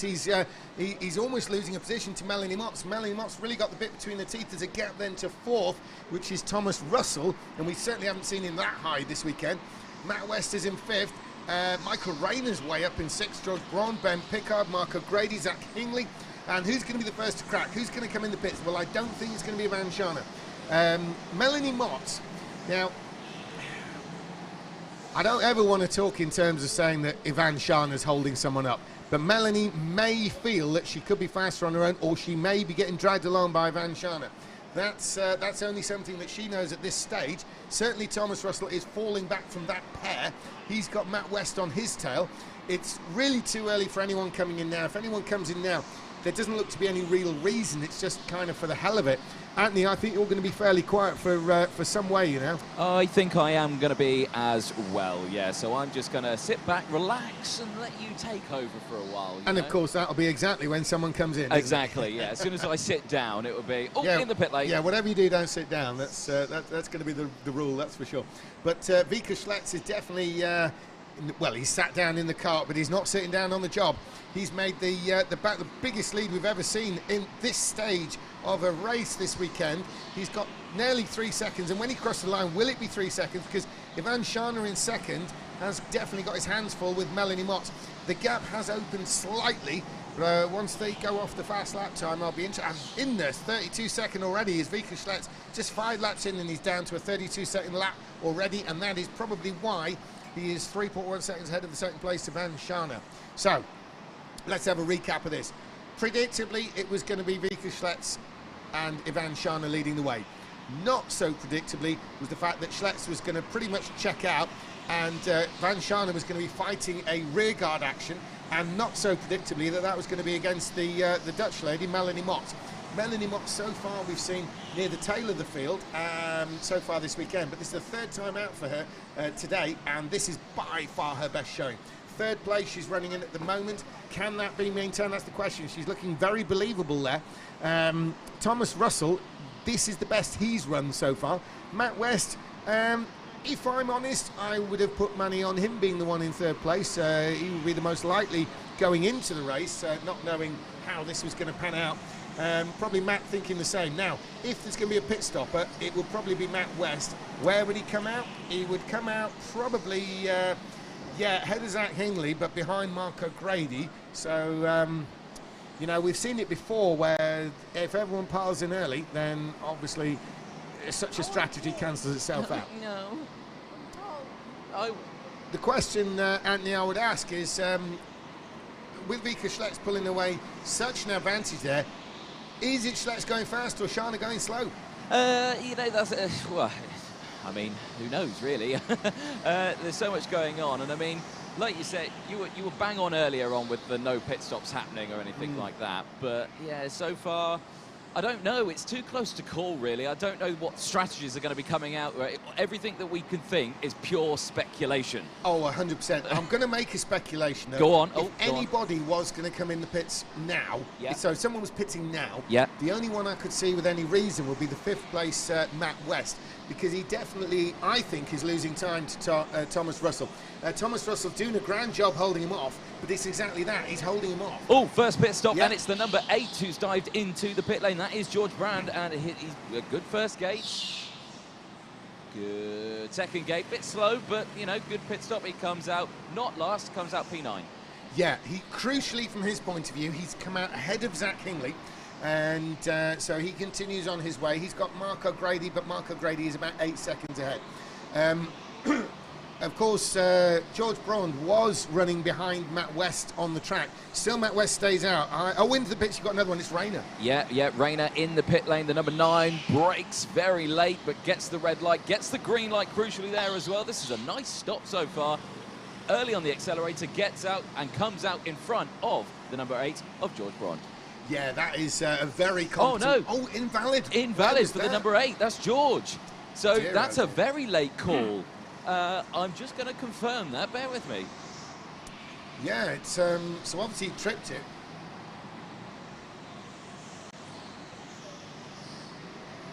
And those watching at home, one of the earlier pit stoppers, George Braun, has just been pulled up for an invalid stop.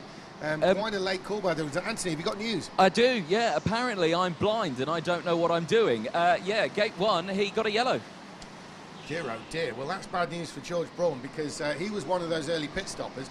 Now, when he comes in to take his penalty pit stop, he's then going to drop to dead last 10th place. Zach Hingley will move up to 9th as a result, and certainly the pressure will be off Michael Rayner, who's only 2 seconds ahead of Braun as we speak. Still, Matt West stays out. Maybe, well, I don't know, again, we're imparting racing advice here, aren't we? But I do believe he's faster than Thomas Russell. Thomas Russell hanging on 4th place doing a sterling job. But Matt West, I believe if he pitted, he would find himself ahead of Thomas Russell if he was running in clear air on his own. But we'll wait and see on that one. That's why we race to decide such matters, isn't it? Meantime, though, 13 laps in is Vika Schletz with a 6-second lead over Ivan Shana. Melanie Mott still in the mix there, right on the tail of Ivan Shana. Not making any passing attempts, but literally right there. Thomas Russell is still 4th. Matt West, they are very tight, 4th and 5th. And they look like they've been caught by Ben Picard. So Ben Picard, running in 6th place, is now making it a battle over 4th. So 4th, 5th, 6th, nose to tail. Michael Grady, a bit of a gap back. Michael Rainer, and into the pits, Yeah, into the pits comes the number 10. That is Zach Hingley. And very slow, gate 1 was legal. Very cautious coming into gate 2. And yeah, that was a very cautious pit stop there. Comes out, but it was legal. Yeah, Zach Hingley, he's definitely one of the drivers who's on a bit of a learning exercise more than anything this weekend, openly admits it, and he is definitely building up. What he's looking for really is faster laps. We're going to check his lap times. So obviously that was going to be quite slow because he's made a pit stop, but if he's improving, if he's getting sort of towards the mix, he's a couple of seconds off, well, about a second and a half off now what he would need to be to get into any kind of midfield battle. Such as the one we're looking at with Thomas Russell, Matt West and Ben Picard. Now, I was saying earlier on that I felt that maybe Matt West could be faster if he was running in clear space rather than on the tail of Thomas Russell, because it did seem as though Thomas Russell was actually having to defend that against Matt West, but Thomas Russell has opened that gap up in his own right. There are now several kart lengths when we look at it between Thomas Russell and Matt West, so on merit, Tom Russell is definitely that little bit further ahead. In comes Matt West. Yeah, Matt West into the pit lane. Nice entry coming in. Good stop on gate 1. Early on the throttle, gets the green light. That was good. Gate 1 was good. Good stopping at gate 2 on the throttle. Nice and early. Green light. Comes out side by side. And that was side by side with Marco Grady, who has jumped him. Marco Grady has jumped him now. Has Marco Grady pitted? No, he hasn't. Marco Grady is one of the 6, the last of the 6 who have yet to pit. So Matt West is leading the way of those who have pitted. Marco Grady, the one who is not pitted. So, what will happen here? What are the relative lap times? Let's see, look at the best. More action in the pit lane. Oh, yeah. Sorry, James. The number 21 is in, Thomas Russell, and good gate 1 so far. Coming up to gate 2, all very early on the throttle there. Kept it rolling. Nice. He gets a good pit lane exit, number 20 in. Marco Grady, he's into the pit lane. He stopped a little early there, so slow on gate 1, but got the green light. Stopped too early at gate 2 as well. So that's a disaster for him. Very slow pit stop, but no penalties. And incredibly there. Now the key of the... Let's still side by side. Let me come back to what I'm even talking about. What happened there as we were looking at another pit stop there with O'Grady. Matt West, into pits. Talk us through this. Yeah, Ben Picard in. Good gate 1, no dramas there whatsoever as some pizza's been brought to me. Thank you very much, sir. No, good pit stop there, no drama. Yeah, and Ben Picard there, he pitted out of 4th place. So going back to what I was talking about, Matt West versus Thomas Russell. Another pit stopper. Yeah, it's George Brown for his penalty stop. Green lights all round, he's fine. Yeah, unlucky there for George Brond. He drops down to 9th place with that. Obviously chasing Marco Grady. We'll check the gaps in a minute. Now, Matt West. I was thinking earlier on Matt West needed to pit to get himself around Thomas Russell when they were running nose tail. Thomas Russell then opened up a gap, made it look more genuine. Then Matt West pitted, and it was a question of what would happen when Thomas Russell... Race leader in the pit lane. Race leader in the pit lane, Vika Schultz, and it's a good gate 1, comes into gate 2 on the power early. 2 green lights, he's back out, comes out in 3rd place. So Vika Schletz has come out in 3rd place then. Ivan Shana is now the race leader with Melanie Motz running 2nd place. Melanie Motz on the tail of Ivan Shana and shadowing him all the way. It's just half a second between the 1st and 2nd as we speak, with Vika Schletz made such ground on his own that he's only 2.5 seconds behind the 2 leaders, even though he is not pitted. Vika Schletz has pitted and they have not. Oh, and a hand up for Melanie Motz. Melanie Motz coming in. Now, the last time Melanie Motz came in, she messed up gate 1. Has she learnt from her mistake earlier on?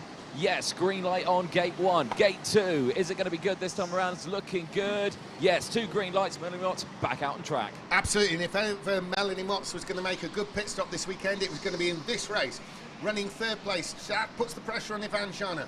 Now, the question is, will Melanie Motts leapfrog Ivan Shana? Is Melanie Motts faster on her own with clear space? Was she being held up by Ivan Shana because she was on his bumper all the way? The Hungarian champion, he's coming in this time. Here comes Ivan Shana. This will answer the question. Yep, let's find out. Gate 1, nice stoppage, gets the early on the throttle. Again, the sitting up against the fuel tank. Not sure what that's for. Very good pit stop, leaves the pit lane in front of Melanie Motts and has actually gained quite an advantage. Yeah, this is the furthest ahead we've seen Ivan Shana from Melanie Motts the whole race long. So maybe Melanie's big advantage there was following the Hungarian champion, and Ivan Shana was just keeping her up to speed all the time because she had a sensible thing to look at. On her own, she may have been a little bit slower. Obviously, it's her out lap, so we can't really tell.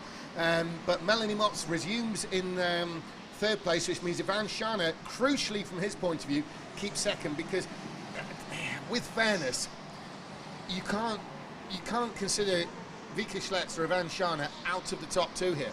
So if the one of them would fall out of the top 2, from their point of view, that will be an enormous loss of points, even if it was just 3rd, 4th place. So Ivan Shana will be pretty relieved to maintain that 2nd place. Melanie Motts, though, is winning the battle for 3rd. If you remember going into this race, we were thinking, and I certainly was saying, that there was a clear distinction there between the battle for 1st and the battle for 3rd. And at the moment, Melanie Motts is winning that battle for 3rd with Ben Pickard in 4th. Thomas Russell, brilliant showing there in 5th place. This is higher up than we've seen him all day. Matt West is running in 6th.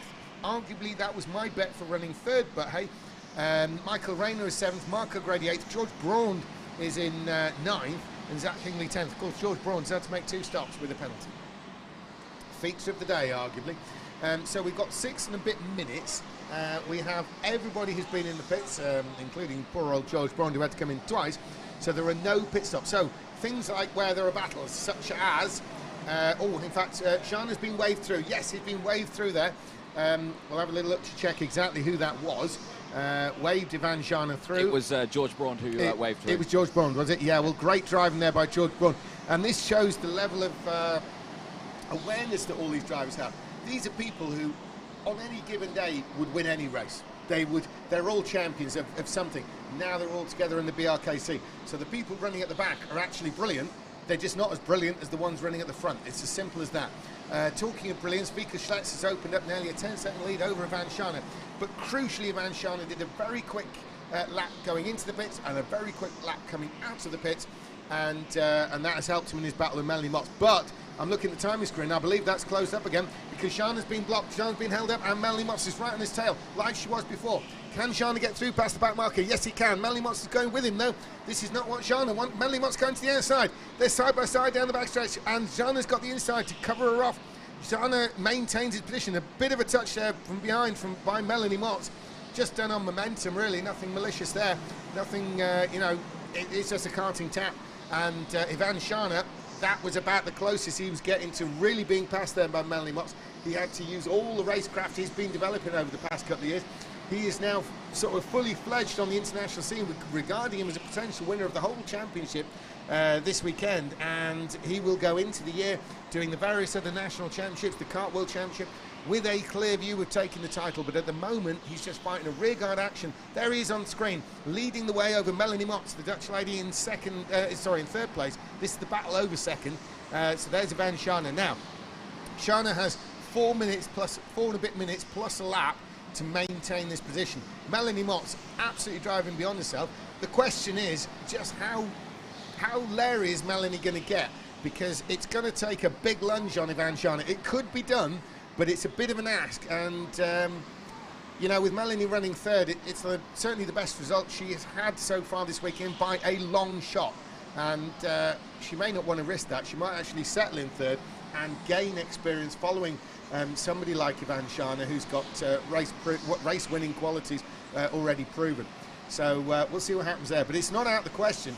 I actually think Ivan Shana should be worried there about that keeping that 2nd place, Anthony. I don't think it's a done deal.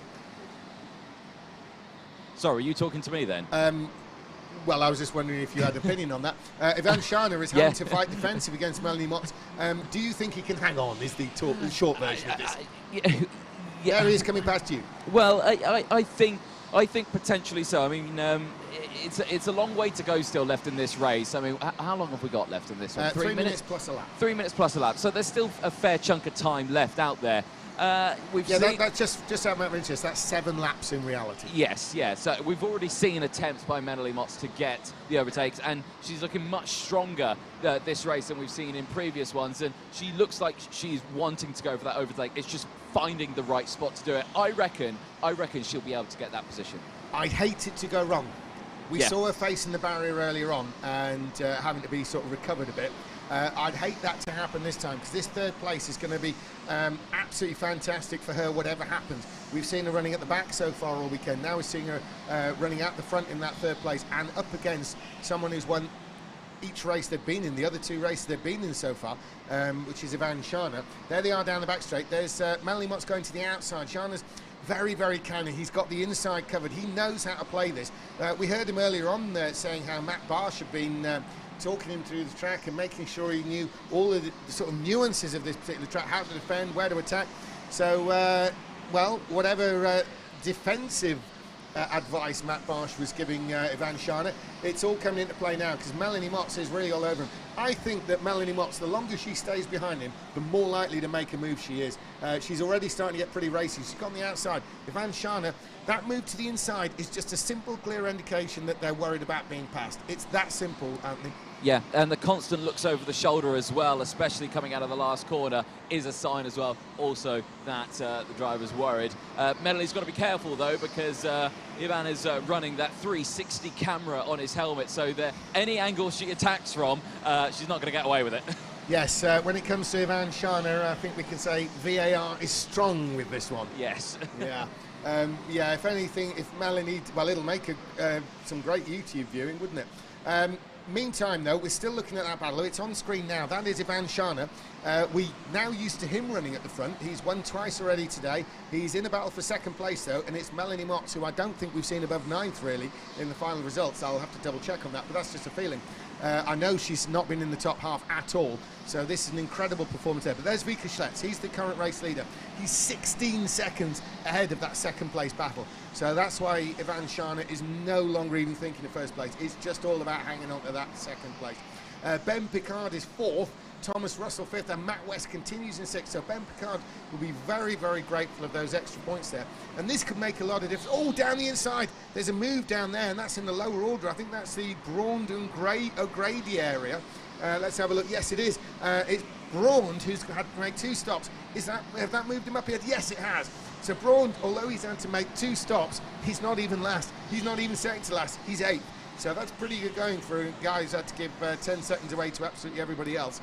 Yeah, pretty good result for him. They've been battling for quite some time now, those two. So, yeah, it's like you say, 2 penalties or 1 penalty. Yeah, may I cut in, Anthony? Yeah, sorry about this.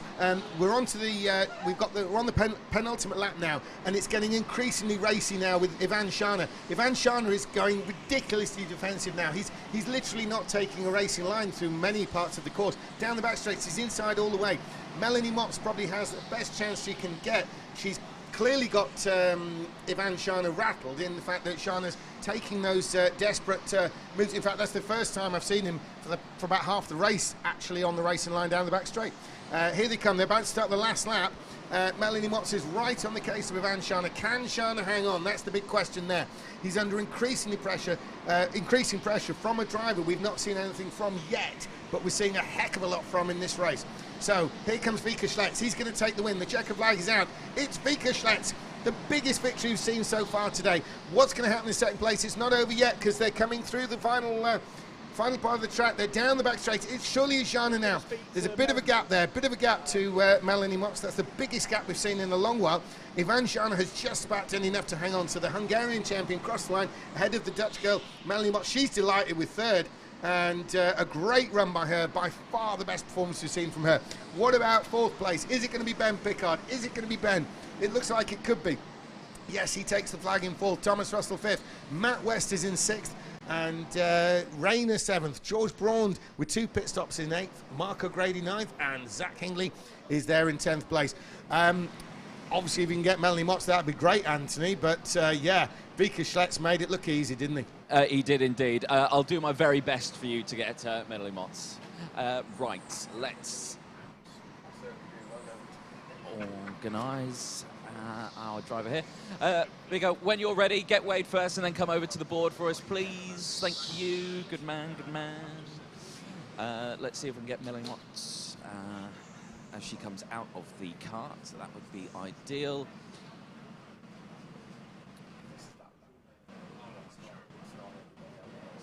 I'll let her take her weight out, and no waiting seat for this one. Menley, can we grab a quick word? Camera's just behind us there, it's up on there. Great result for you, P3 on that one, nice result. Yeah, I'm happy, yeah.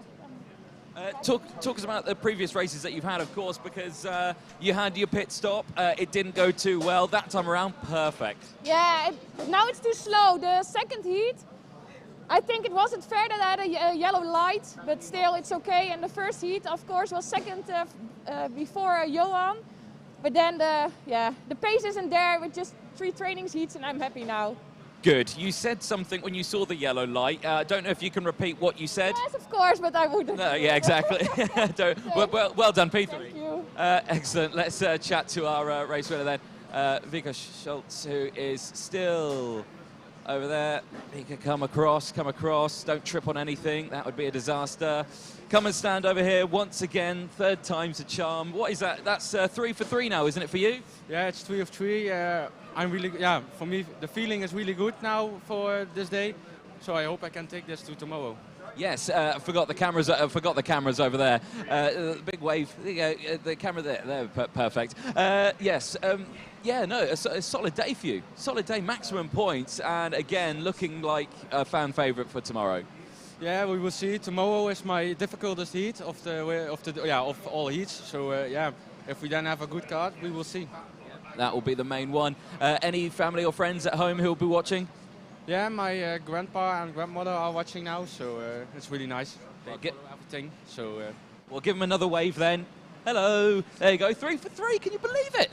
Perfect. Well done, mate. Grab your medal, and yeah, we'll see you tomorrow. Perfect. Well, James, you know, fantastic. 3 for 3 for Vika Schultz, and nice to see that Millie Motts is at least happy now and not swearing anymore.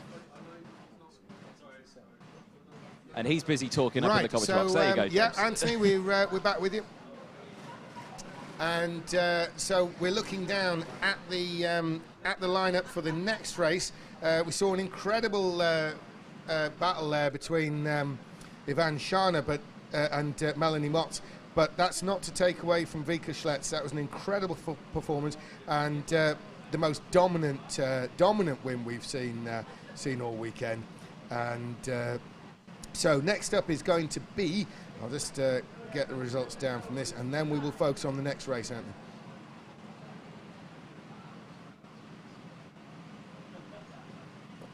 Right, so heat race 3 is coming up, and in this race we've got the epic Matt Barsh, we've got Ryan Smith, we've got Ardita Doobie, we've got Thomas Hagelstein, Benjamin Gallagher, Dominic Muir, Dante Dillon, Tyler May, Sebastian Miller and Ryan Taylor.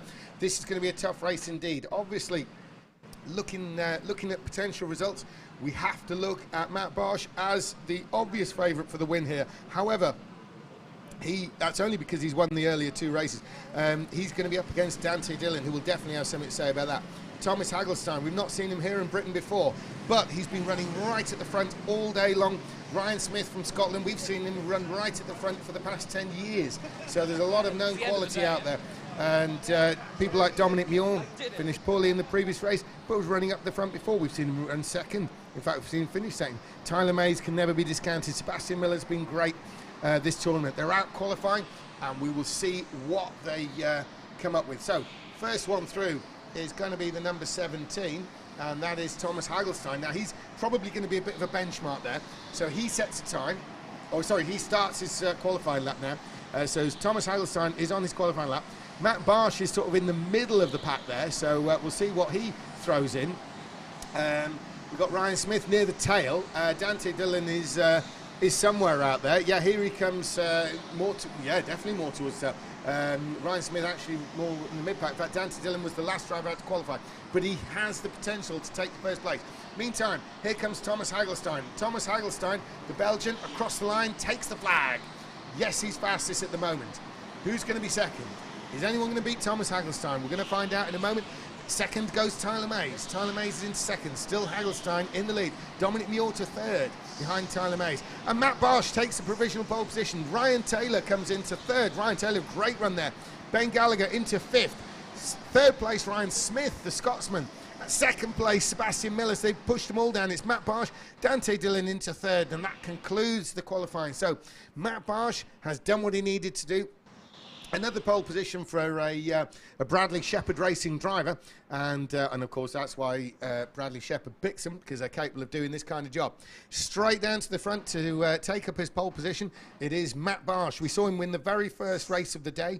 We saw him win the fifth race of round 2, and he's going to try and win this one here. Why are points important at this stage? Because, simply put, tomorrow there's 100 drivers in it. Only the top 30, once all 4 rounds have been completed tomorrow afternoon, they'll all be completed. Only the top 30 go through the semi-finals, but the points still stand. The semi-finals are not a reset, if you like. They are the right to continue scoring. So going in with a lot of points means if things don't go your way, you're still in with the chance of making the final, because you will have the points to sort of back that up. If you're scraping into the semi-finals, you're going to have to win. Whereas if you're in Matt Bart's position, if he wins this race, and 3 wins would give him the maximum point score, and if he won again tomorrow, he could afford a bit of a dodgy semi-final and still get into the final itself. Now, here comes Matt Barsh. He's gone early. He's gone on the throttle really early, but everyone's gone with him. So Matt Barsh leads the way, and it's a very, very clean start. Matt Barsh leads the way with Sebastian Miller in second, Dante Dillon third. There's certainly no one trying to make any moves at this stage. They're just running nose to tail, get these early laps out of the way. See who's running with who. Who's going to be the one most likely on the move? Well, Dante Dillon will be feeling that he could be first place. Always competitive Dante Dillon in the third place there, but he's going to have to tackle Sebastian Miller. He's going to have to tackle Matt Barsh, the Polish champion. So here they come to complete the first lap. It's still Matt Barsh of Poland. Sebastian Miller, top place Brit there. He is in this race. He is in second place, and Ryan Smith in third. And fourth, of course, is Thomas Hagelstein. Now, sorry, not Ryan Smith in his red and white suit, but it's Dante Dillon. Ryan Smith's actually in fifth place, though third place I'm sure he'd love to have. Now, Matt Barsh out of the revised section and onto the back straight now. Here he comes down the back straight. It's Matt Barsh leading way. Sebastian Miller is staying with him, though. And the gap opening up between Miller in second and Dante Dillon in third. If anything, I was suspecting that Dante Dillon might try and make a break for the front this early, but it's not happening for him. He's got the full attention of Thomas Hagelstein behind him, and on they go. It's just a long queue behind them. So Dante Dillon's got everybody behind him, a slight gap in front of him, and then there's a slight gap, and Matt Barsh, 2 laps in, he's got a half-second lead last time over the line. It doesn't look like he's able to extend that. Sebastian Miller is keeping him really honest up there in second. If anything, the gap between second and third is the increasing one. And already Dante Dillon is trying to cover off a move, and that move was by the Belgian Thomas Hagelstein over third place. So there's Matt Barsh, former Polish champion there. Very strong in any world level race, including any race at the World Championship. He's won his earlier 2 heat races. He's got a maximum point score that he could have going into this race, and he's going to want to extend that with another 10 points for winning. Sebastian Miller, he has been running at the front, but if he can get second in this one, that will be the kind of points he needs if he can get himself into that semi-final. Dante Dillon, yeah, he will need, he could scrape it, but into the pits. You've got an early visitor, haven't you? Yeah, to be honest, I was expecting that. It's the number 17 who comes in. This is Thomas Hagelstein, and he has had a good pit stop. No dramas there. Leaves the pit lane in P9. I was thinking this was going to happen. You know, driver stuck behind Dante Dillon, who wasn't latching onto the drivers who were escaping at front, causing a train effect. I was thinking anyone behind him would pit, and then they would try and gain that time back. And this could work for Thomas Hagelstein, because he's got quite a gap before he catches Dominic Muir. And we know Dominic Muir is very fast. Dominic Muir has actually finished second in a BRKC race before. So Muir has speed, and that means it's going to take longer for Hagelstein to catch him and have to pass him. which in turn means that Hagelstein has more time to set those quick laps that will mean he leapfrogs Dante Dillon for third place when Dillon comes into pits. Obviously, Hagelstein's going to hope that effect works for second place as well, Sebastian Miller. I think Hagelstein will consider himself a second place driver in this race, if not first. But very definitely first is Matt Barsh. He is certainly somebody to reckon with over the years. Matt Barsh now one of the established runners, very much one of the establishment on the international scene. If you want to win at international level, this is one of the guys you're going to have to beat. Doesn't matter which country. He's going to be racing a variety of different national championships, including his own one in Poland. Matt Barsh leads the way, but Sebastian Miller is still only a second behind. This is not over for Miller yet. He could well end up keeping that second place. It's going to be a bit of an ask to overhaul Barsh, either in the pits or on the track, but he's looking very believable. I mean, look at him there, Anthony, that second place driver. Miller, you've got to have your money on him staying there. Yeah, I don't have any doubt about that. You know, strong performance. He's not losing much time. He's not having anyone back up against him. So, yeah, he's in a pretty sensible spot there. It'll just be down to the pit stop strategy, really, if he gets a clean one and if he comes out in traffic. Yeah, and he had a strong season in 2022, did Sebastian Miller. His season opened up with the BRKC here at Formula Fast, and of course he managed to get 20th place, which is, you know, deep in the semi-finals, but not quite the final. He went to Sweden, did the Swedish Rental Kart Championship, and there, lo and behold, he got 20th place again. So very competitive in both those international ones. He then spent most of the year competing here in England in the Southern Rental Kart Championship, in which he came 5th place overall in that multi-round championship. So pretty strong week in, week out, and he's proving his mettle up against the best here with Matt Barsh. So really, this is a good showing. If he can be this close to Matt Barsh, then you know he's got the pace to be even better maybe than 20th in the final standings. But that's pretty much down to him from here on in. It depends what the rest of his results are, but he's showing great form in this race, Anthony. Obviously, we've still got Thomas Hagelstein. He has not made much ground on Dominic Muir, but the big question is, what is he doing relative to Dante Dillon? And his best lap is 0.2 of a second faster, and that was on the last lap. So he's doing what counts to get that third place off Dante Dillon when Dante Dillon jumps in the pits. For the first time this weekend, James, I think I'm going to disagree with you on that one. Go for it. What are we thinking, Anthony? I think Hagelstein has a stroke of genius. He is gaining at about half a second a lap on Dominic Muir. He has closed up to the back of the train that he left a few laps ago. Yeah, and that is the key ideal. thing is, like I was saying, he's going to leapfrog Dante Dillon at this rate. Yeah, 100%. So Thomas Hagelstein has done the right thing. If we look at the actual gap distance, Hagelstein, yes, he's closing on Dominic Muir, but his real target's Dante Dillon. He's on, you know, he's basically 10 seconds. So he would beat Dante Dillon by the Sam Slater sort of timing system in the pit lane by half a second when Dillon came out. That is going to be comfortable enough to be able to turn into the first corner and not be hit by Dillon coming out the pit. Yeah, exactly. It's going to be a stroke of genius. We'll just see what happens. Race leader's already got past one of our back markers, so Adita Dewey already been lapped. He puts his hand up. He's going to pit. Probably the smartest move. Let the entire field pass. Great news for Sebastian Miller there. You know, Adita Dewey, he's learning a lot. He was third in the Indian Championship last year. He's now against a full international field in this one. Oh, you've got a couple of visitors. Yeah, Benjamin Gallagher also in the pit lane. A bad stop on gate 2. Really slow pit stop. He leaves, shake of the head as well, but it was legal. It was legal. That's the main thing. He's obviously some way behind Hagelstein. Yes, he is. He's nowhere near him. It would have been interesting if he'd been able to come out near Hagelstein and be drawn forward. Now, there's a bit of a battle developing in the mid-pack there. The 16 of Ryan Taylor is fending off Tyler Mays. Now, we know Tyler Mays means business when he's on track.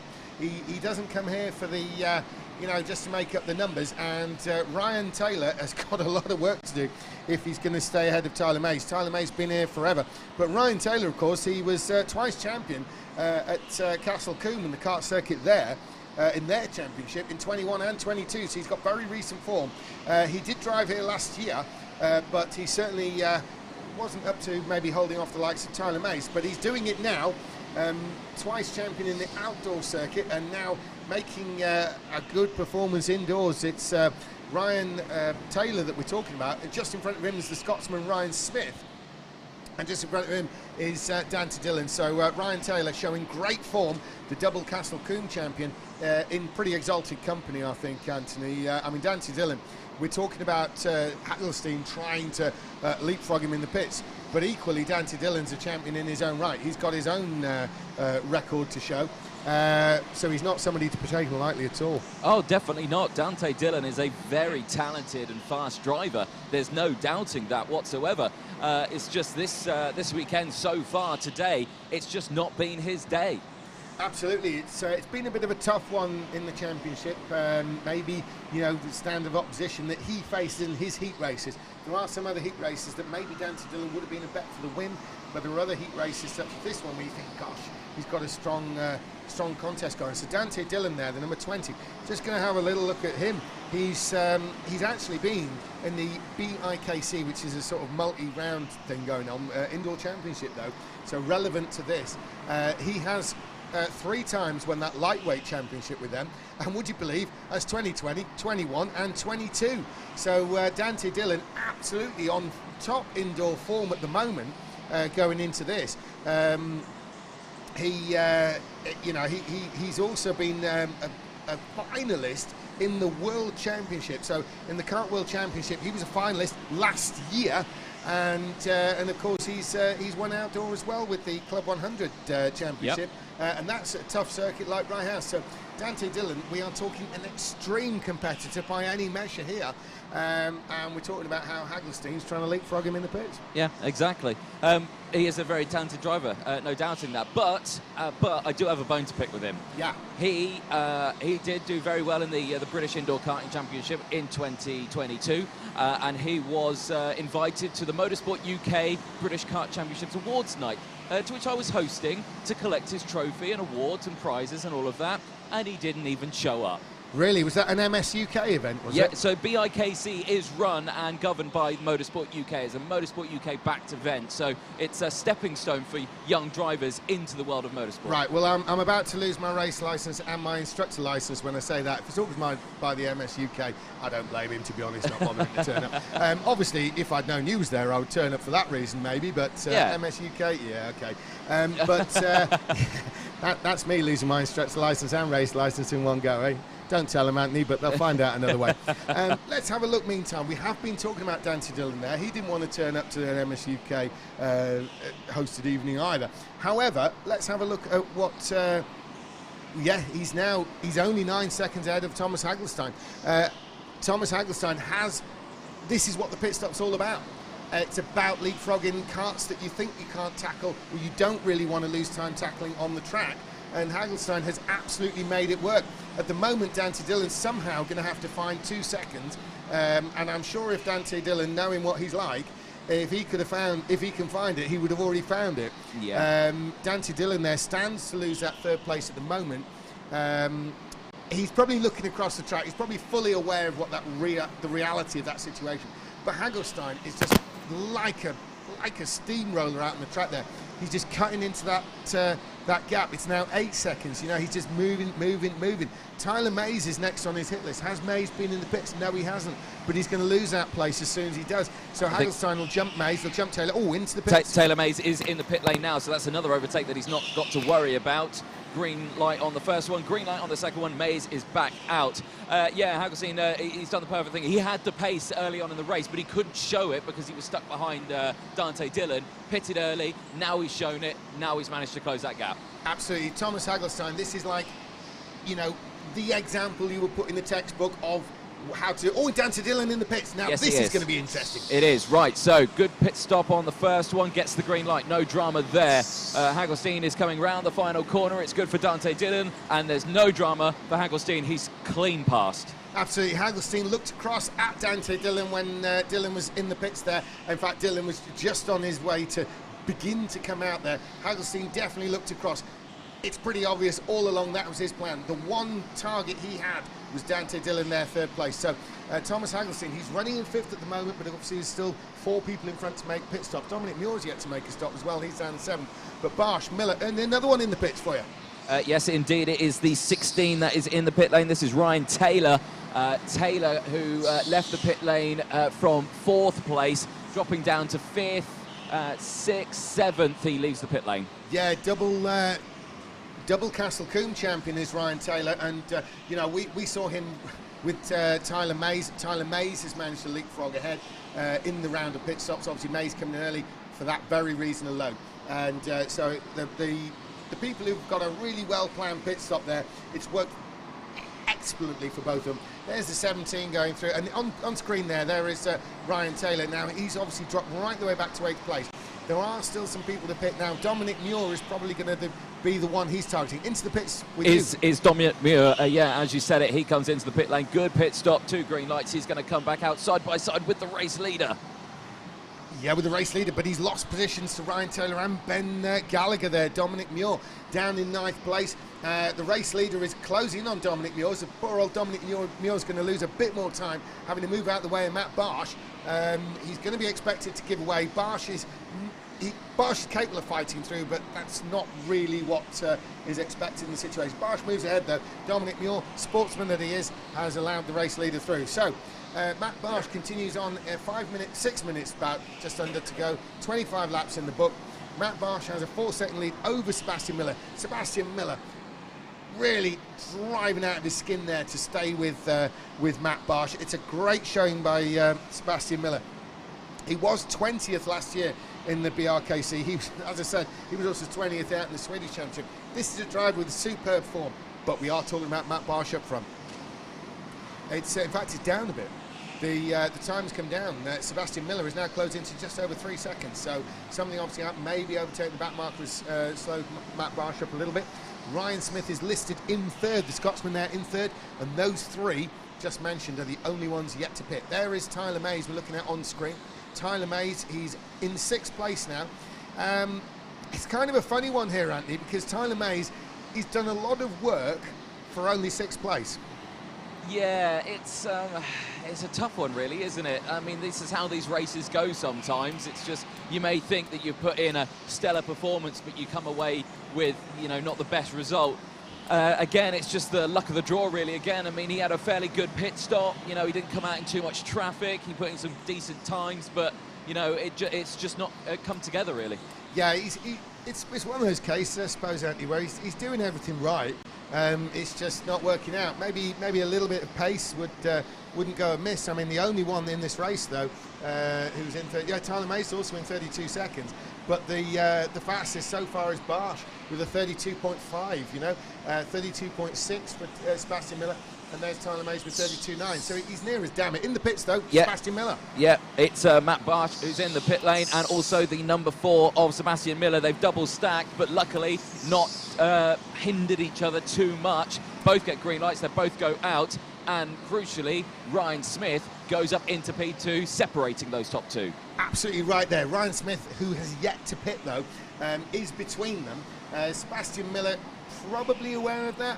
And he's probably aware that Ryan Smith has yet to pit. Smith has got basically just over 3.5 minutes and a lap, so you know, that's probably 8 laps potentially. He has to come in a couple of laps before the end, so he's got about 6 laps. He's in now. He's coming in now, Smith. yeah. Hand was up, and Ryan Smith in the pit lane. Good stop on gate number 1, gets that green light. Good getaway from it as well. Goes up into gate number 2. Again, nice early on the accelerator. He gets out in front of Tyler Mays. Absolutely, and you can see Ryan Smith's hand going up there. Just one thing I need to update, just in case anyone gets the wrong picture, who happens to be competing as well as watching this on the live stream. I said earlier on that the raising of the hand is strongly recommended by the organisers, and people not doing it will be frowned upon should there be an incident. But it's actually mandated this year. So in the past it has always been strongly advised, but this year it's part of the rules. If you come in the pits without raising your hand, they may actually take action against you, and of course the action here normally involves losing another 10 seconds to make another pit stop. So Yeah, going back to Tyler Mays, he's running in 6th place. He's 13 seconds behind Matt Barsh. He's got a 2-second gap between him and Ryan Smith. Dante Dillon has been pushed down to 4th from Thomas Hagelstein, and it's pretty even, the gaps there, when you look at it. Looking on the screen there, we've got Matt Barsh going into the new area there. He's now coming back towards us on screen, hairpin going away from us on screen to the left. And there is Sebastian Miller, and there, of course, is Thomas Hagelstein. And there's a back marker, and then it's Dante Dillon. So we can see it's just pretty even gaps now. 2 minutes to go. We're just looking at the race running down, and the result will probably be what it is as per now, Anthony. I can't see any changes myself. Honestly, neither can I. Everyone's pretty spaced out now. I think we're going to just have to wait for the checkered flag. Yeah, we've got pretty even looking gaps. The drivers are not really close enough to even think about sort of closing in or anything. I think pretty much everyone realises they're where they're going to be. It's not as if anyone's actually in competition on the track for position. Everybody has made a pit stop, so there's no shake-up there going on with that, because they've all done it. And I think we're looking at Matt Barsh making it 3 out of 3. Sebastian Miller, a wonderful 2nd place there. That's going to help his point score. We saw him 3rd place earlier on in the first heat race. Add that to this 2nd here, that's a nice little points to score. Thomas Hagelstein, a textbook use of the pit stops to come through to 3rd. And when that's against Dante Dillon, that is a textbook use of the pit stop. Dante Dillon 4th, Ryan Smith 5th, Tyler May 6th. As we were saying there, he didn't seem to do anything wrong. Great pit stop, everything else, but it's only 6th place. Ryan Taylor 7th, Ben Gallagher is in 8th, Dominic Muir 9th, and Ardita Dubey, the Indian champion, he's third in the, I think third in the Indian Championship. Let's have a quick check on his. Yes, he was 3rd in the Indian Championship. He rounds him out in 10th place, and so we're into the final 30 seconds now before getting the last lap board. Matt Barsh, have a look for him. There he is on screen. He's coming down the backstretch now. Well, with 21 seconds to go, he's probably going to end up having to do 2 laps. Obviously, it's on time then the last lap, but it depends on crossing the line. So he's crossing the line now. Yeah, it's going to be 2 laps to go now, Matt Barsh. And so Matt Barsh is beginning what I believe is going to be his penultimate lap. Clearly, there's Sebastian Miller. There is Thomas Hagelstein. If anything, it's Hagelstein closing in on Miller. Let's have a look at those lap times. Yeah, closing in, but only by 10th of a second. That's not really a lot. The best laps between those two, they're both on 32.6. Best of the best laps is this man, race leader Matt Barsh. He's got 2 laps to go. This is the end of his penultimate lap. So we saw him starting his penultimate lap before. He's now going to be starting the last lap now. And there is Matt Barsh, the Polish champion, former Polish champion, is on his way to win 3 out of 3 in the British Rental Kart Championship. Will give him a huge point score. He, at the very worst, is going to be joint leader on points going into tonight. So when we resume tomorrow, you know, he's going to sleep well tonight, Anthony. Oh, very much so, yes. Comfortable night, if not sleeping in the bar, but hopefully completely sober in the morning. He's going to sleep like a baby. He is. Because here he is to take the win. The checker flag's out. It's Matt Barsh. Matt Barsh takes it. Matt Barsh is the winner there. And Dominic Muir has crossed the line behind him, so that's his position set. Sebastian Miller is 2nd. Hagelstein 3rd. Dante Dillon's going to come through. There he is to 4th, crossing the line. Crossing the line now will be Ryan Smith, the Scotsman. There goes Ryan Smith there. He is 5th place. Tyler Mays in 6th. Ryan Taylor there, 7th. Ben Gallagher, where is he? We think he's going to be 8th. Yes, that's Ben crossing the line now. And then Ardita Dubey, there's crossing the line to take 10th place, the Indian driver. 3rd in the Indian Championship last year, Ardita Dubey. So, into the pits has come Matt Barsh. Matt Barsh brings it to a stop. And very satisfied there. I think this will be a very calm interview if you speak to him, but a very relieved one, if anything, Anthony. Just a whole ton of points. You've got to smile at that one if you're Matt Barsh. Oh, yeah, definitely so. Why wouldn't you smile? I'd be smiling if I'd won a whole bunch of points. I want to chat to this man as well. Mate. I'd probably be beaming as well. I'd like to speak to Sebastian here as well. Just very quickly, Sebastian, that's a nice result, though, for you. That was a pretty steady race. Yeah, that was much better, actually, to get P2. Qualified P2 as well, and then just broke away with Matt Barsh. So I was happy with that result. It was a good kart, and I took full advantage of it, I guess. Yeah, the day today has been a kind of up and down one for you, but you know, tomorrow's a new day. Do we feel like we could make it into the semi-finals? Yeah, I've had some tough heats today, but I think the heat I've got tomorrow looks okay. I think I can get a good result in that and secure my spot in the semi-finals. Brilliant. Well, we'll wish you the best of luck for that one. We'll hopefully see you out there, Sebastian Miller, finishing P2. Matt Barsh, come round again. I know we've spoken to you twice already. Sorry, media duties, you've got to do it. Stiff upper lip, all of that. Blah, blah, blah. Stand there, on point. Well done. Maximum points. Hello again. Yeah, solid result, dude. You're going to sleep well tonight. Yeah, I sleep well. We see before breakfast, after breakfast, and see after dinner. So now it's time to sleep, of course, and prepare to the next day. I think will be more important. Today I feel good. I have chance to show my skills, and I'm very happy to drive well and beat, I think, faster cars. So finally, it's very nice. Like I say, you go into tomorrow with joint maximum points with a couple of other drivers out there as well. So you've definitely got competition that I don't think you've raced with yet. But yeah, like I say, you're going to be very confident starting tomorrow, and I think definitely one to keep an eye out for. Yeah. I'm very happy so have maximum points. Of course, we'll see what happened tomorrow, because the car drawing is very important.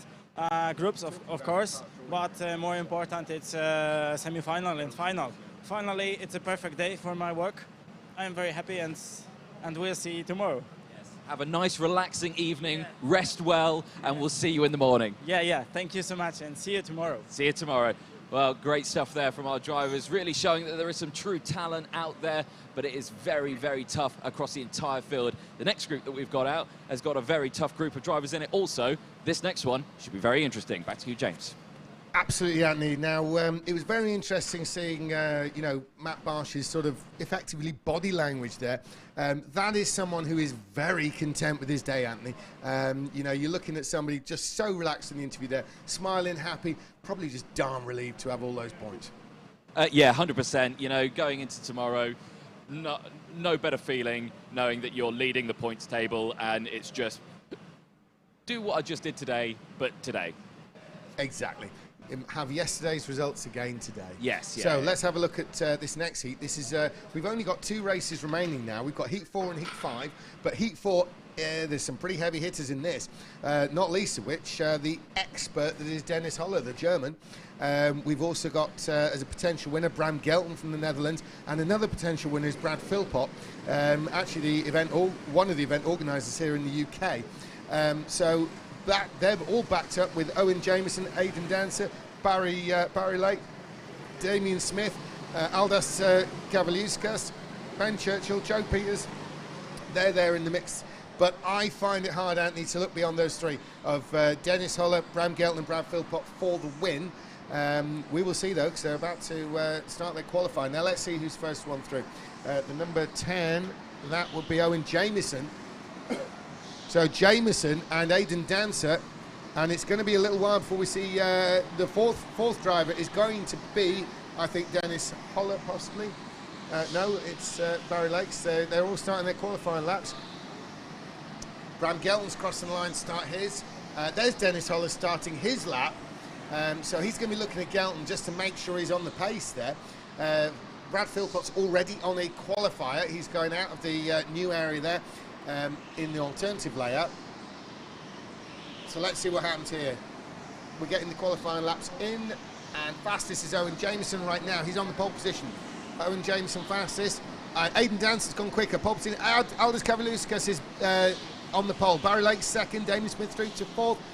Brad Philpott's gone fastest. Brad Philpott sits on pole position. Bram Gelton quicker. And Dennis Holler fastest of the lot. And what we're looking at, Joe Peters moves up Ben Churchill to 4th. Wow, that's a good result for Ben Churchill. We've seen him a bit further down earlier on today, but a good solid 4th place there for Ben Churchill. That will give him some hope going into this. Can he hang on to it? That is the question. But it is the German, Dennis Holler. Formidable competitor indeed. Bram Gelton is in 2nd place. Brad Philpott is 3rd. The 3 that you would have on paper as being the likely winners have qualified 1st, 2nd and 3rd. Ben Churchill, pleasant surprise to see him up in 4th. Incredible really to see Aldous Kavaliuskas into 5th place. We've seen him much further down the order than that. That's incredible showing by him. He has thrown himself up competes a lot here in the UK, and you know, heavy on the social media YouTube is Aldis Kavaliauskas, and he's going to be worth keeping an eye on. Barry Lakes is up there in 6th place. Well done there, Barry Lakes, getting that 6th place in the qualifying. Aidan Dancer to 7th, Joe Peters 8th, Damien Smith and Owen Jamieson, who was the fastest initially, has been bundled back to 10th place there, so bad luck for him. But we're looking down there, we can see Dennis Holler is about to take the start. Dennis Holler did qualify on pole earlier on. He did lead a long way, but he ended up losing to Ivan Shana. So Dennis Holler will be keen to make amends. He's got a 1st place and a 2nd place to his credit so far. He's going to try and make this 2 wins in a second if he can. Bram Gelton, though, is behind him. Very formidable. And Phil Pott, series organiser, you can't go betting against him either. A good clean start. The race is on, and Dennis Holler has the lead.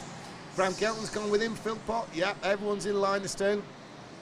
We'll be waiting for these little pockets of driver to sort of break up. A little bit of a gap appearing already at the back. There's Damien Smith and Owen Jamieson.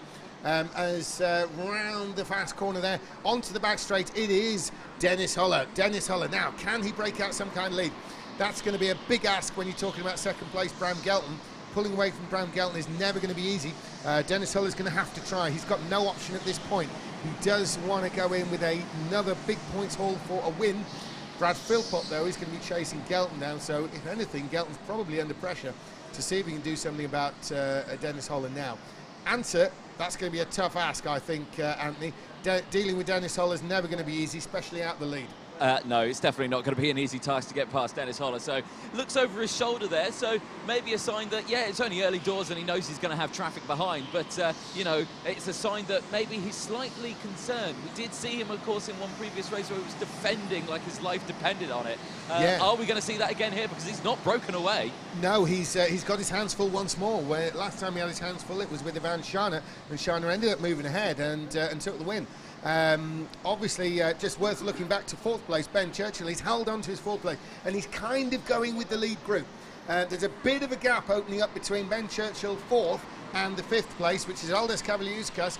And so Ben Churchill is managing to hang on to that lead group. The longer he can do it, the better. Best performance we've seen from Ben Churchill for a long while is as Dennis Holler leads from Bram Gelton, Phil Pott, and then Ben Churchill. Aldis Kavaliauskas is hanging on to that 5th place. He's got, you know, he's got an attacking driver behind him in Barry Lakes, and then a fraction of a gap to Joe Peters, Aidan Dancer, and the rest. This could be quite a race. Now, Ben Churchill ever so slightly dropping off the back of that lead group. He's holding on best he can, but it's a bit of a lead too, if you like, because Phil Pott's got a couple of kart lengths and then a few more lengths. Ben Churchill is probably starting to drop away. The key thing for Ben Churchill in 4th is not to drop into the clutches of that 5th place battle. If he can do anything, it's all about staying ahead of that, Anthony. It's not looking a nice place to be for that 5th place battle. No, definitely not. It's going to be a tough one for these drivers. Like I say, it's all going to come down to the pit stops. That's going to be the new favour. Are we going to see someone do what Thomas did in the last race? You know, go for that early pit stop, make it work for them, and try and get past that way. We'll have to see, because if it's anyone who's going to do it, it's potentially going to be from 4th place down. Absolutely. This is the 2nd last race of the day. But ever since the last break, we have seen the early pit stopper pay off. The early pit stopper was everybody earlier on, so it didn't really work. The big gamble pit stopper, of course, was Mackenzie Jones earlier on, and of course that kind of didn't work because he ended up having to fight his way through excessively. He still came through at 2nd, but certainly it cost him an actual shot at the win. He thinks he could have won it, and obviously the argument would be with Marsengo. Marsengo, I'm sure, would say no, he wouldn't have. He would have won it, whatever happened. But Dennis Holler has got that very question thrown his way now. The top 3 now are pulling away. The ones that clearly were going to be likely contenders in this are moving ahead. However, Ben Churchill is doing a great job of hanging on to the back of that group as long as he can. There's Churchill, just in the camera view there. So you can see Churchill's now got a gap ahead of him and a gap behind him. It's the gap behind him that I'd be most worried about if I was Ben Churchill. Aldis Kavaliauskas, he's running the best performance we've seen by far this weekend from him. But Barry Lakes is right on his tail. Joe Peters, Aidan Dancer, and the rest. Well, there's a gap there. It's the 3 of Kavaliauskas, Lakes, and Peters. Then a gap to Aidan Dancer and Damien Smith. So, but Ben Churchill, whatever happens, could do with staying ahead of that if he can. If he can pull in the points for this 4th place, that will really give his overall championship position a boost this year. No doubt about it, Anthony. Oh yeah, 100%. We just have to see how this race progresses. Like I say, you got a clear breakaway from the top two. Philpott struggling a little bit there, not able to keep up with them either. But like I say, no pit stops yet either. So, you know, lots still to happen in this. Very early doors. Still, everything that we say right now is a pure guess. Absolutely no chances taken. This has to be a, you know, by and large, it's a pretty conservative race so far. Although it's pretty tight at the top, it has to be said, maybe there's a gap appearing between second and third, Gelton and Philpott.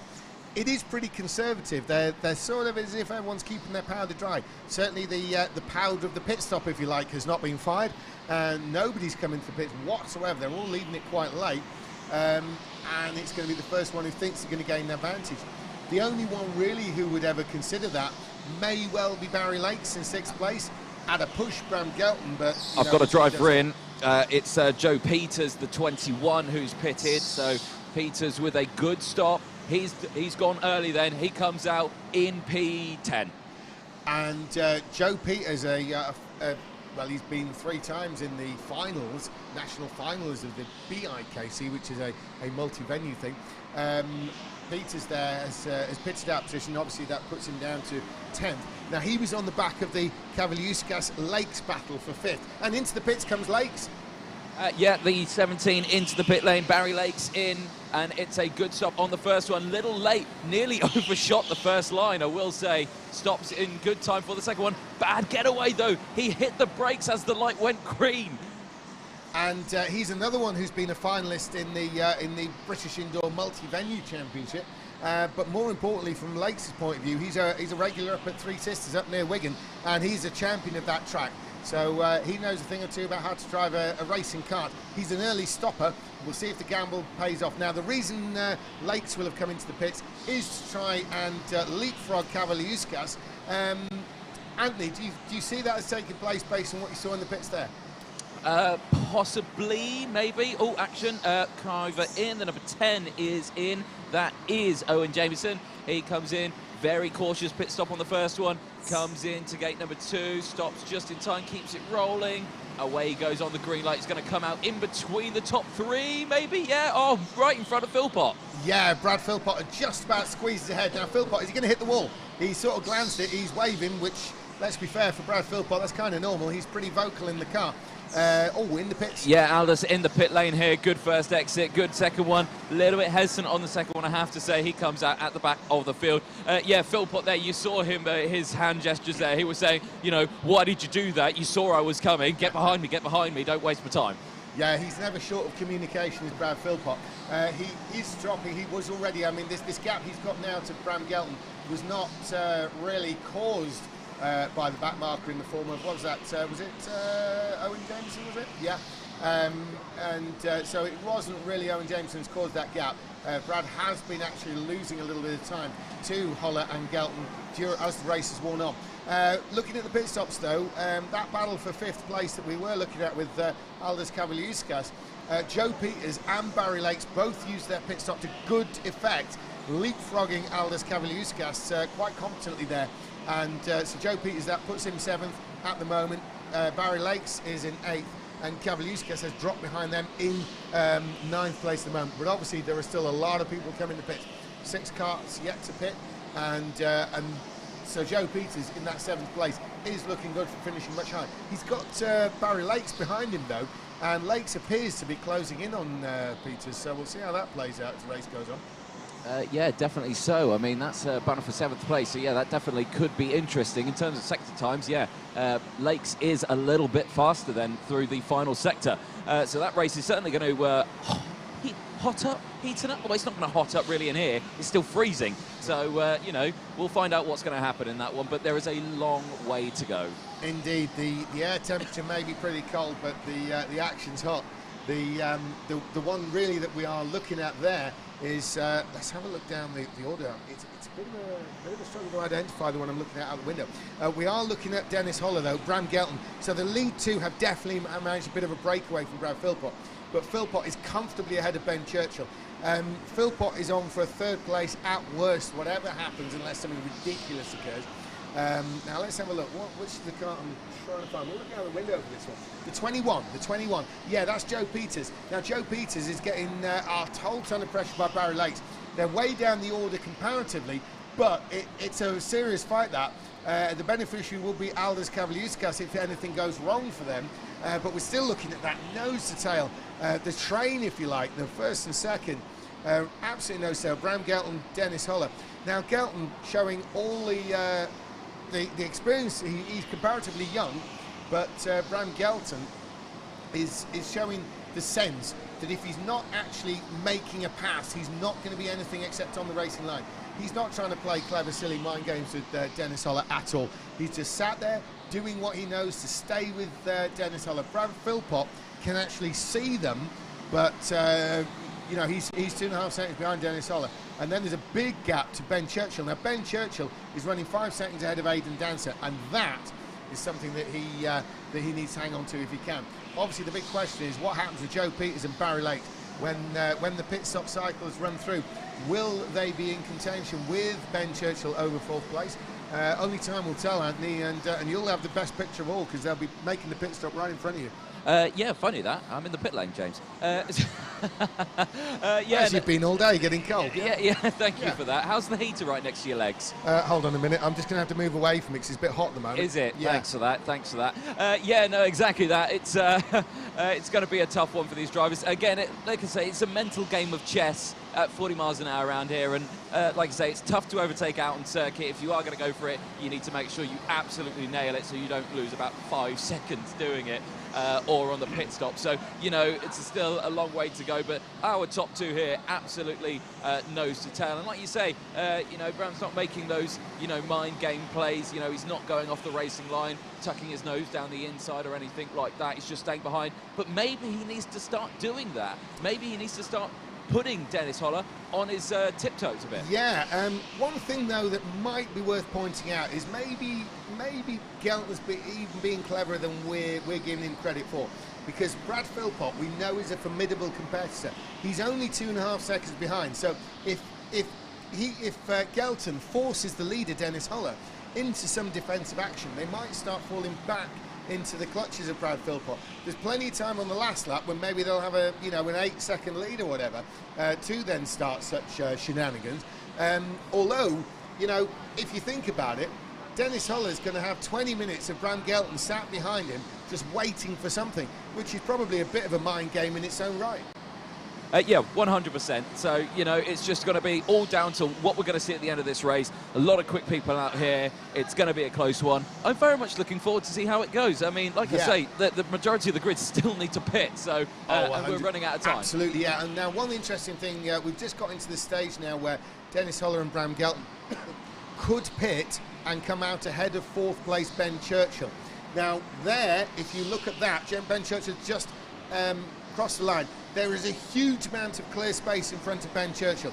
Absolutely nobody's in that. So it's a safe place to return to the track in, if you see what I mean, Anthony. They're not going to be encountering back markers at all. If they pit down into the pits, it's Dennis Holler. Yeah, Dennis Holler from the race lead into the pit lane. Let's watch him through. Red light comes on, green light. Good first gate. A little bit hesitant though, I will say.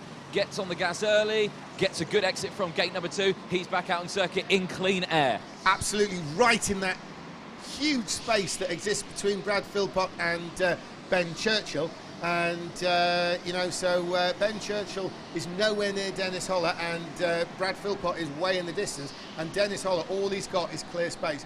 This is his chance to lay down some quick laps. He's been as fast as he can, and Bram Gelton has now been released, if you like, to set whatever true lap times he can do. So we're going to see if Bram Gelton has been held up by Dennis Holler.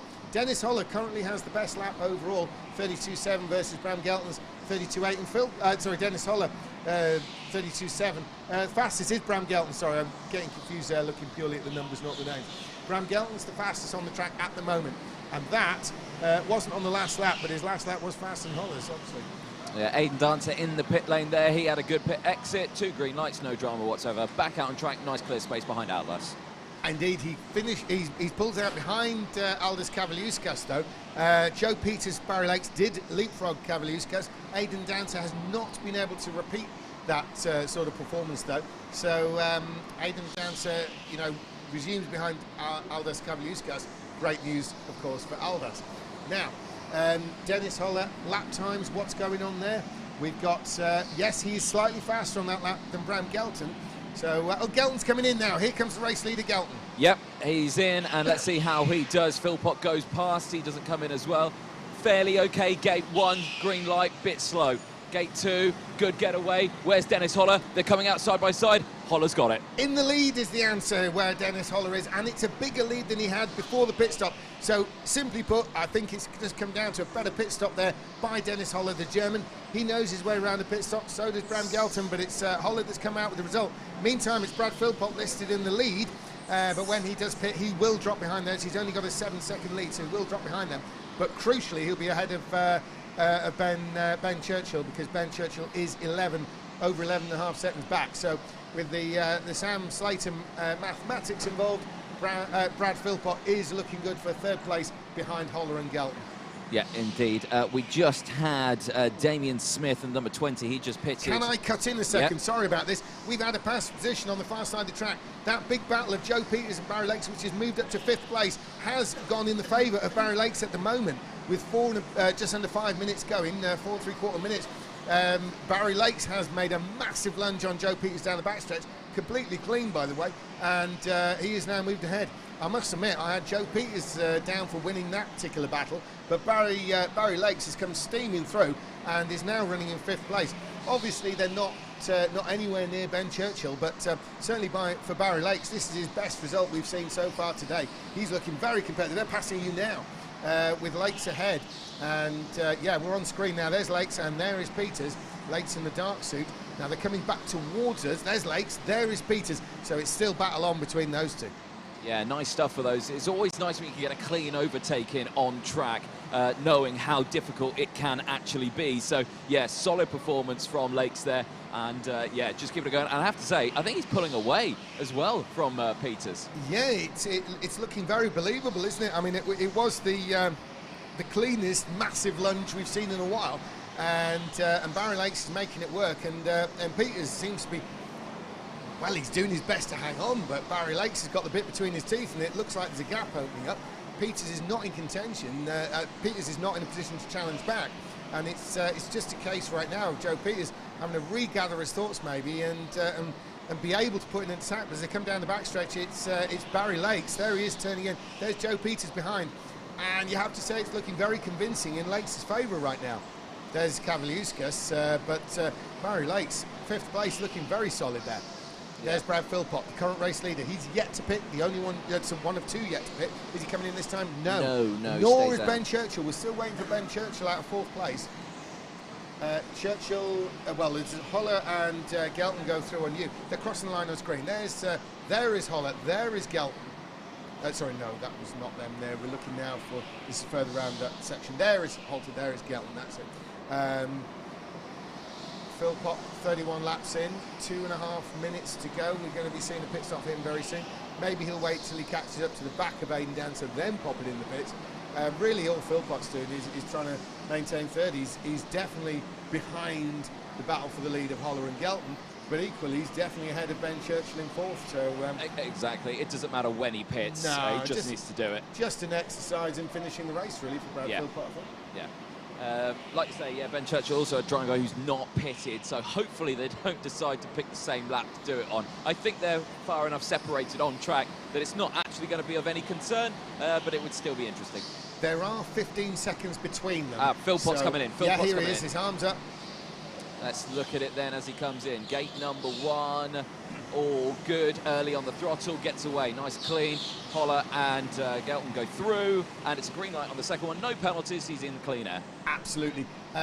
If ever there was a time not to get a penalty, it was then. There. Churchill's in as well. Now, Ben Churchill, good on gate 1. Kind of slow off the mark, but that was fine. Goes into gate 2, stops a little early on the power. That was pretty good. He goes out. He lost a couple of positions there to Lakes and Peters.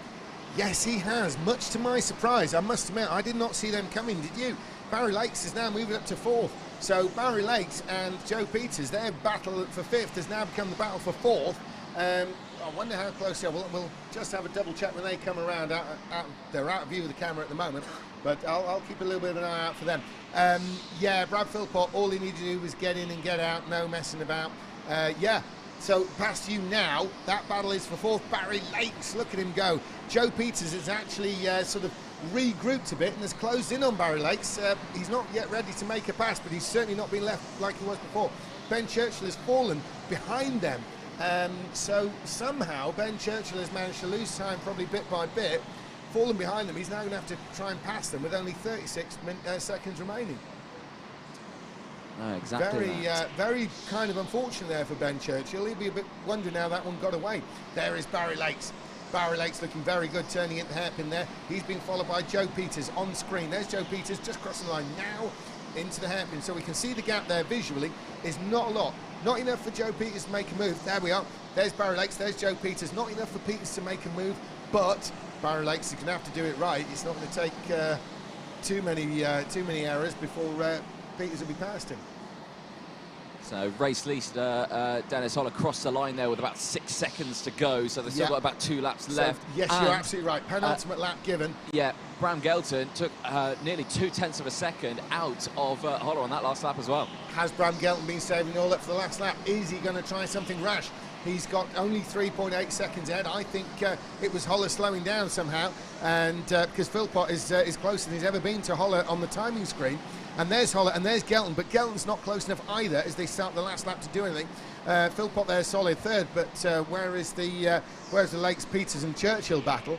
It's going to come into view in a second. They have yet to start their last lap. Oh, and that Barry Lakes seems to have a little bit of a bigger lead there, Peters. He's just got to keep it clean now, and they're both comfortably ahead of Ben Churchill. So down the back stretch. Now there is the race leader Holler, and he's got Bram Gelton. This is for the win now, and it's closer than it's been, but it's going to be Dennis Holler. Dennis Holler takes the win. Bram Gelton 2nd. Completing the results there is Damon Smith. He's in 9th place, sorry. Obviously, Brad Philpott has gone through in 3rd. Barry Lakes. What's happening here with Barry Lakes and Joe Peters? Is it going to go the way of Lakes? Yes, it is. That's about the biggest lead we've seen him have over Joe Peters as they cross the line. It's Barry Lakes in 4th. That's his best result.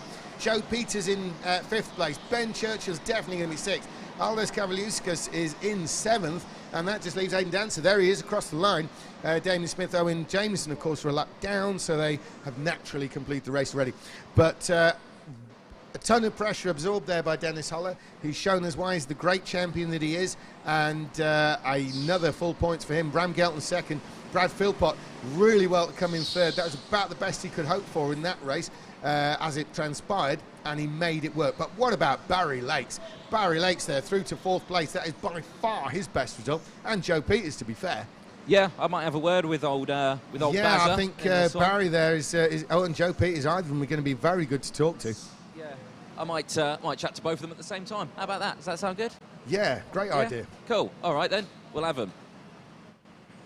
So, Joe, just join me for a moment. Barry, join me for as well. I want both of you here. We've got the static camera just up here. Just want to quickly chat. If we have you one on this side, Peter's this side, or whoever, come over here. Sort yourselves out, lads. Come on. Pretty solid race. The camera's behind you. Pretty solid race. You boys were battling away. You had a good one.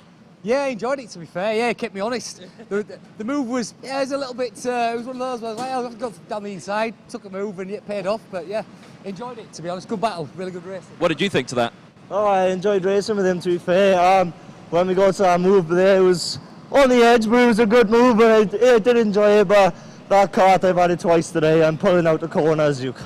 There's nothing going for it, honestly. I was trying so hard, and nothing was going, so... Best result, I think, for you today? It is for me, yeah. I've had a 5th, I think, so far, so yeah. 4th I'll take, for sure, absolutely, yeah. Definitely stuff, and 5th, is that your best today? I've had 2 5ths today, so it's equally my best so far. But I was looking for a 4th, but obviously I couldn't get it. Back again tomorrow now, see what I can do tomorrow. Exactly. Well done, boys. Enjoy the rest of your evening. Let's chat to our race winner then, Dennis Holler. Dennis, come on over. And, well, the camera is up there, there's blinking green light, so yeah, wave all your hands up there. Yeah, another strong result for you there. Maximum points again. Yeah, I think the quali is key for me this weekend, yeah. I feel very comfortable during the quali in the one lap, which is probably also important for tomorrow, if I can make it to the final. So, yeah, I had to defend very strong, I had to defend my position very strong in the last few laps, so Bram did a great job as well. So yeah, I'm absolutely happy with the results for today. Pit stop worked out pretty well as well, you know, just getting out there. It was a bit touch and go. It was close, but you made it work. Yeah, so I think you remember last year when I missed, like, I don't know, 3 or 4 pit stops.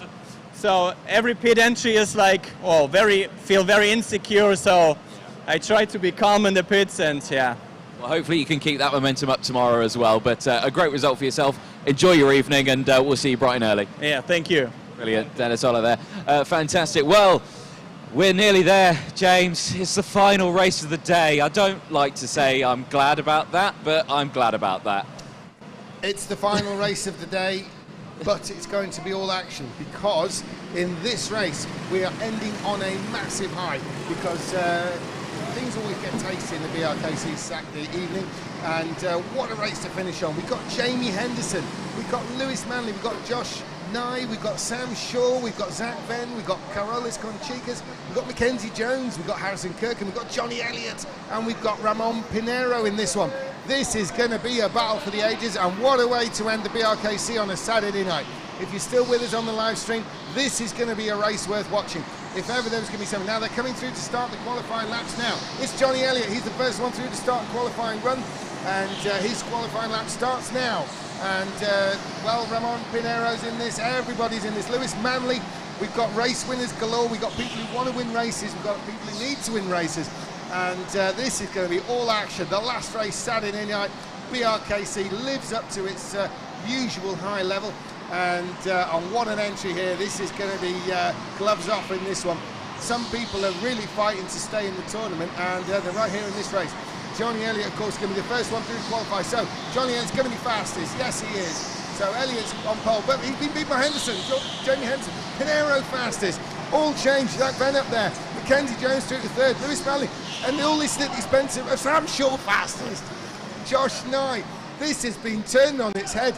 Oh my goodness. Now, yeah, this is going to be ridiculous to call now, and if ever it was unpredictable before, but it's going to be massively unpredictable now. Why is that? Sam Shaw. Sam Shaw is going to start in pole position. Behind him is Ramon Pinero. Ramon Pinero, how's he going to feel about Sam Shaw in front of him? Not always noted for his patience on track is Ramon Pinero. He's going to be keen to attack soon. Harrison Kirkham, the best qualifying result against the toughest opposition we've seen for him. Josh Nye right up there in fourth against Jamie Henderson of all people. Lewis Manley thrown to 6th place. What's all that about? Mackenzie Jones 7th place. Again, Zach Venn, you know, winner earlier on. Where is he now? 8th. And the 9th place, Johnny Elliott, for goodness sake. Johnny Elliott. Carolis Conchicas, it rounds him out in 10th place. But this race is going to be so open, and it's going to come down to patience. This is going to kick off. There's going to be some argument at the end, no matter what happens. I'll tell you that now. Leading the way is going to be Sam Shaw. Sam Shaw, he was 26th overall last year. He just about got in the semi-finals, and he's going to try and do it again this year. And it's going to start now. He's got the lead. He's keeping the lead. Oh, it's going to be tight behind him. When you think Lewis Manley's 6th place, you know, he's going to be fighting through for that one. Ramon Pinero knows he needs to hit the front now, sooner rather than later, but Sam Shaw was a semi-finalist last year. He's no slouch around here, and it's the alternate layout, so right down the back stretch, let's have a look at this. It's Sam Shaw, Ramon Pinero. Sam Shaw continues in the lead. He's got a bit of a gap, and then there's a bit of a gap to third. Johnny Elliott's still down near the back. Oh my goodness. And Lewis Manley might have made up a place. We'll have to double check on the time history. Has he got past Jamie Henderson? The answer is a firm no. But Mackenzie Jones has been forced to the back. Yeah, he's in the pits. Yeah, he's doing exactly what he did early on. He's pitting early. Now he's got the clean air. Now he's going to see if he can try and do what he did earlier. Now, Mackenzie Jones, we need to keep an eye on this because he did the right thing. Oh, it's an invalid stop. It's an invalid stop. Wow. He's ruined it. Oh. What? Well, it's kicking off already, isn't it? As predicted. Mackenzie Jones has come in the pits, but it's up there. Manley and Lewis Manley. Here comes the, he's won every race so far, I think. Yeah, Manley in the pit lane, so good. Gate on, gate number 1, gate 2, red light on, green light on, he's away, gets lots of support as he leaves, gets in front of Mackenzie Jones, who of course has that penalty. And Mackenzie Jones is going to be distraught. He's in 10th place, he's got invalid stop, he's going to have to come in again, he's not going to be happy. The question, of course, is when is he going to do that and how race going? There's been a contact there, and I think that involves Johnny Elliott, and Johnny Elliott's hit twice again from behind. So the 21 that seems to think got all the hits there. That was Harrison Kirk. Elliott's in the pit lane. Yeah, Elliott in the pit lane, so good on gate 1. He wanted to get out of that battle that he was in there. Green light on exit, comes out behind both Jones and Manley. And calling it a battle, I think, is putting it lightly. Now, does Johnny Elliott realise that Mackenzie Jones does have to make another stop? Possibly not is the answer, although he could have seen the invalid stop sign while he was driving around. That's a possibility. The question is, how observant was Johnny Elliott? Now, Mackenzie is really in the position that he was complaining about before, where he said a driver was running in front of him who had yet to pit. Now, Johnny Elliott's going to be facing that same problem. Mackenzie Jones, he's got to make another pit stop. Johnny Elliott is trying to close in on, but fair play, Mackenzie Jones is very fast indeed, very fast. And Johnny Elliott may have his work cut out to close in on Jones, who we know has to make that other pit stop. It's still Sam Shaw with the lead. Ramon Pinero stays in second. Josh Nye, by staying out, is third. And to be frank, that's probably the safest place to be for him right now. So, there's Josh Nye. He's got a really good gap in front and behind. Harrison Kirkham, I think, was in some of the shenanigans. It's then Henderson behind that. Zach Venn, previous race winner, is 6th. Conchica's 7th. Lewis Manley, who's been in the pits, Mackenzie Jones, Johnny Elliott are the bottom 3. Now we've got to keep an eye on Lewis Manley because he's very fast round Formula Fast. He's also got a clear space in front of him. So this is tailor-made for Manley now to come through, benefiting from the pit stops. We'll see where this shapes up after all of the stops have been made. Somebody's under investigation. Did you get a sight on that, Andy? I missed it. I missed it too. I could go and ask though. Yeah, they're certainly having a look at somebody, and in this race that could be anybody. So, leading the list of anybody is Sam Shaw, and he is only 0.3 behind Ramon Pinero. Pinero's closing in, you see on camera there. That is Shaw in predominantly white with Pinero behind. They're coming across the line now to start another lap. Sam Shaw is now definitely under attack. It's 0.4 per second. Josh Nye and then Harrison Kirkham. That's the Kirkham battle we're looking at there. Now we're back. There's Johnny Elliott on screen. He's not making inroads with Mackenzie Jones. Not surprising because Johnny Elliott's very fast, but so is Mackenzie Jones. We're not dealing with back markers here. We're dealing with Johnny Elliott and Mackenzie Jones, so it's about right that they would cancel each other out. Both of them champions in the BRKC multi-venue championship. Johnny Elliott was the heavyweight champion. Mackenzie was the middle champion. We've already seen the lightweight champion in action several times, right? That, of course, being Dante Dillon. Now, what is happening up ahead? Really, the battle is with Harrison Kirkham, perhaps. Yeah, there's a lead battle going on. I get that between Sam Shaw and Ramon Pinero, but Kirkham, Henderson, Ben is the one most likely to explode. They're coming out of the revised section there.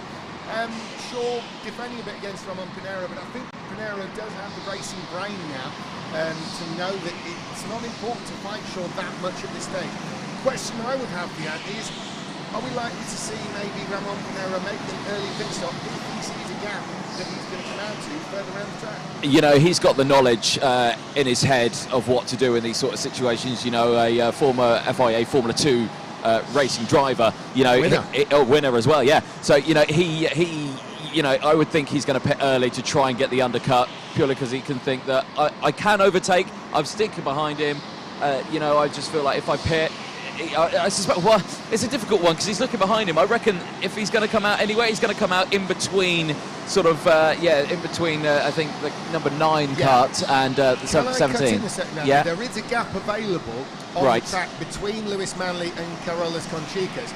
Now, the question there would be, is what sort of inroads is Lewis Manley making? He's 13 seconds behind the leader. That's not enough to take the actual lead, and there, by definition, because he's only 0.3 behind, not enough to pass Ramon Pinero.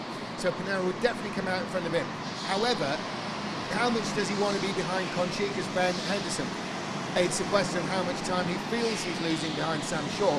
And I think the biggest question is going to be the kind of inroads that Lewis Manley's making. In the pit lane, yeah, I've got Harrison Kirkham, yeah, in the 21. It was good on gate number 1. Gate 2 is also good. Green light goes out, comes out behind Jones. Yeah, Mackenzie Jones, who we are still waiting to take that penalty pit stop. What a shame for Mackenzie Jones, that. Potentially a winner of this race, which a number of people are. Now, Pinero's gone through. He has. We were watching the pit stop, and Pinero has taken the lead, Ramon Pinero. So he's done on the track what he might have needed to in the pit lane. This now has suddenly become Pinero's race. If he can just maintain that lead away from Sam Shaw, not get embroiled in any kind of scrap. Obviously, it's a question of pit stops as well, I get that. If it stays this close between Shaw and Pinero, Pinero's going to then be under pressure to put in a blind of a pit stop if he wants to stay ahead. In fact, yeah, Sam Shaw was having a little bit of a look there at the end of the straight. There they are on the screen. There's Ramon Pinero, the Spaniard. There's Sam Shaw behind him.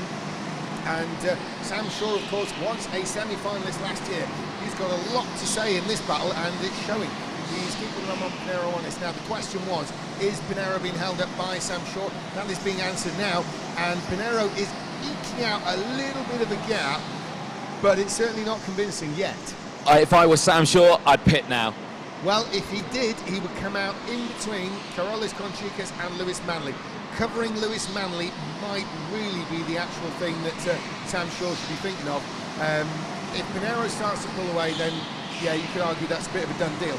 But Lewis Manley, that is a question still up for debate. And Sam Shaw could answer that by pitting out, as you say. He would be comfortably ahead of Manley, but also, crucially, able to watch whether he's closing in or not. Yeah, 100%. We'll just have to see again how it plays out. Very early doors still. A few pit stops in, 4 pit stops in, 1 penalty so far. Still a long way to go.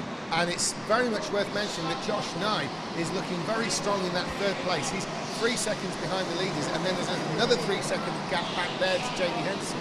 Jamie Henderson, not somebody to be taken lightly, and Josh Nye is doing a great job of maintaining that gap at the moment, which is, right now is probably the smart thing to do. Certainly, he wouldn't want to make a pit stop. Zach Venn is in 5th place behind Jamie Henderson, but it's a lot closer there. It's only a second. Now, Johnny Elliott, what's his situation? He's closing in on Harrison Kirkham. Johnny Elliott is still running 10th and last, but he is closing on Harrison Kirkham. Those two are actually 2 seconds behind Mackenzie Jones, who we know he's going to lose that spot when he makes pit stop. Such a killer for me. And in the pits. Yeah, it is the number 14 in the pit lane, Josh Nye.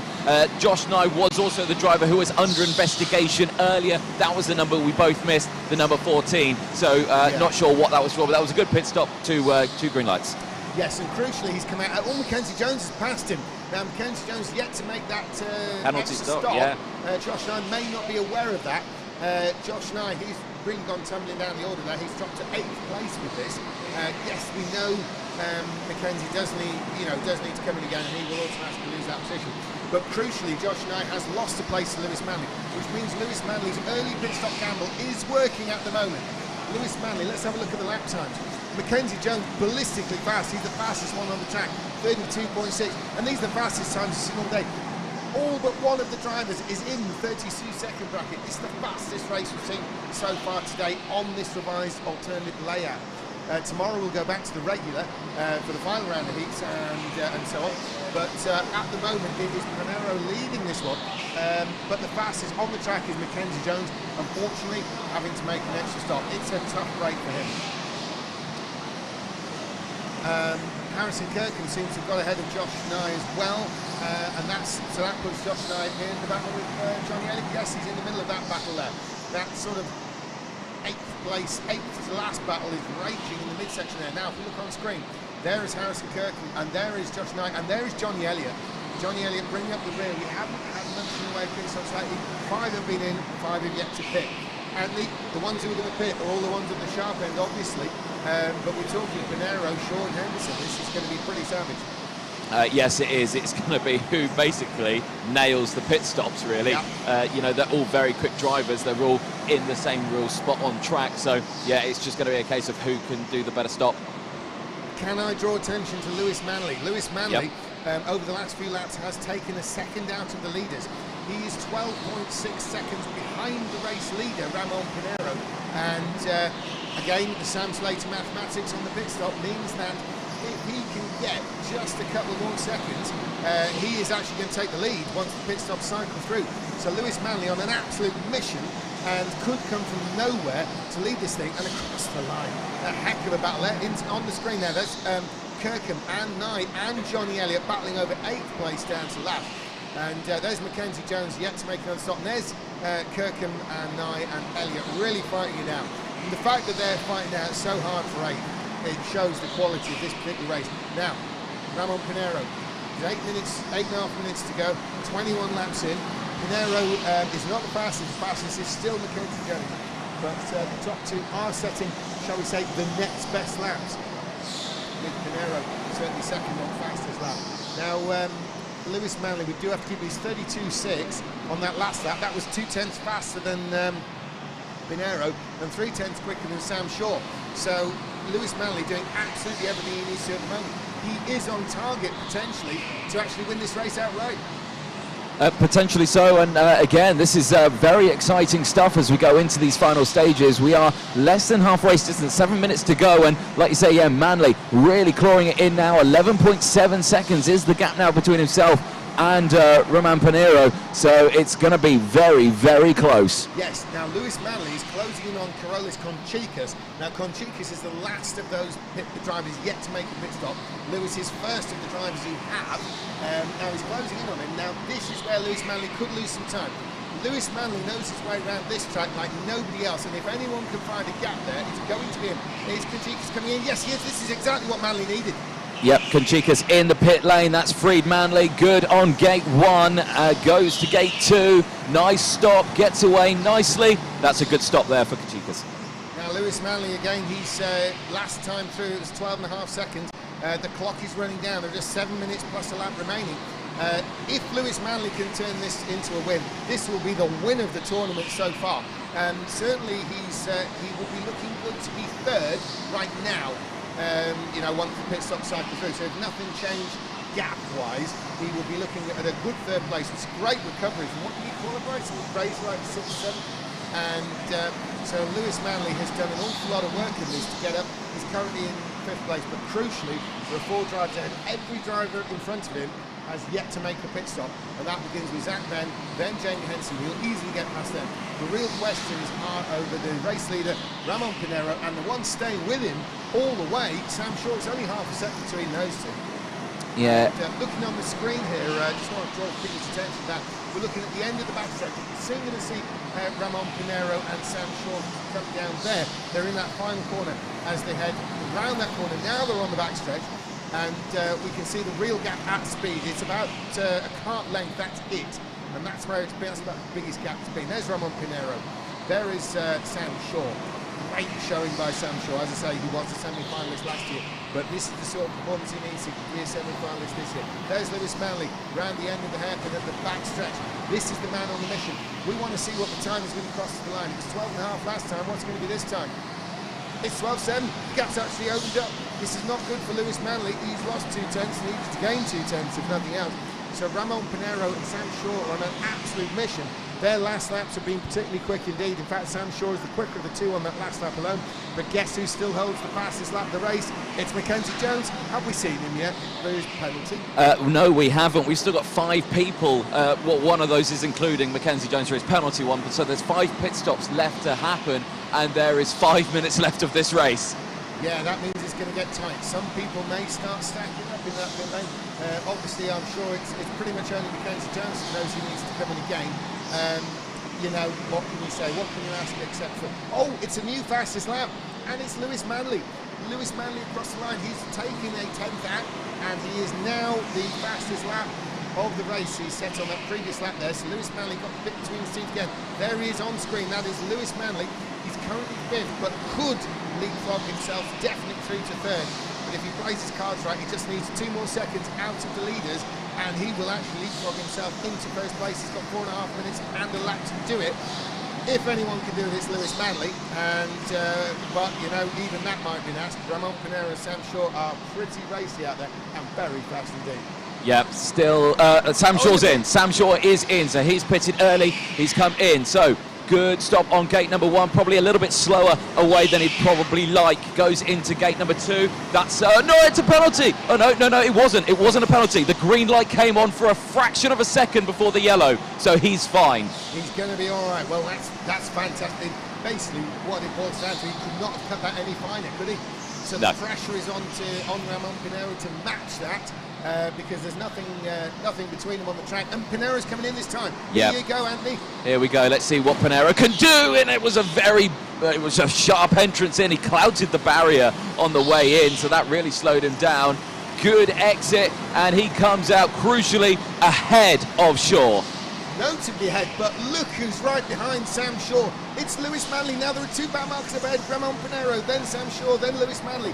They are going to be nose to tail. Lewis Manley, he likes nothing more than without see the competitor in front, and he's going to make a race of this for 3 minutes plus a lap to go. Do not rule Lewis Manley out of this race at all. There are 2 ahead, Ramon Pinero. So there are the 2 battle marks. We'll identify them, but we're looking at Ramon Pinero, the 3rd kart there. The 4th kart there is the 2nd place, which is Sam Shaw, and there is Lewis Manley we're looking at. This is how close this leader battle is. And in the pits. Yeah, Zach Venn, who was one of those back markers in front of the top 3, has now pitted. 2 green lights, he's back out on track. Yeah, he goes down to 7th place now. Jamie Henson has the lead. Well, calling them back markers, that's actually a position. He's currently in first place. But Jamie Henson does have to make pit stop. He's the only one, but we've not seen Mackenzie Jones in. No. So there's still 2 pit stops left to happen, and there is 2.5 minutes to go. Right, so Mackenzie Jones is going to have to pit out of 5th place, but we're going to look at the front. Now, Jamie Henson, this is crucial. He is not a back marker. He's leading the race. He does not need to move out of the way, even though Ramon Pinero is closing in on him, and so is Sam Shaw. This is going to concertina up. The big beneficiary of this could be Lewis Manley. There's 2 minutes to go, and Lewis Manley could be on line for his 21st BRKC race win. And it's going to come down to what sort of pit stop we're looking at from Jamie Henson. Is Jamie Henson coming in this time? Is he going to come in? Yes, he is. Yeah, Henderson in the pit lane in the number 12. Good stop on the first gate. Comes into gate number 2. It's all good. He comes back out with a bit of traffic. Now, Ramon Pinero will have been praying for that, I'm sure, because the last thing he needs is a fight with Jamie Henson. Jamie Henson running a little bit slower in this race than Ramon Pinero, just that crucial 10th of a second. But Jamie Henson is a formidable competitor.